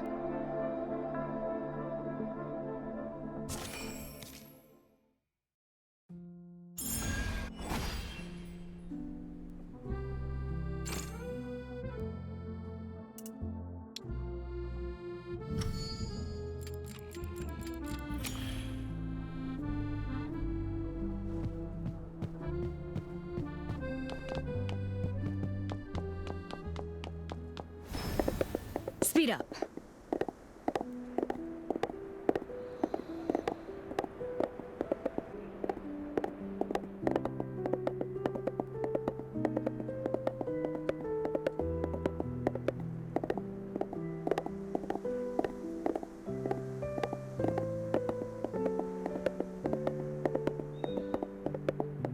Speed up.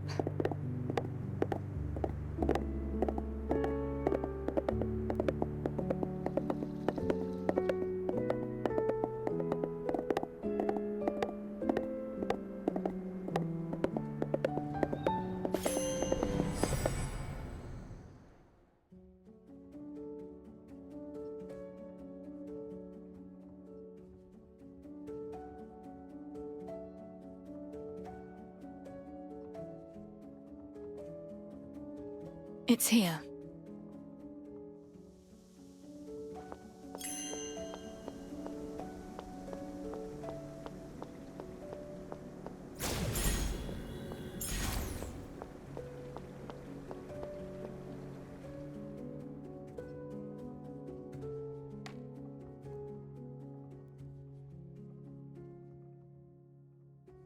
Please enter.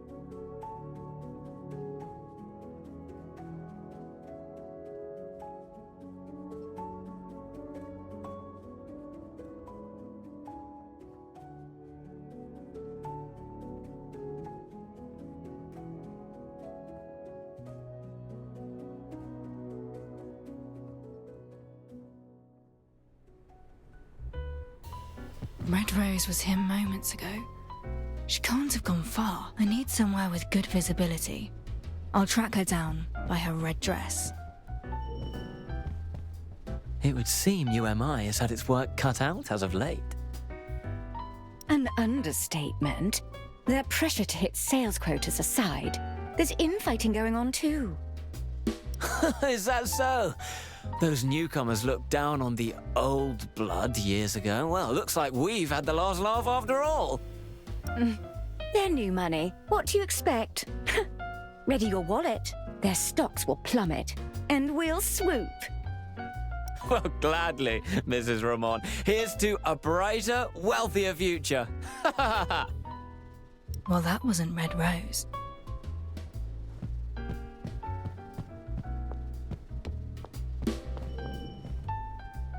And? His estate has 2 elderly servants, no guards. Wouldn't that suggest we've little to gain?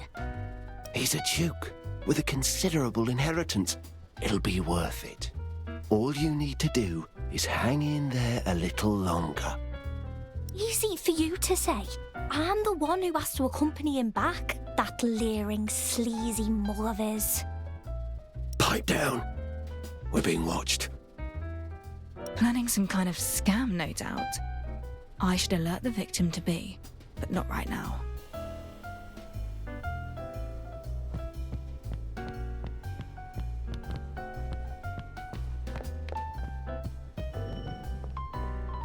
Oh, Julia. Do you dance like that every night too? Drinking, dancing, flirting, never stopping for anyone. Do you remember how we danced the night away when we first met? Your whispered words of love, of eternity. Listen, it's our song, our first dance. When you hear it, do you think of me still? I should try my luck elsewhere. There are too many people. Listening in one by one is a fool's errand. It's Red Rose I'm dealing with. She'll not sit still to be found.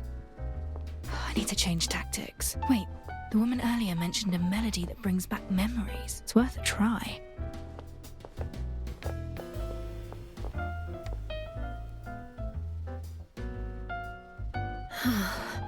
Yes?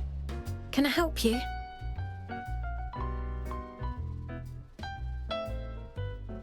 You seem exhausted. Should I take over for a song or two? You're serious? You can play the piano?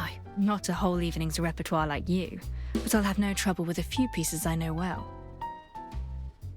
Please, have a seat.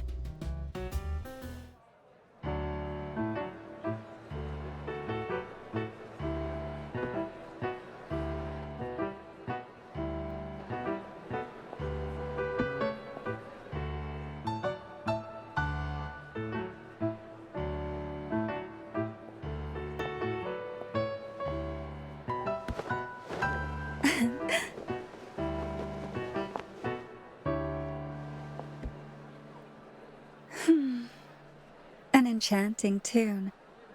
Not dancing to it would be a crime. You won't keep me waiting now, will you?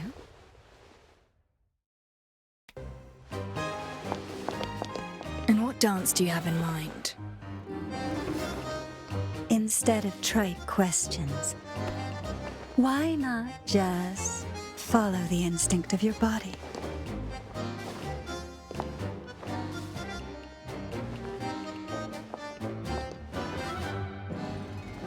Candidate, assassin, or last-minute reinforcement. Tell me, with which red rose am I dancing? Shh. Now, don't spoil the moment.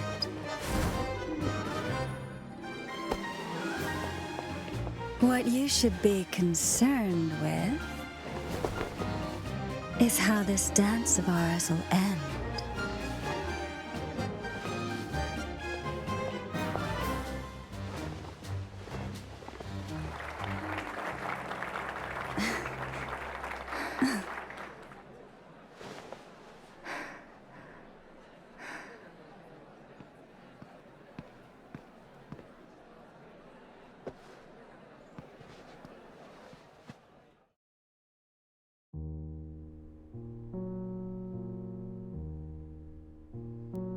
To our dance.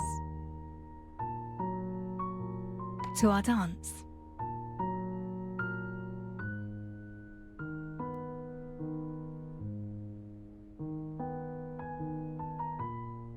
I've had my fun, so I suppose you deserve a reward. I'm sure you came with questions. Before our pulses slow once more, ask away. You're a woman of many faces. Which is the real you? They all are. Or perhaps none of them. Who's to say? As ambiguous as always. But I've come to expect that. Well, it seems our little detectives reached a hypothesis. So I'll humor you. Tell me, who is Red Rose to you, detective? What's she like?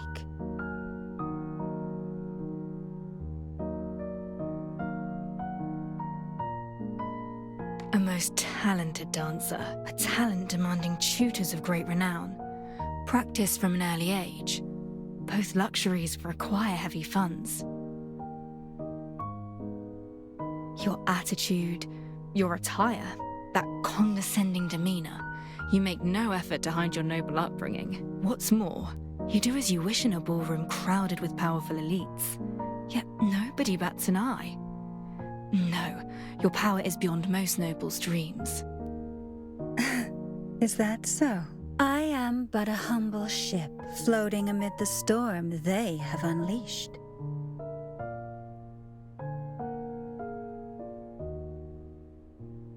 Just what is this place anyway? I'm aware it's a noble ballroom, but I believe there's more than meets the eye. What you see is what you get, Cariño. The Midsummer Night's Ballroom is what you wish it to be, what you want to gain from it. What's your connection to House Flora? You seem to be working in the shadows for a certain noble house. Or perhaps you're a high-ranking noble yourself. Rumors abound that House Flora grants flower-related titles to its esteemed members. Titles like Red Rose. You seem quite knowledgeable in Flora's affairs. The affairs of Sylvania and its power structures may be beyond my reach, but I know a little of them. Few noble families would shelter one as reckless and indulgent as you in their ranks. But Flora might. Oh, do excuse me, detective. I mean no offense, it's just that serious gleam in your eyes as you state your case. It reminds me of something.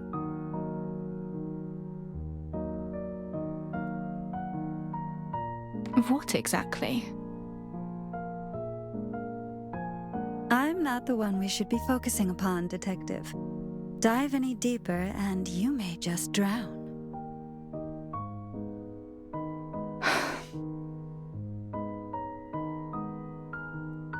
me what you know of Ashley. Now that's more like it, Detective. I was starting to think you'd never stop asking about me. I know little of the girl, however. If you wish to learn of her past, her upbringing, then I'll have to disappoint you.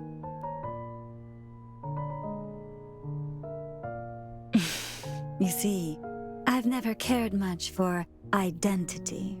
I think it's a boring construct. Such things are tools to be used when it's convenient, when it interests me to do so.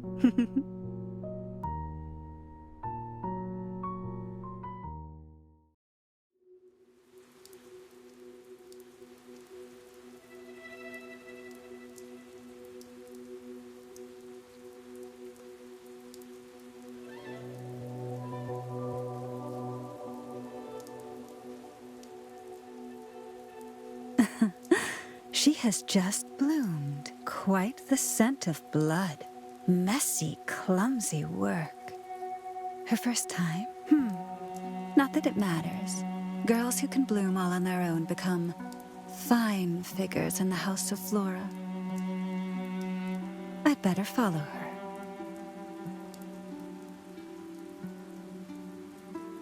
Yes, but no closer.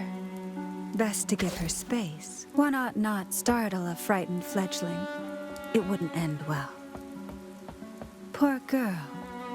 Who plucked you out and cut you down, my little flower? Don't you worry.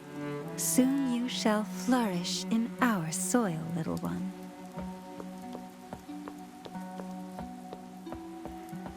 Just bloomed and already attracting pests. How predictable. I've no qualms with being the knight in shining armor, but I should hurry it up.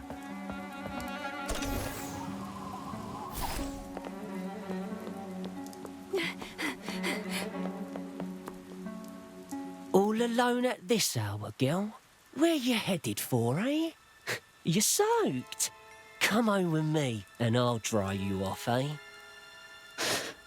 Well, cat got your tongue? Oh, whatever. I like him quiet. Drag her off! Ah! Who's there?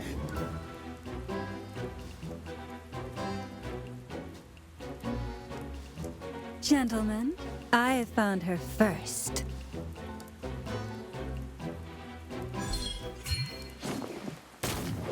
Get the bitch! Watch it! She's got a gun! You all have 2 left feet.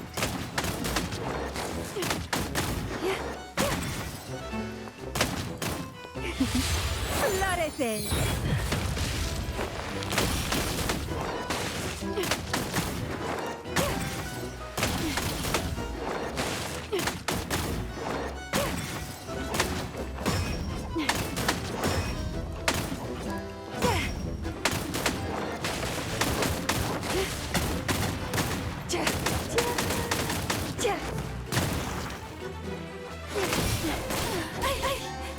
Can't keep up with my step.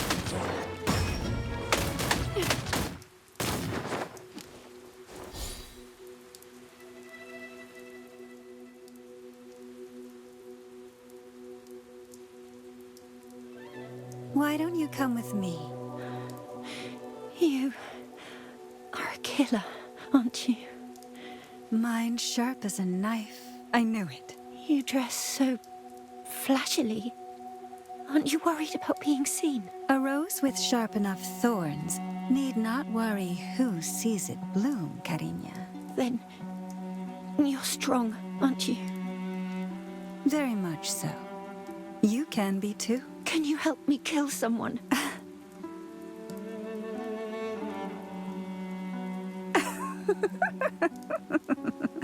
Oh, what a response. You know, I've taken many in before, and no 2 react quite the same. But that's a first. Can you? If I felt like it. Who? Someone important. A celebrity? Or a noble, perhaps?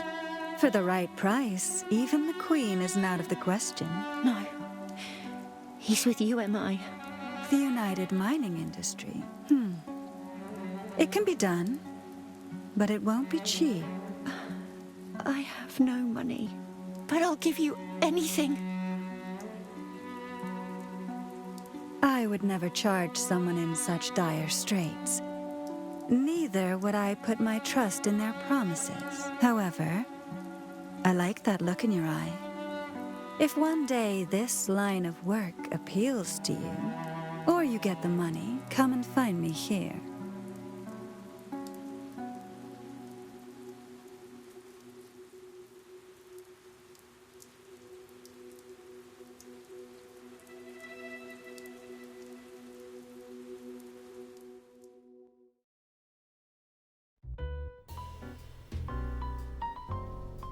So you first met on a rainy night. You helped her out of some trouble and she asked to place a hit.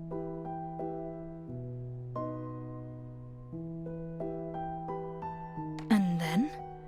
None of this explains why you've come to our aid multiple times. All in good time. As I was saying, the poor girl looked for me time and again. Yet things didn't pan out as I'd hoped, and she refused my invitation.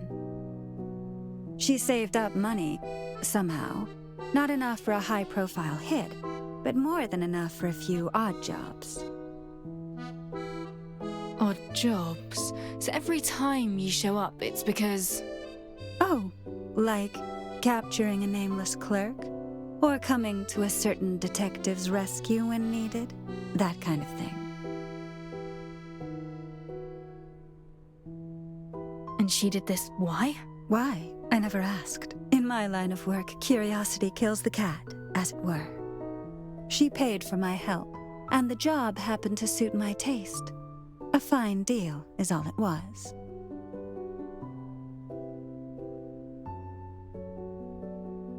At least tell me where you first met her.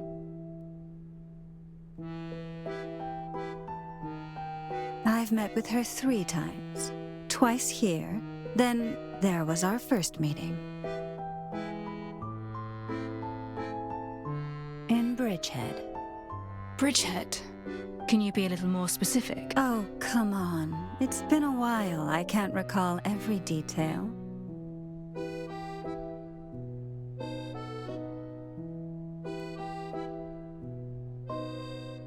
Don't give me that look. If ever detective comes asking for me, tell her everything. That was what she asked of me, and it's what I've done. So Ashley was covered in blood when you first met her. To have clear bloodstains despite the downpour suggests that the bloodshed occurred somewhere close. It's too late now. I must get to the Bridgehead Quarter shelter. She cannot find me. No. Bridgehead, a shelter. I see now. My thanks for all your help, Miss Red Rose. That's all for now. Farewell. No, you don't. Take this with you. And this is a single-use skeleton key. No need to thank me. Consider it a reward for that splendid dance. And a word of caution. It's not just anyone who's after your head, Detective. Most never tread waters this deep, and the currents only get deeper. So be prepared, if you value your life. Oh, and one more thing. Regardless of her true intentions, that girl cares for you. So, don't let her down. I know. Thanks. My pleasure. Consider this an investment. I hope my judgment is right. Perhaps one day I shall need your aid, but in completing which task, I wonder.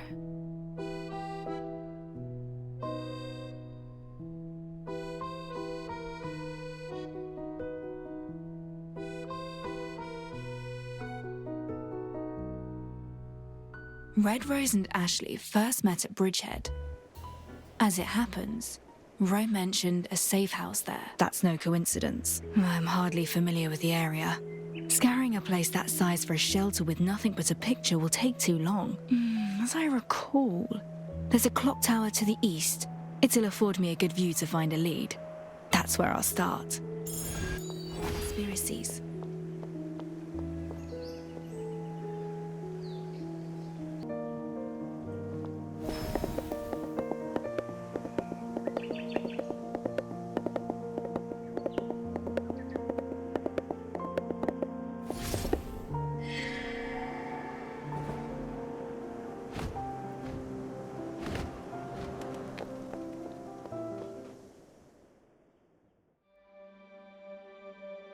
My memory serves me right. Not much has changed here in 3 years. I'll head to the clock tower and do a basic survey of the terrain.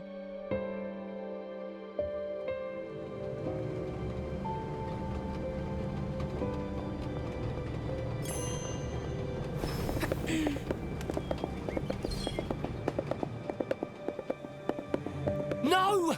Please don't! Here, the protection money. Just leave. You're behind on protection money, eh, Miss Luger? Please, sir. My husband had an accident at the factory. We've not a dram to spare. He can't even get out of bed without help. We need my earnings. Have mercy.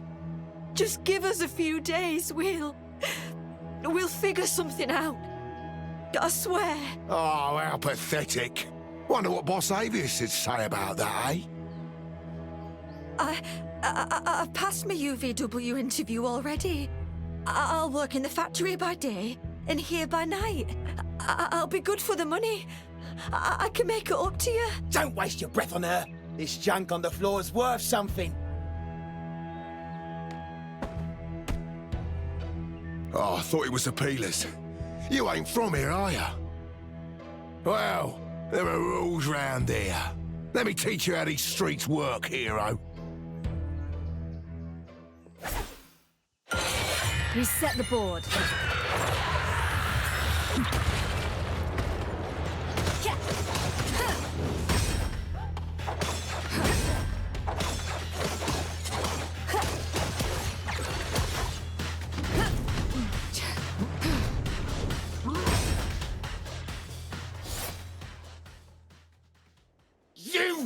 You just wait! Many thanks. You're a kind soul. Thank you. It's quite all right. But I fear you won't be able to do business here anymore. It's fine. I've a new job, and I can move my stall to the suburbs. Even the biggest gangs stay clear of you and my turf. But, well, what's a lady like yourself doing in Bridgehead Quarter? You in trouble? Need help? I intend to reach that clock tower. Ah, Hubble Tower. Been out of service for years, but you asked the right woman. I know Phil, the old guard. Here's a shortcut. Skirt round the tower till you reach an ascent device. It'll take you to the top. Thanks. That's a great help, ma'am. No, don't be silly. I should thank you.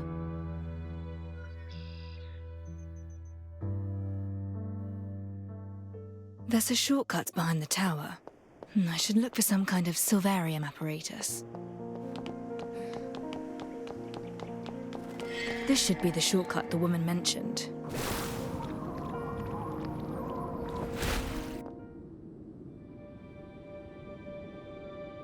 To the south of the UMI factories. I don't need to look there. That safe house may be hidden to the east, west, or north. Let's see.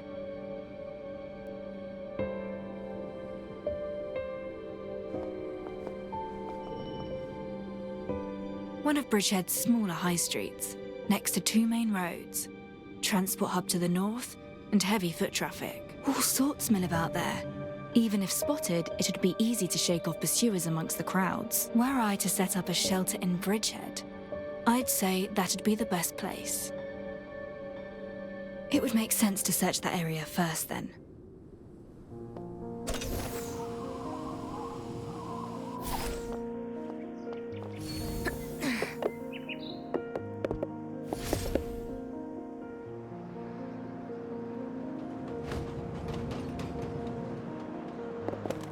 Rome's safe house will likely be around that high street. I'll take a look. It's all low-rise shops around here. No tall buildings. Not like the photo at all. This area is decent, but too out in the open. I fear it'd make for a poor safe house location.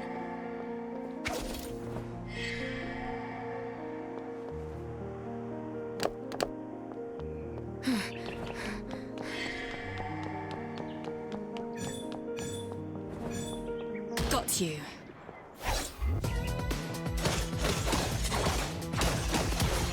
Out of my way!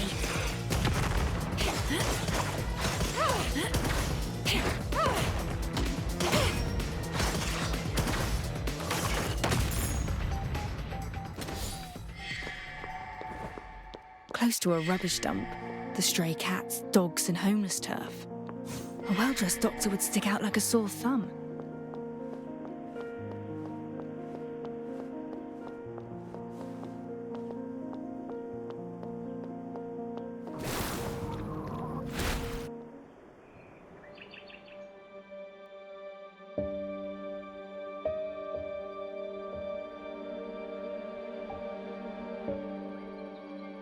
This office building's in a decent spot.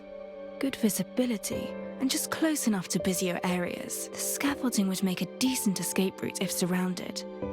Perfect for a safe house. Yes, this is the place. 4th floor, 3rd window along. I'll go up and take a look.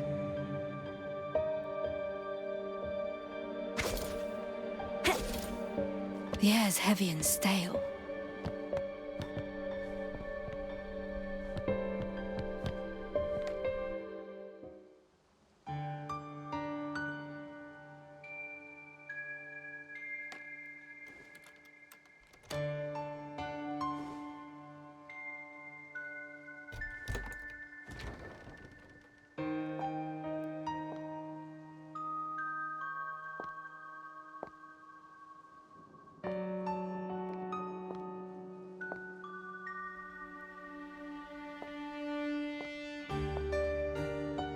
Newspaper clippings and an evidence board. The owner is versed in intelligence and deduction. Rising detective cracks cold case. Hero fights despite injured arm. It's the figure from the 3rd photo. I'd never imagined Rome's safe house would be this rising detective's secret base. They were more than mere acquaintances. Well, Mr. Evan King, a pleasure. As a fellow detective, I'll need to inspect your office. I'm sure you won't mind. Not anymore.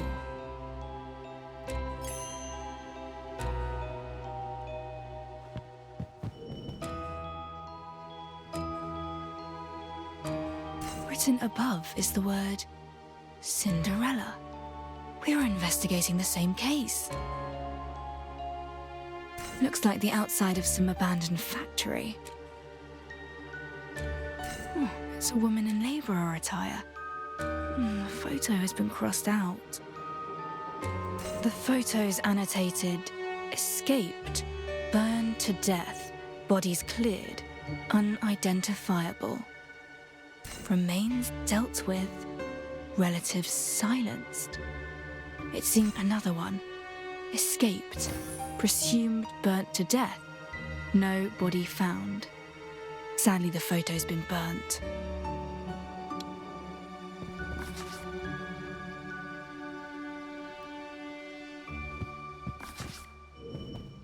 There's more mould than sandwich. And the coffee's all sediment. They've been here for a week at least. There's a single bite in the sandwich. Whoever came here likely wasn't a visitor Evan expected. A safe? The owner's a smart one. I should have a look inside.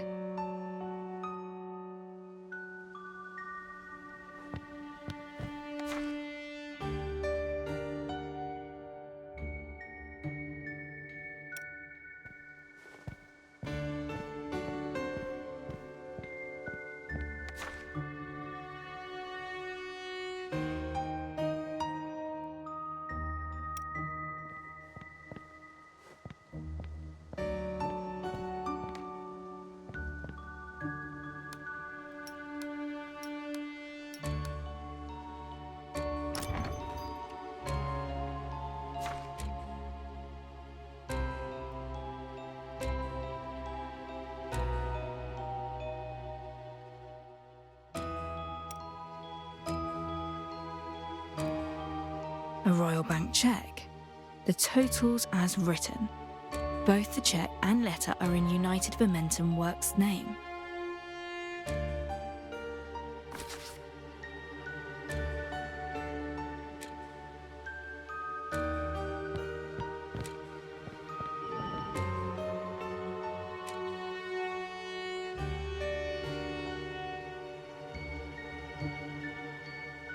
A fight took place here. Someone was shoved and pinned here, their head smashing into the wall. Judging from their height, that someone wasn't Evan.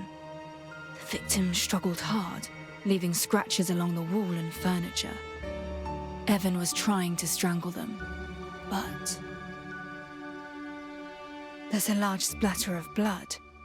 Evan bit off more than he could chew. He was stabbed. From the pattern and scale of this bloodstain, I'd wager his carotid was severed. Evan lost too much blood, couldn't fight back, and soon collapsed. But what of the weapon?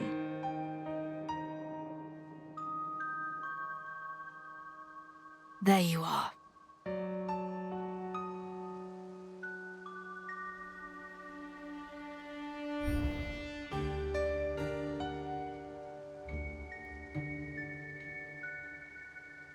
The engraving reads E.K., Evan King's initials, just like those on the knife he's seen carrying in news photos. The murder weapon was his own dagger. The bloodstains along its edge have been dry for a while. It wasn't tampered with, just discarded at the scene.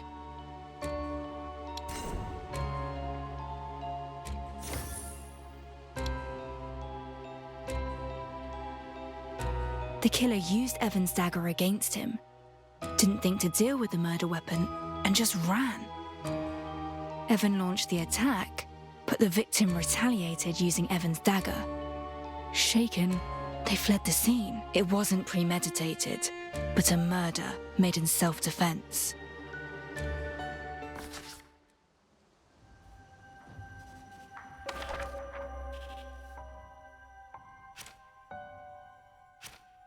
One day, he received an unexpected visitor. He was the first to attempt murder. The victim accidentally killed him in the heat of battle, then ran from the scene without so much as wiping the weapon clean.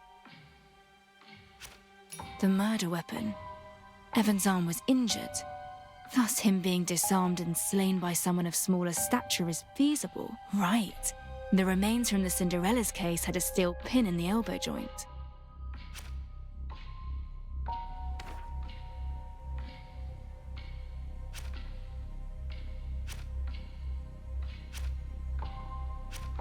Evan King must have been tasked with some kind of cleanup for the Cinderella's case. Most people on the evidence board are confirmed deceased.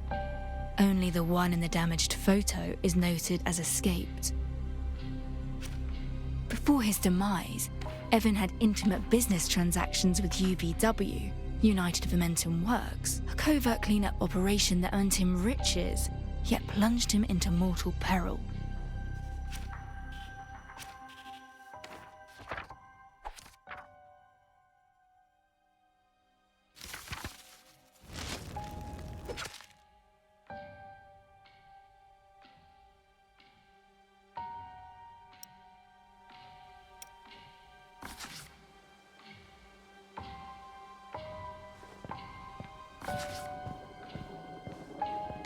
They're in labourer attire, but the photo's too burnt to make out their features. Is this intentional? Your link to the Cinderella's case? But how closely, I wonder? I found all three figures from the photos in Grimm's notebook.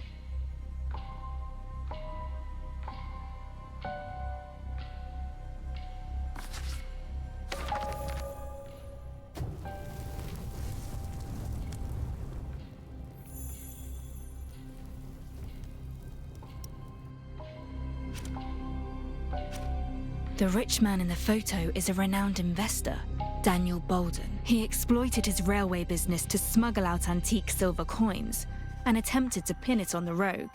He has close relations with the UVW official, Vorsch. The second photo shows Dr. Rome of Skia Private Hospital. He was pursued by assassins when I found him. I wasn't able to save him. He'd often go on UVW house calls. This cannot be a mere coincidence.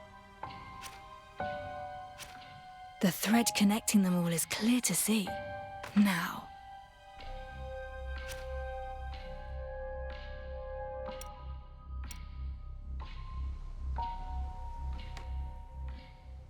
All clues lead to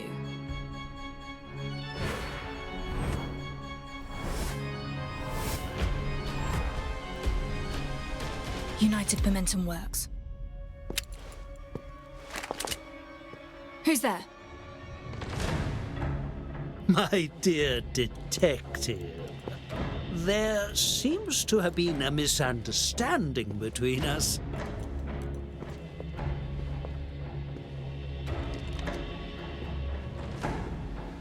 I'm most curious, though. How did you find this place? I should ask you the very same. This whole matter has become quite the sorry state of affairs. Daniel Bolden lost many of their riches. Having associated with the man, I, too, was dragged into the mess. I should have known better. He's rotten. You ought to have seen that. So you'd think. All I did was help out an old friend, and now look. I'm reduced to a man scrabbling around to clear his own name. And thus, with great effort, I gleaned this address from Bolden's letters. But lo, the detective beats me to the punch. Well, was it a fruitful search? I'd be over the moon if you'd found evidence clearing my good name. My search yielded no useful leads. Oh, is that so? However, my evidence gathered elsewhere requires me to visit your factory. A trip there might well fill the gaps in this case. And who knows? Any suspicion held against you may be dropped entirely by that time, Mr. Vorsch. Wouldn't that be nice? I would provide ample compensation if it would help your cause. There's no rush. We can discuss that once your name is cleared. For now, let's focus on getting me to your factory. Tomorrow, then. It will be open to the public as it happens. UMI deems mine an exemplary factory. Hence, business associates from other factories and UMI higher-ups will all be in attendance. A discerning individual with a penchant for justice like yourself is more than welcome to join us. I look forward to it, then. Wonderful, wonderful. Yes, the factory is a bit of a way away in the suburbs. I shall arrange for you to be escorted there. A carriage will be waiting by your residence. They'll deliver you to my factory early tomorrow morning. How does that sound?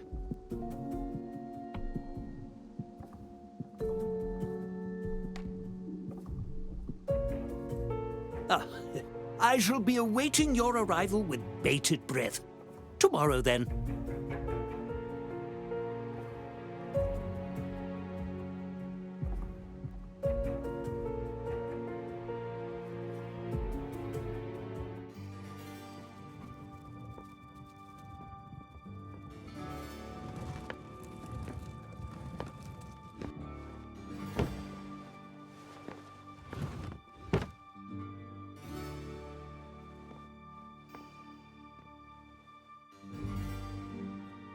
Midnight shall soon strike, my dear mare.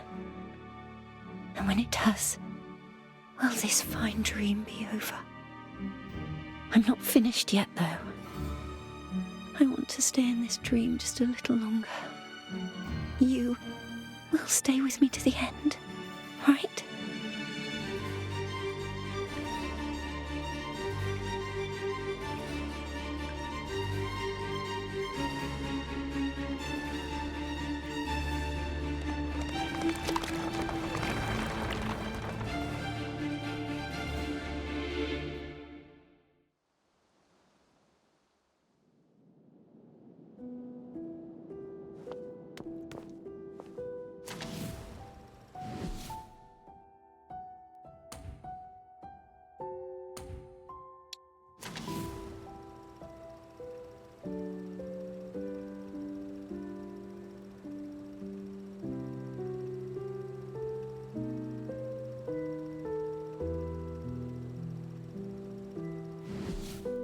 hours.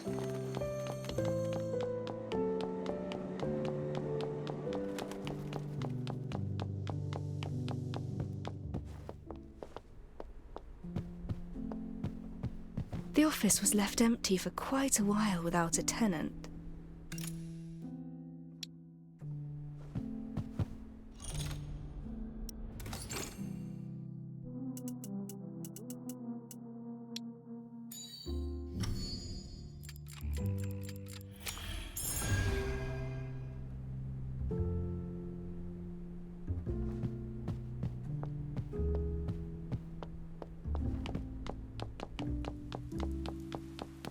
The bus is now arriving. Please stand. Are you ready to visit the factory, Mum?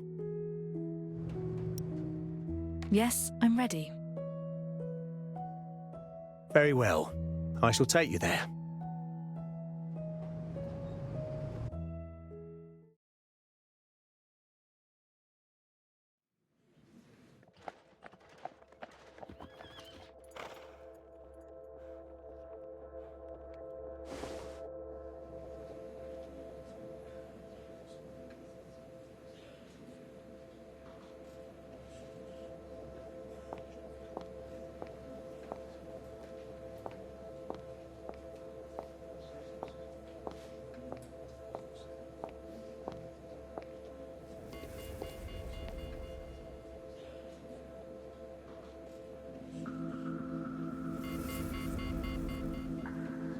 This blasted memory of mine, I forgot entirely.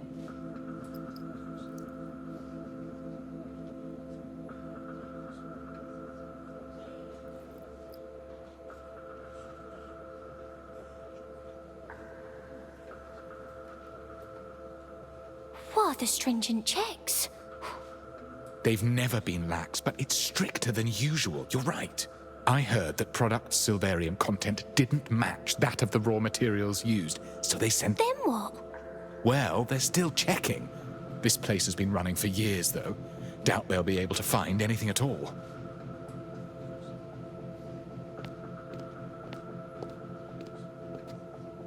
Ma'am, Master Detective, I take it? Have we met?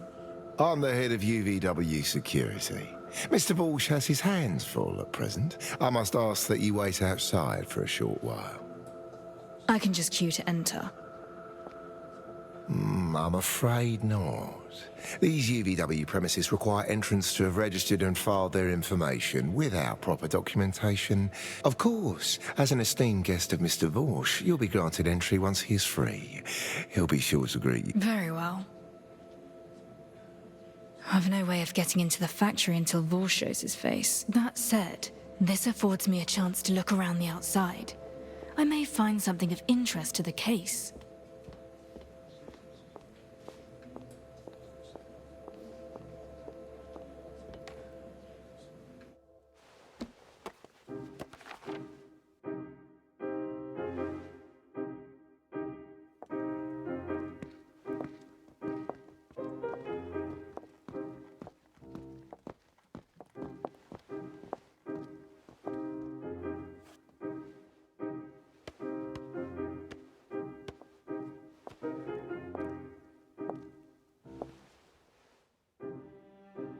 Forgive the intrusion. Might you mind if I sat here for a moment? Please.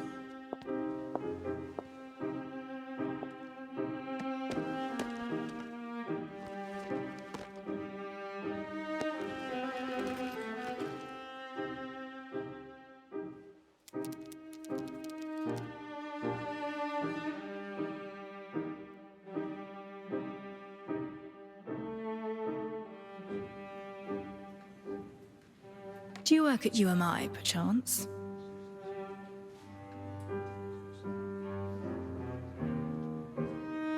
What kind of work there? Secretary work. So what do you think of the factory and everything? And everything? Well, you know, the stolen Silvarium. United Vimentum Works has been in operation for 15 years, during which UMI's board of directors has changed thrice. with zero impact on UVW's upper levels. In other words, UVW is highly autonomous.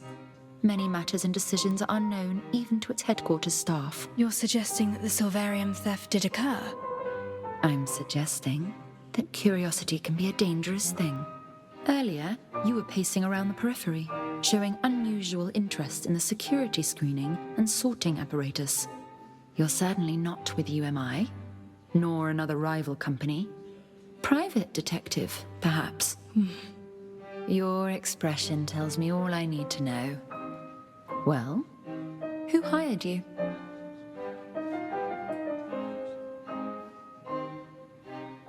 Loosen up. I have no interest in blowing your cover, yet. UMI is just as curious about UVW, so how about this? You clue me in on the results of your little investigation, too. In return, you'd be paid handsomely for your efforts and gain the friendship of UMI. Think it over. Master Detective, apologies for the wait. Do excuse my delay. To make up for it, allow me to show you around myself. Remove all Silvarium products before entering the factory, please, or that blaring alarm will sound.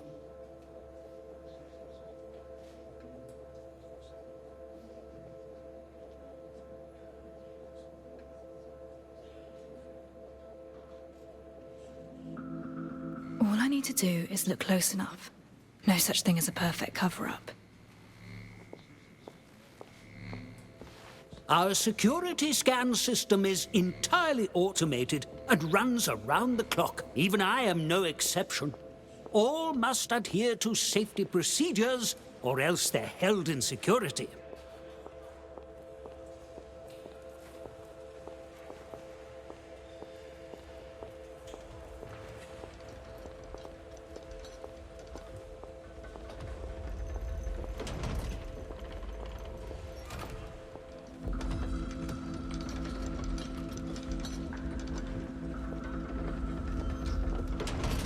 And here we have UVW's assembly line equipment, the 5th generation we've released, and the greatest card up our sleeve that makes us so competitive as Silvernia's largest manufacturer.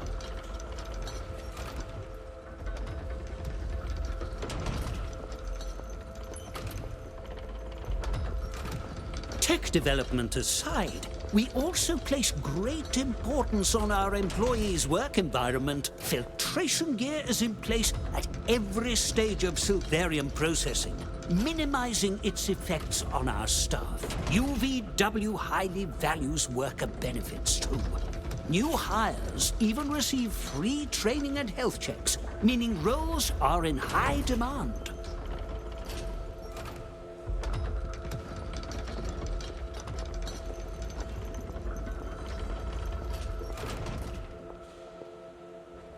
The final material is sent to the warehouse. Its output channel opened only in the presence of headquarters personnel, ensuring that it... She's here, sir. I'm afraid something has come up, excuse me. Please wait here. I'll be right back.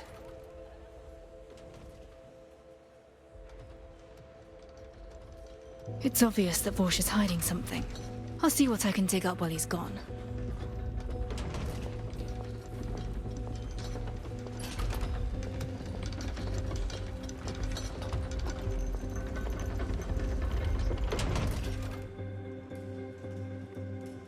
You? Have we met? Why, yes. Just yesterday when you scared off those thugs. Remember? Ah, right. So this is the new job you mentioned. Indeed it is. I work the assembly line. It's my first day. I see. Would you happen to know anyone who's worked here a long time? Yeah, I'm afraid not. The ladies in my group are all quite new too. Oh, wait.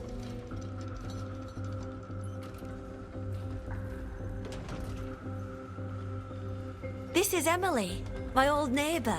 She's been here half a year or so. Ever such a sweet girl. This is the lady I told you about, who sent those thugs running yesterday. A true saint. I think I hear the foreman calling. I'll leave you to it. Ask Emily any questions.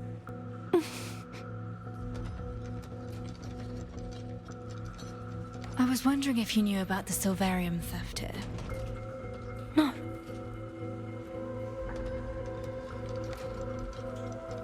There's an area behind the waste disposal, not open to the public. What's it used for?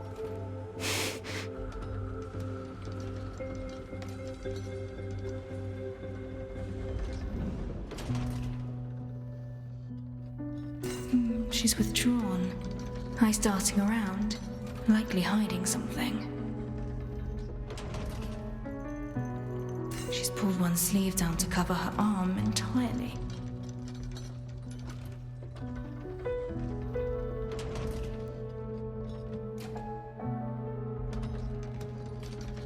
That's a team leader badge, so she's worked here for some time, it'd seem.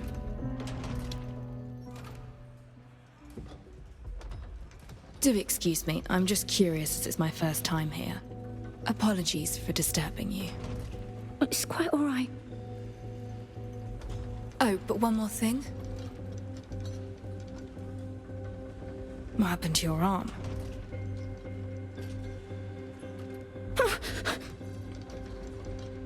My dear detective, there you are. I had to attend to a senior visitor, you see, but then I couldn't find you anywhere. I'm to blame. I've left you waiting around twice today, most improper. Come along, let me make it up to you. Well, don't just stare. Answer our esteemed guest when she talks to you. These labourers have the literacy of sewer rats, I tell you. I tried to teach them manners, but to no avail. You can forget this week's wages. Go find the manager. You're on the night shift from now on. Well, there's no need for that. She's a forewoman, not service staff after all. I made her uncomfortable. That's my fault. You hear that? Our dear guest is most forgiving. Well, I suppose I'll let you off just this once. I fear it's getting late and we won't be open much longer. Shall I see you off?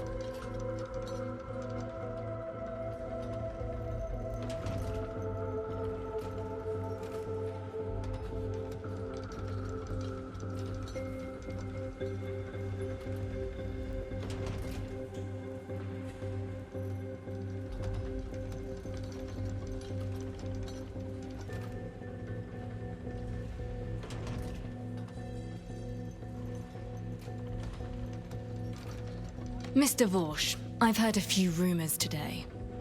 It's said that there was a Silvarium theft in the factory. Is that true?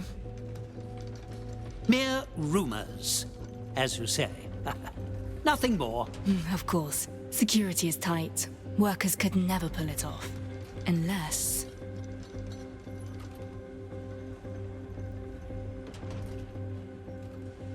It was not a worker, but one in charge. Oh, I love your sense of humor, Master Detect. As I mentioned, it's a 24-hour system controlled by UMI headquarters. Even I can't skirt around it. Heavens, even the CEO himself has to swipe his pass and proceed through security. I see. So they're quite groundless then, these rumors? Entirely so. Slanderous, in fact. I suppose such spite is to be expected, given our years of success and enviable... Well, here we are. Farewell. I do hope we get to meet again.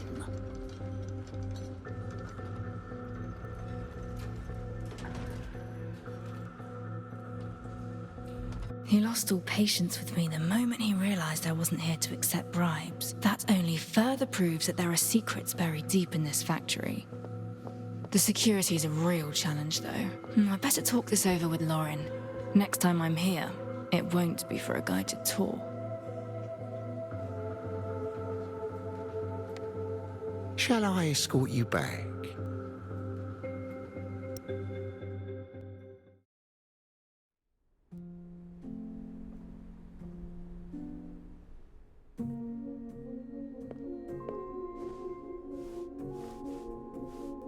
So, UVW's not quite as squeaky clean as it seems, you think? Precisely. Almost all new hires. The only worker with experience I found had burns on her arm. Potential abuse. I'm certain there's evidence hidden in that area they kept shut off. A rather suspicious processing area. But how will you get inside? You say their security measures are formidable. The security gate is out of the question. We have no UMI employee IDs, and those guards know your face. Moreover, even if we had procured worker passes, we'd have no weapons or reactors once inside. A factory crawling with combat-savvy robots. We'd be lambs to the slaughter.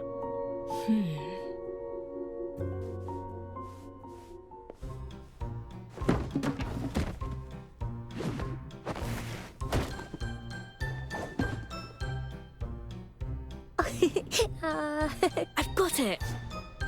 If human access is all but impossible, why not use the cargo route instead? Nice work, Alf. Huh. Really? Oh, Alf actually helped. Alf, I need you to buy these for me. Thank you.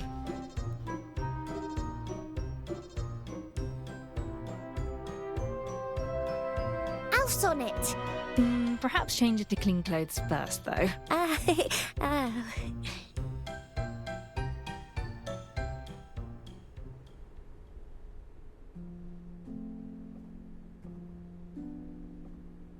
Let's get moving before the rain washes away the evidence.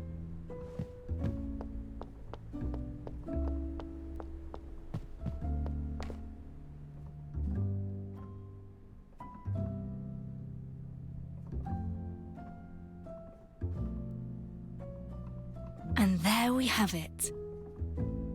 Now, we wait for nightfall and for security to loosen just a little.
Just as planned, time to head in.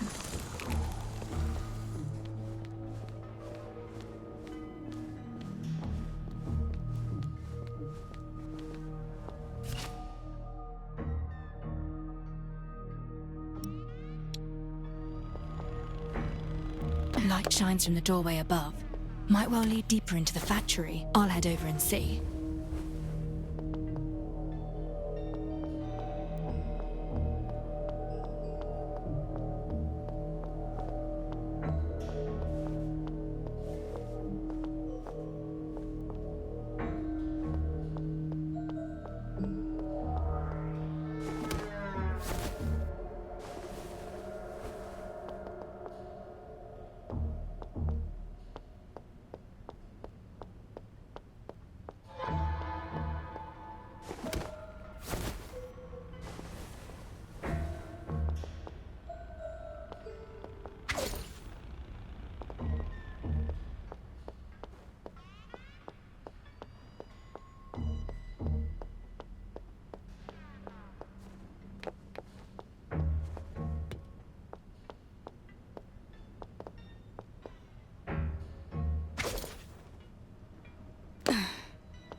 hear machinery.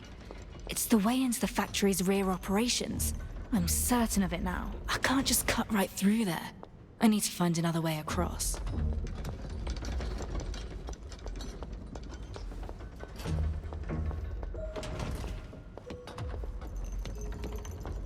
Appears empty outside, but there's activity within. It's a front.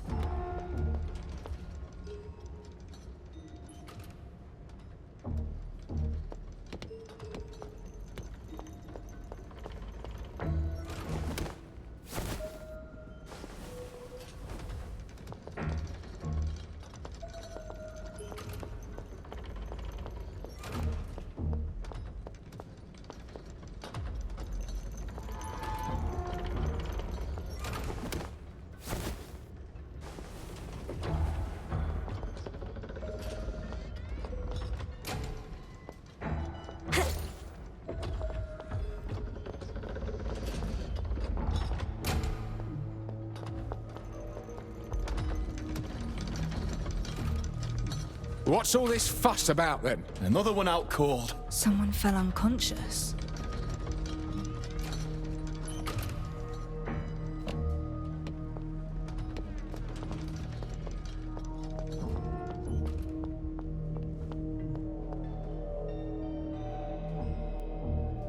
A worker's passed out on the first floor. Go deal with it. What, again? I just got back from my shift. Who's conked out this time? Emily. Emily? The girl's got one foot in the grave. Would save time if she just croaked already.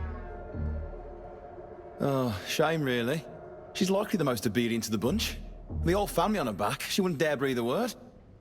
If you've time to grumble, you've time to kit up and come with me. To the infirmary? They always come out of there looking sicker. Dead or alive, she still belongs to UVW. Quit the chatter. Move it.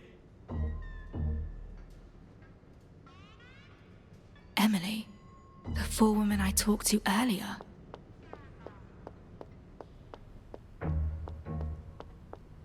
It's not even my shift, and I'm tasked with this. Feels like we're the same as those worker mules, you know. Would it kill you to shut it for 2 minutes? Wait, are they... I'd better follow them.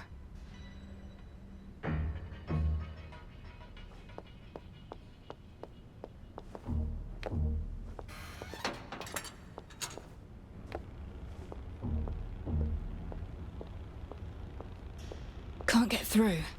I'll need to find another way.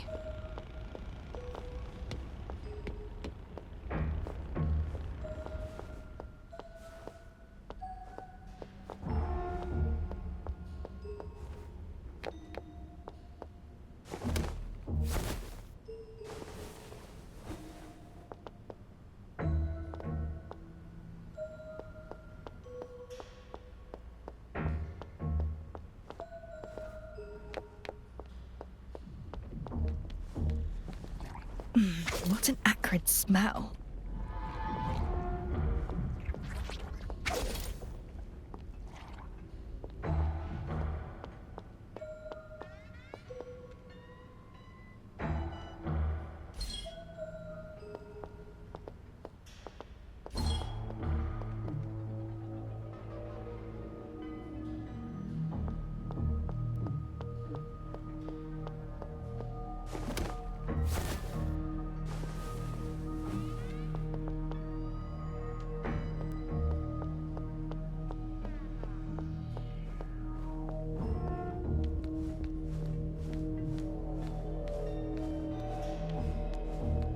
An office in a place like this?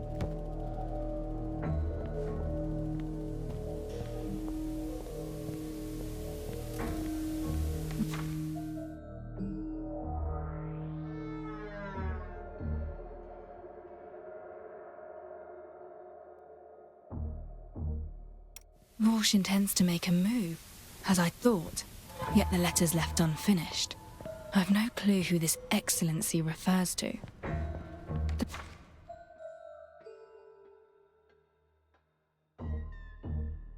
The proposal's approval is dated 2 years ago. Walsh must have contacted Rome back then and set up the infirmary. I must be in accounting. Walsh's office is here. Vorsch took over this factory 5 years back. Wait, production details. The giant reactor has pushed Silverium purity to 91%. That's military grade, banned by royal decree, and worth a killing in black markets beyond Sylvania's walls. There's little else of interest. I should continue investigating elsewhere. Get a move on! Everyone will be dead before we even get there! They've headed over.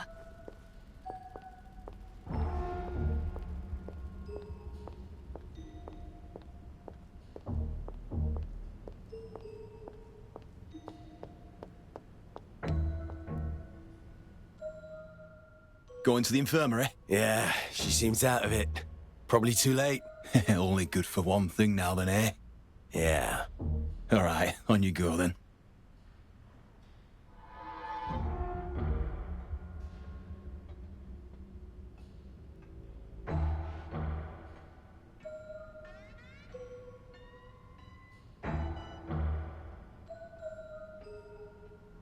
I need to find a way to open that door and follow them while remaining undetected.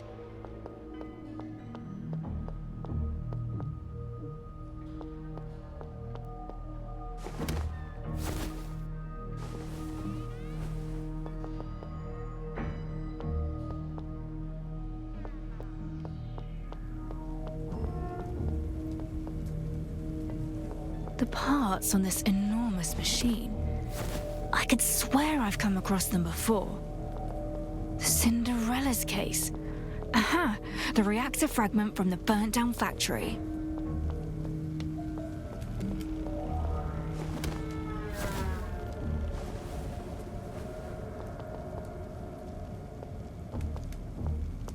This factory is a hellhole.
Vorsch lied about plenty.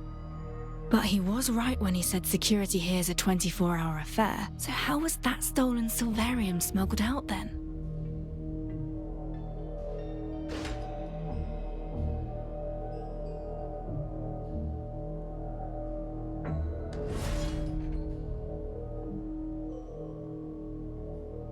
I should just head in.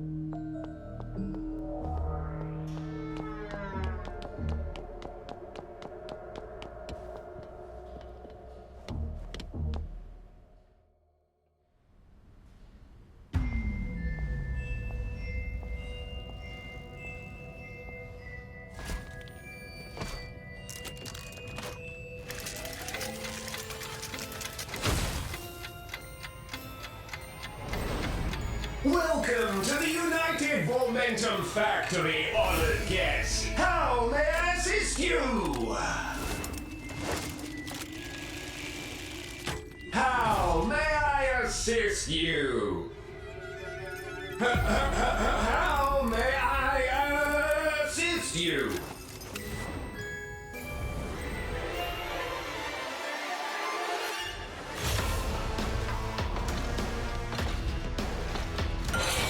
Nevermore.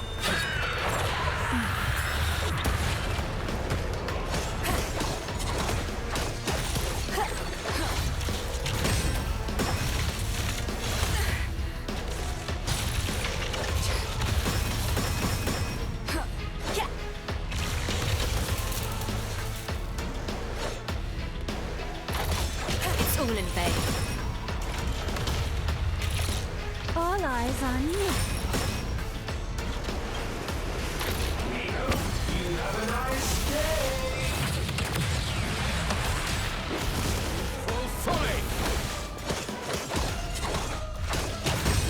Sufficient response. It's all in vain.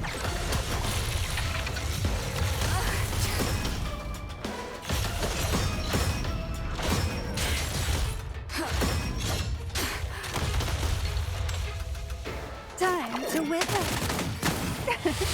Rain of petals.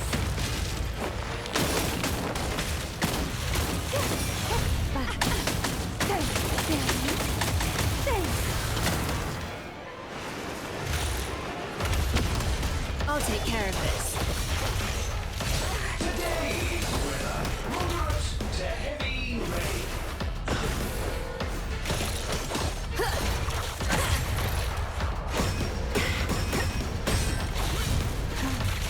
Today's weather, moderate to heavy rain.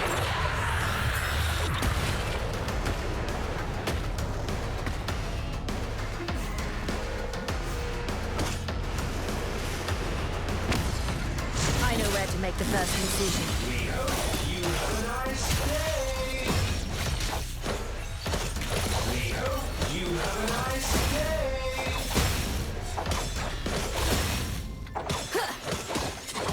Knock it off! Poor little thing. Floreces.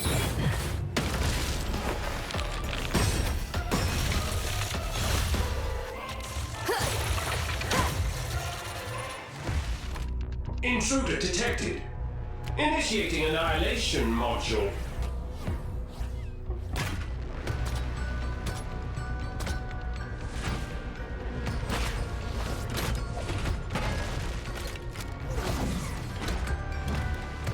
Cease resistance at once, or your mind will not be held responsible for your safety.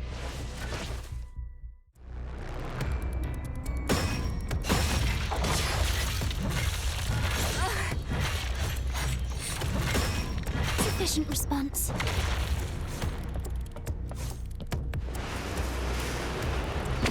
Still making a racket? You'll never learn! Rat!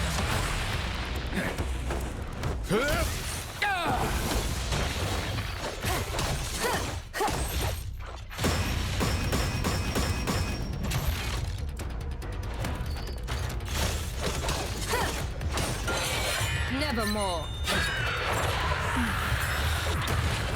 All eyes on me.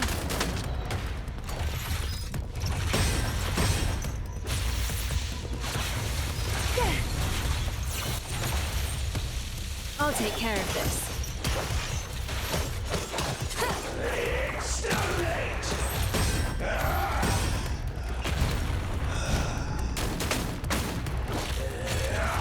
Commencing pursuit!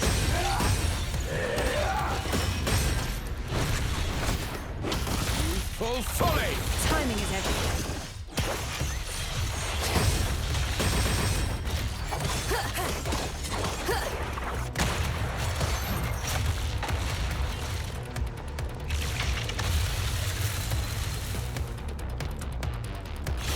Knock it off! Try again. Exterminate!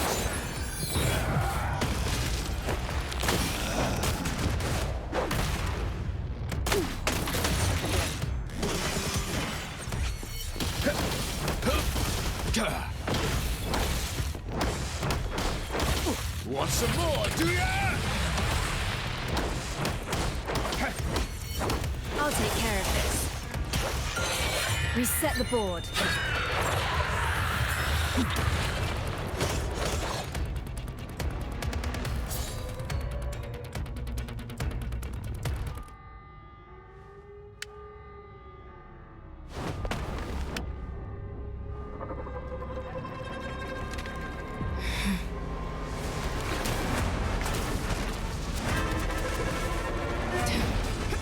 Not bad at all.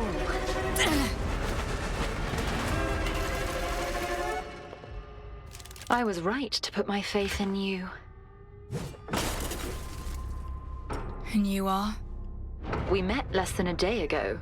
Forgotten already? You look different. Your voice. This is not the time to worry about all that, Detective. I shut off the alarm, but it won't last. The guards will soon notice that something's amiss. I advise you finish investigating before they arrive.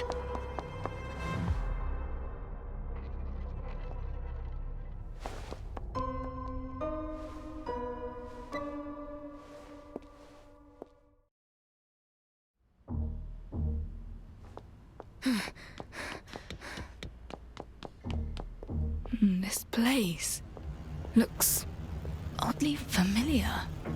We think you're the most likely to be. That voice, where's it coming from?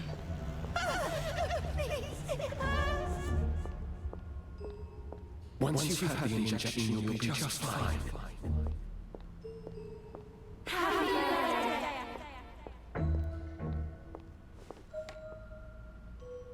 I've seen this door before.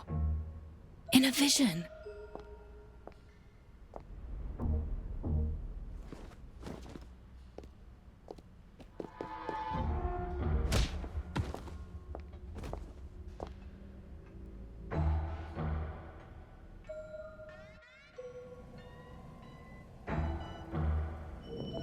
A bottle of medical solution for injection. Looks like the foreman had just taken it out of the safe. Wait, the solution contains high-purity silvarium. These medicine bottles all bear different labels, and yet the liquid inside looks and smells identical. Saline solution.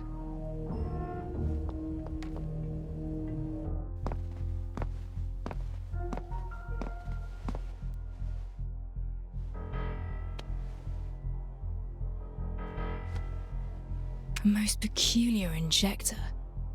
No proper needle to it. The procedure would be exceedingly painful.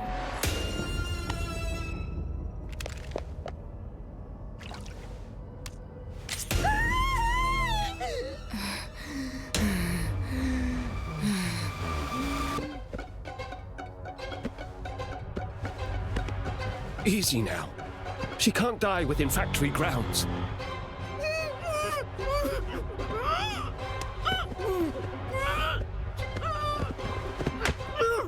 Stop roughing her up, I said. What have they heard? Each one struggles harder than the last. A talented man you are, Rome. Our output efficiency's rocketed since your arrival. Well, well, what wonderful cargo we have here.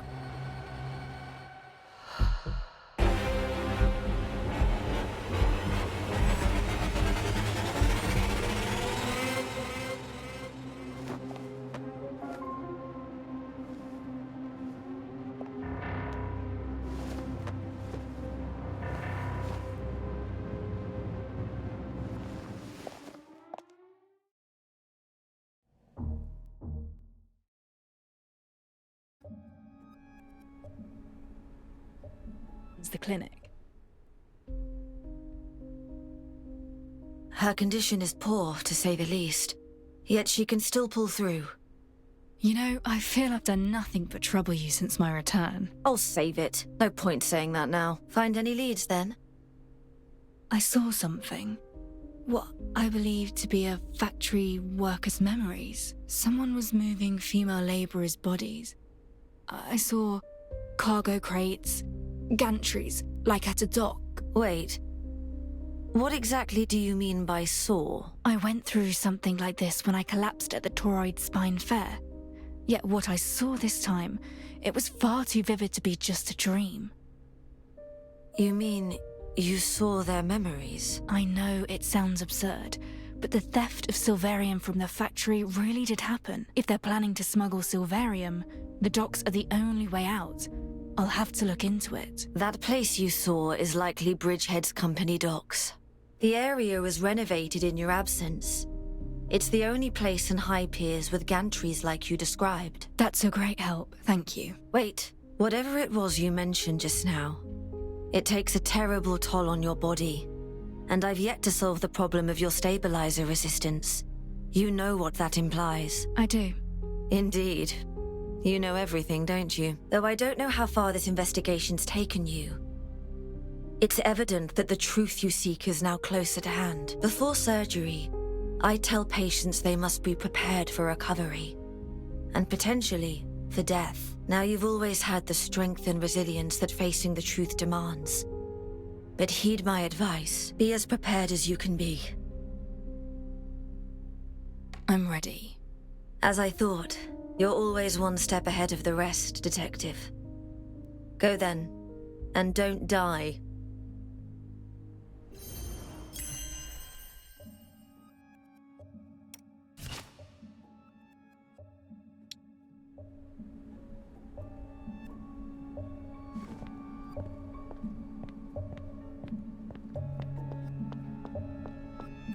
Bridgehead, freight dock.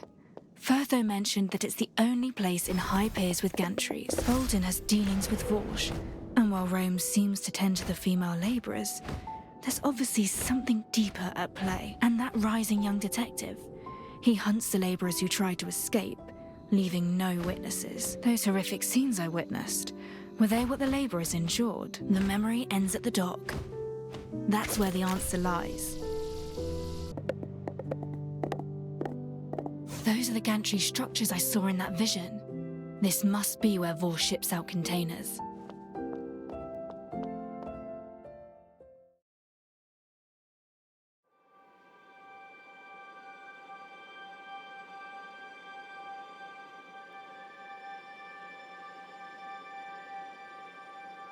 Time to see just where they plan to send these crates.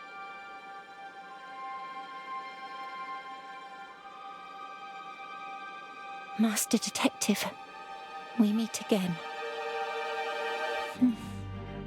I'd assumed you'd have given up by now, but you're not the quitting type, it seems. If you've made it this far, then you know about the workers. You planned this. Manipulating your way to becoming my assistant was just a means to have me uncover the truth. You chose me to investigate it all. So, why couldn't you have just been honest from the start? I am sorry, but I have my reasons. I've never been good with people. Truth, lies, goodwill, pretense. How does one differentiate them all? I, for one, struggle to. I never thought I would be able to trust another.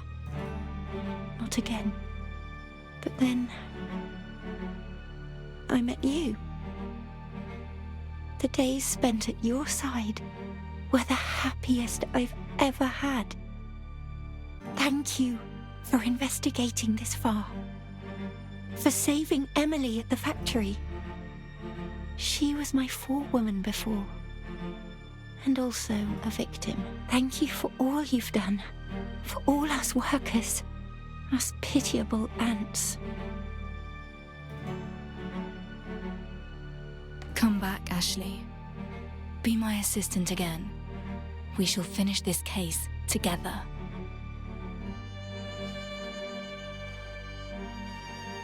You're my prince.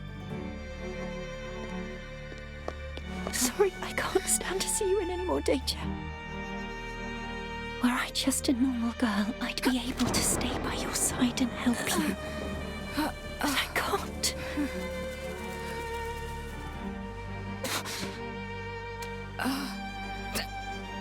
It's all right. Just close your eyes and rest a while.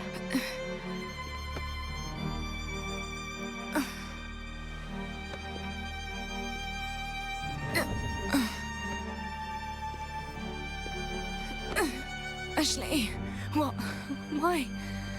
I know you and the constabulary possess sufficient evidence. Enough to expose their crimes. And I must put an end to it all. I must have my revenge. I'm so sorry. I was dishonest with you until the very end. Take care of yourself.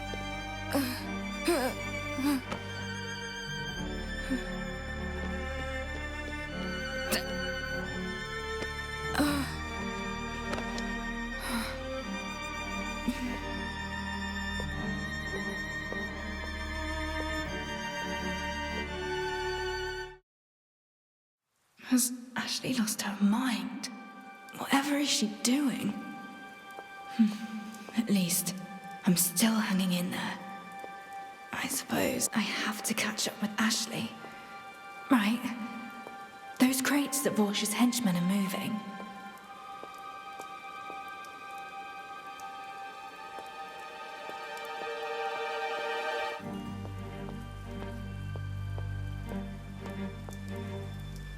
These are the crates they're transporting. They should end up in the same place. I hope I can still stop her.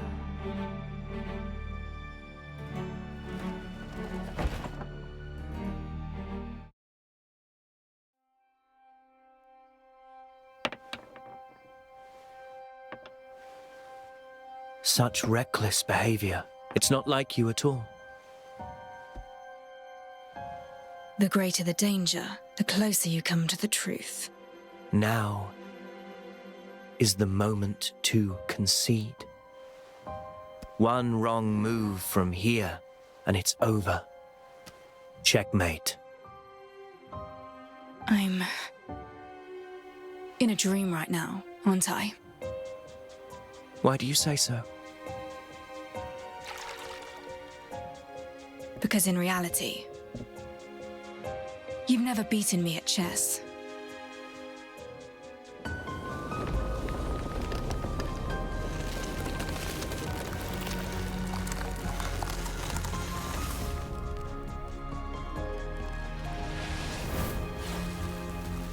I'll be there whenever you need me.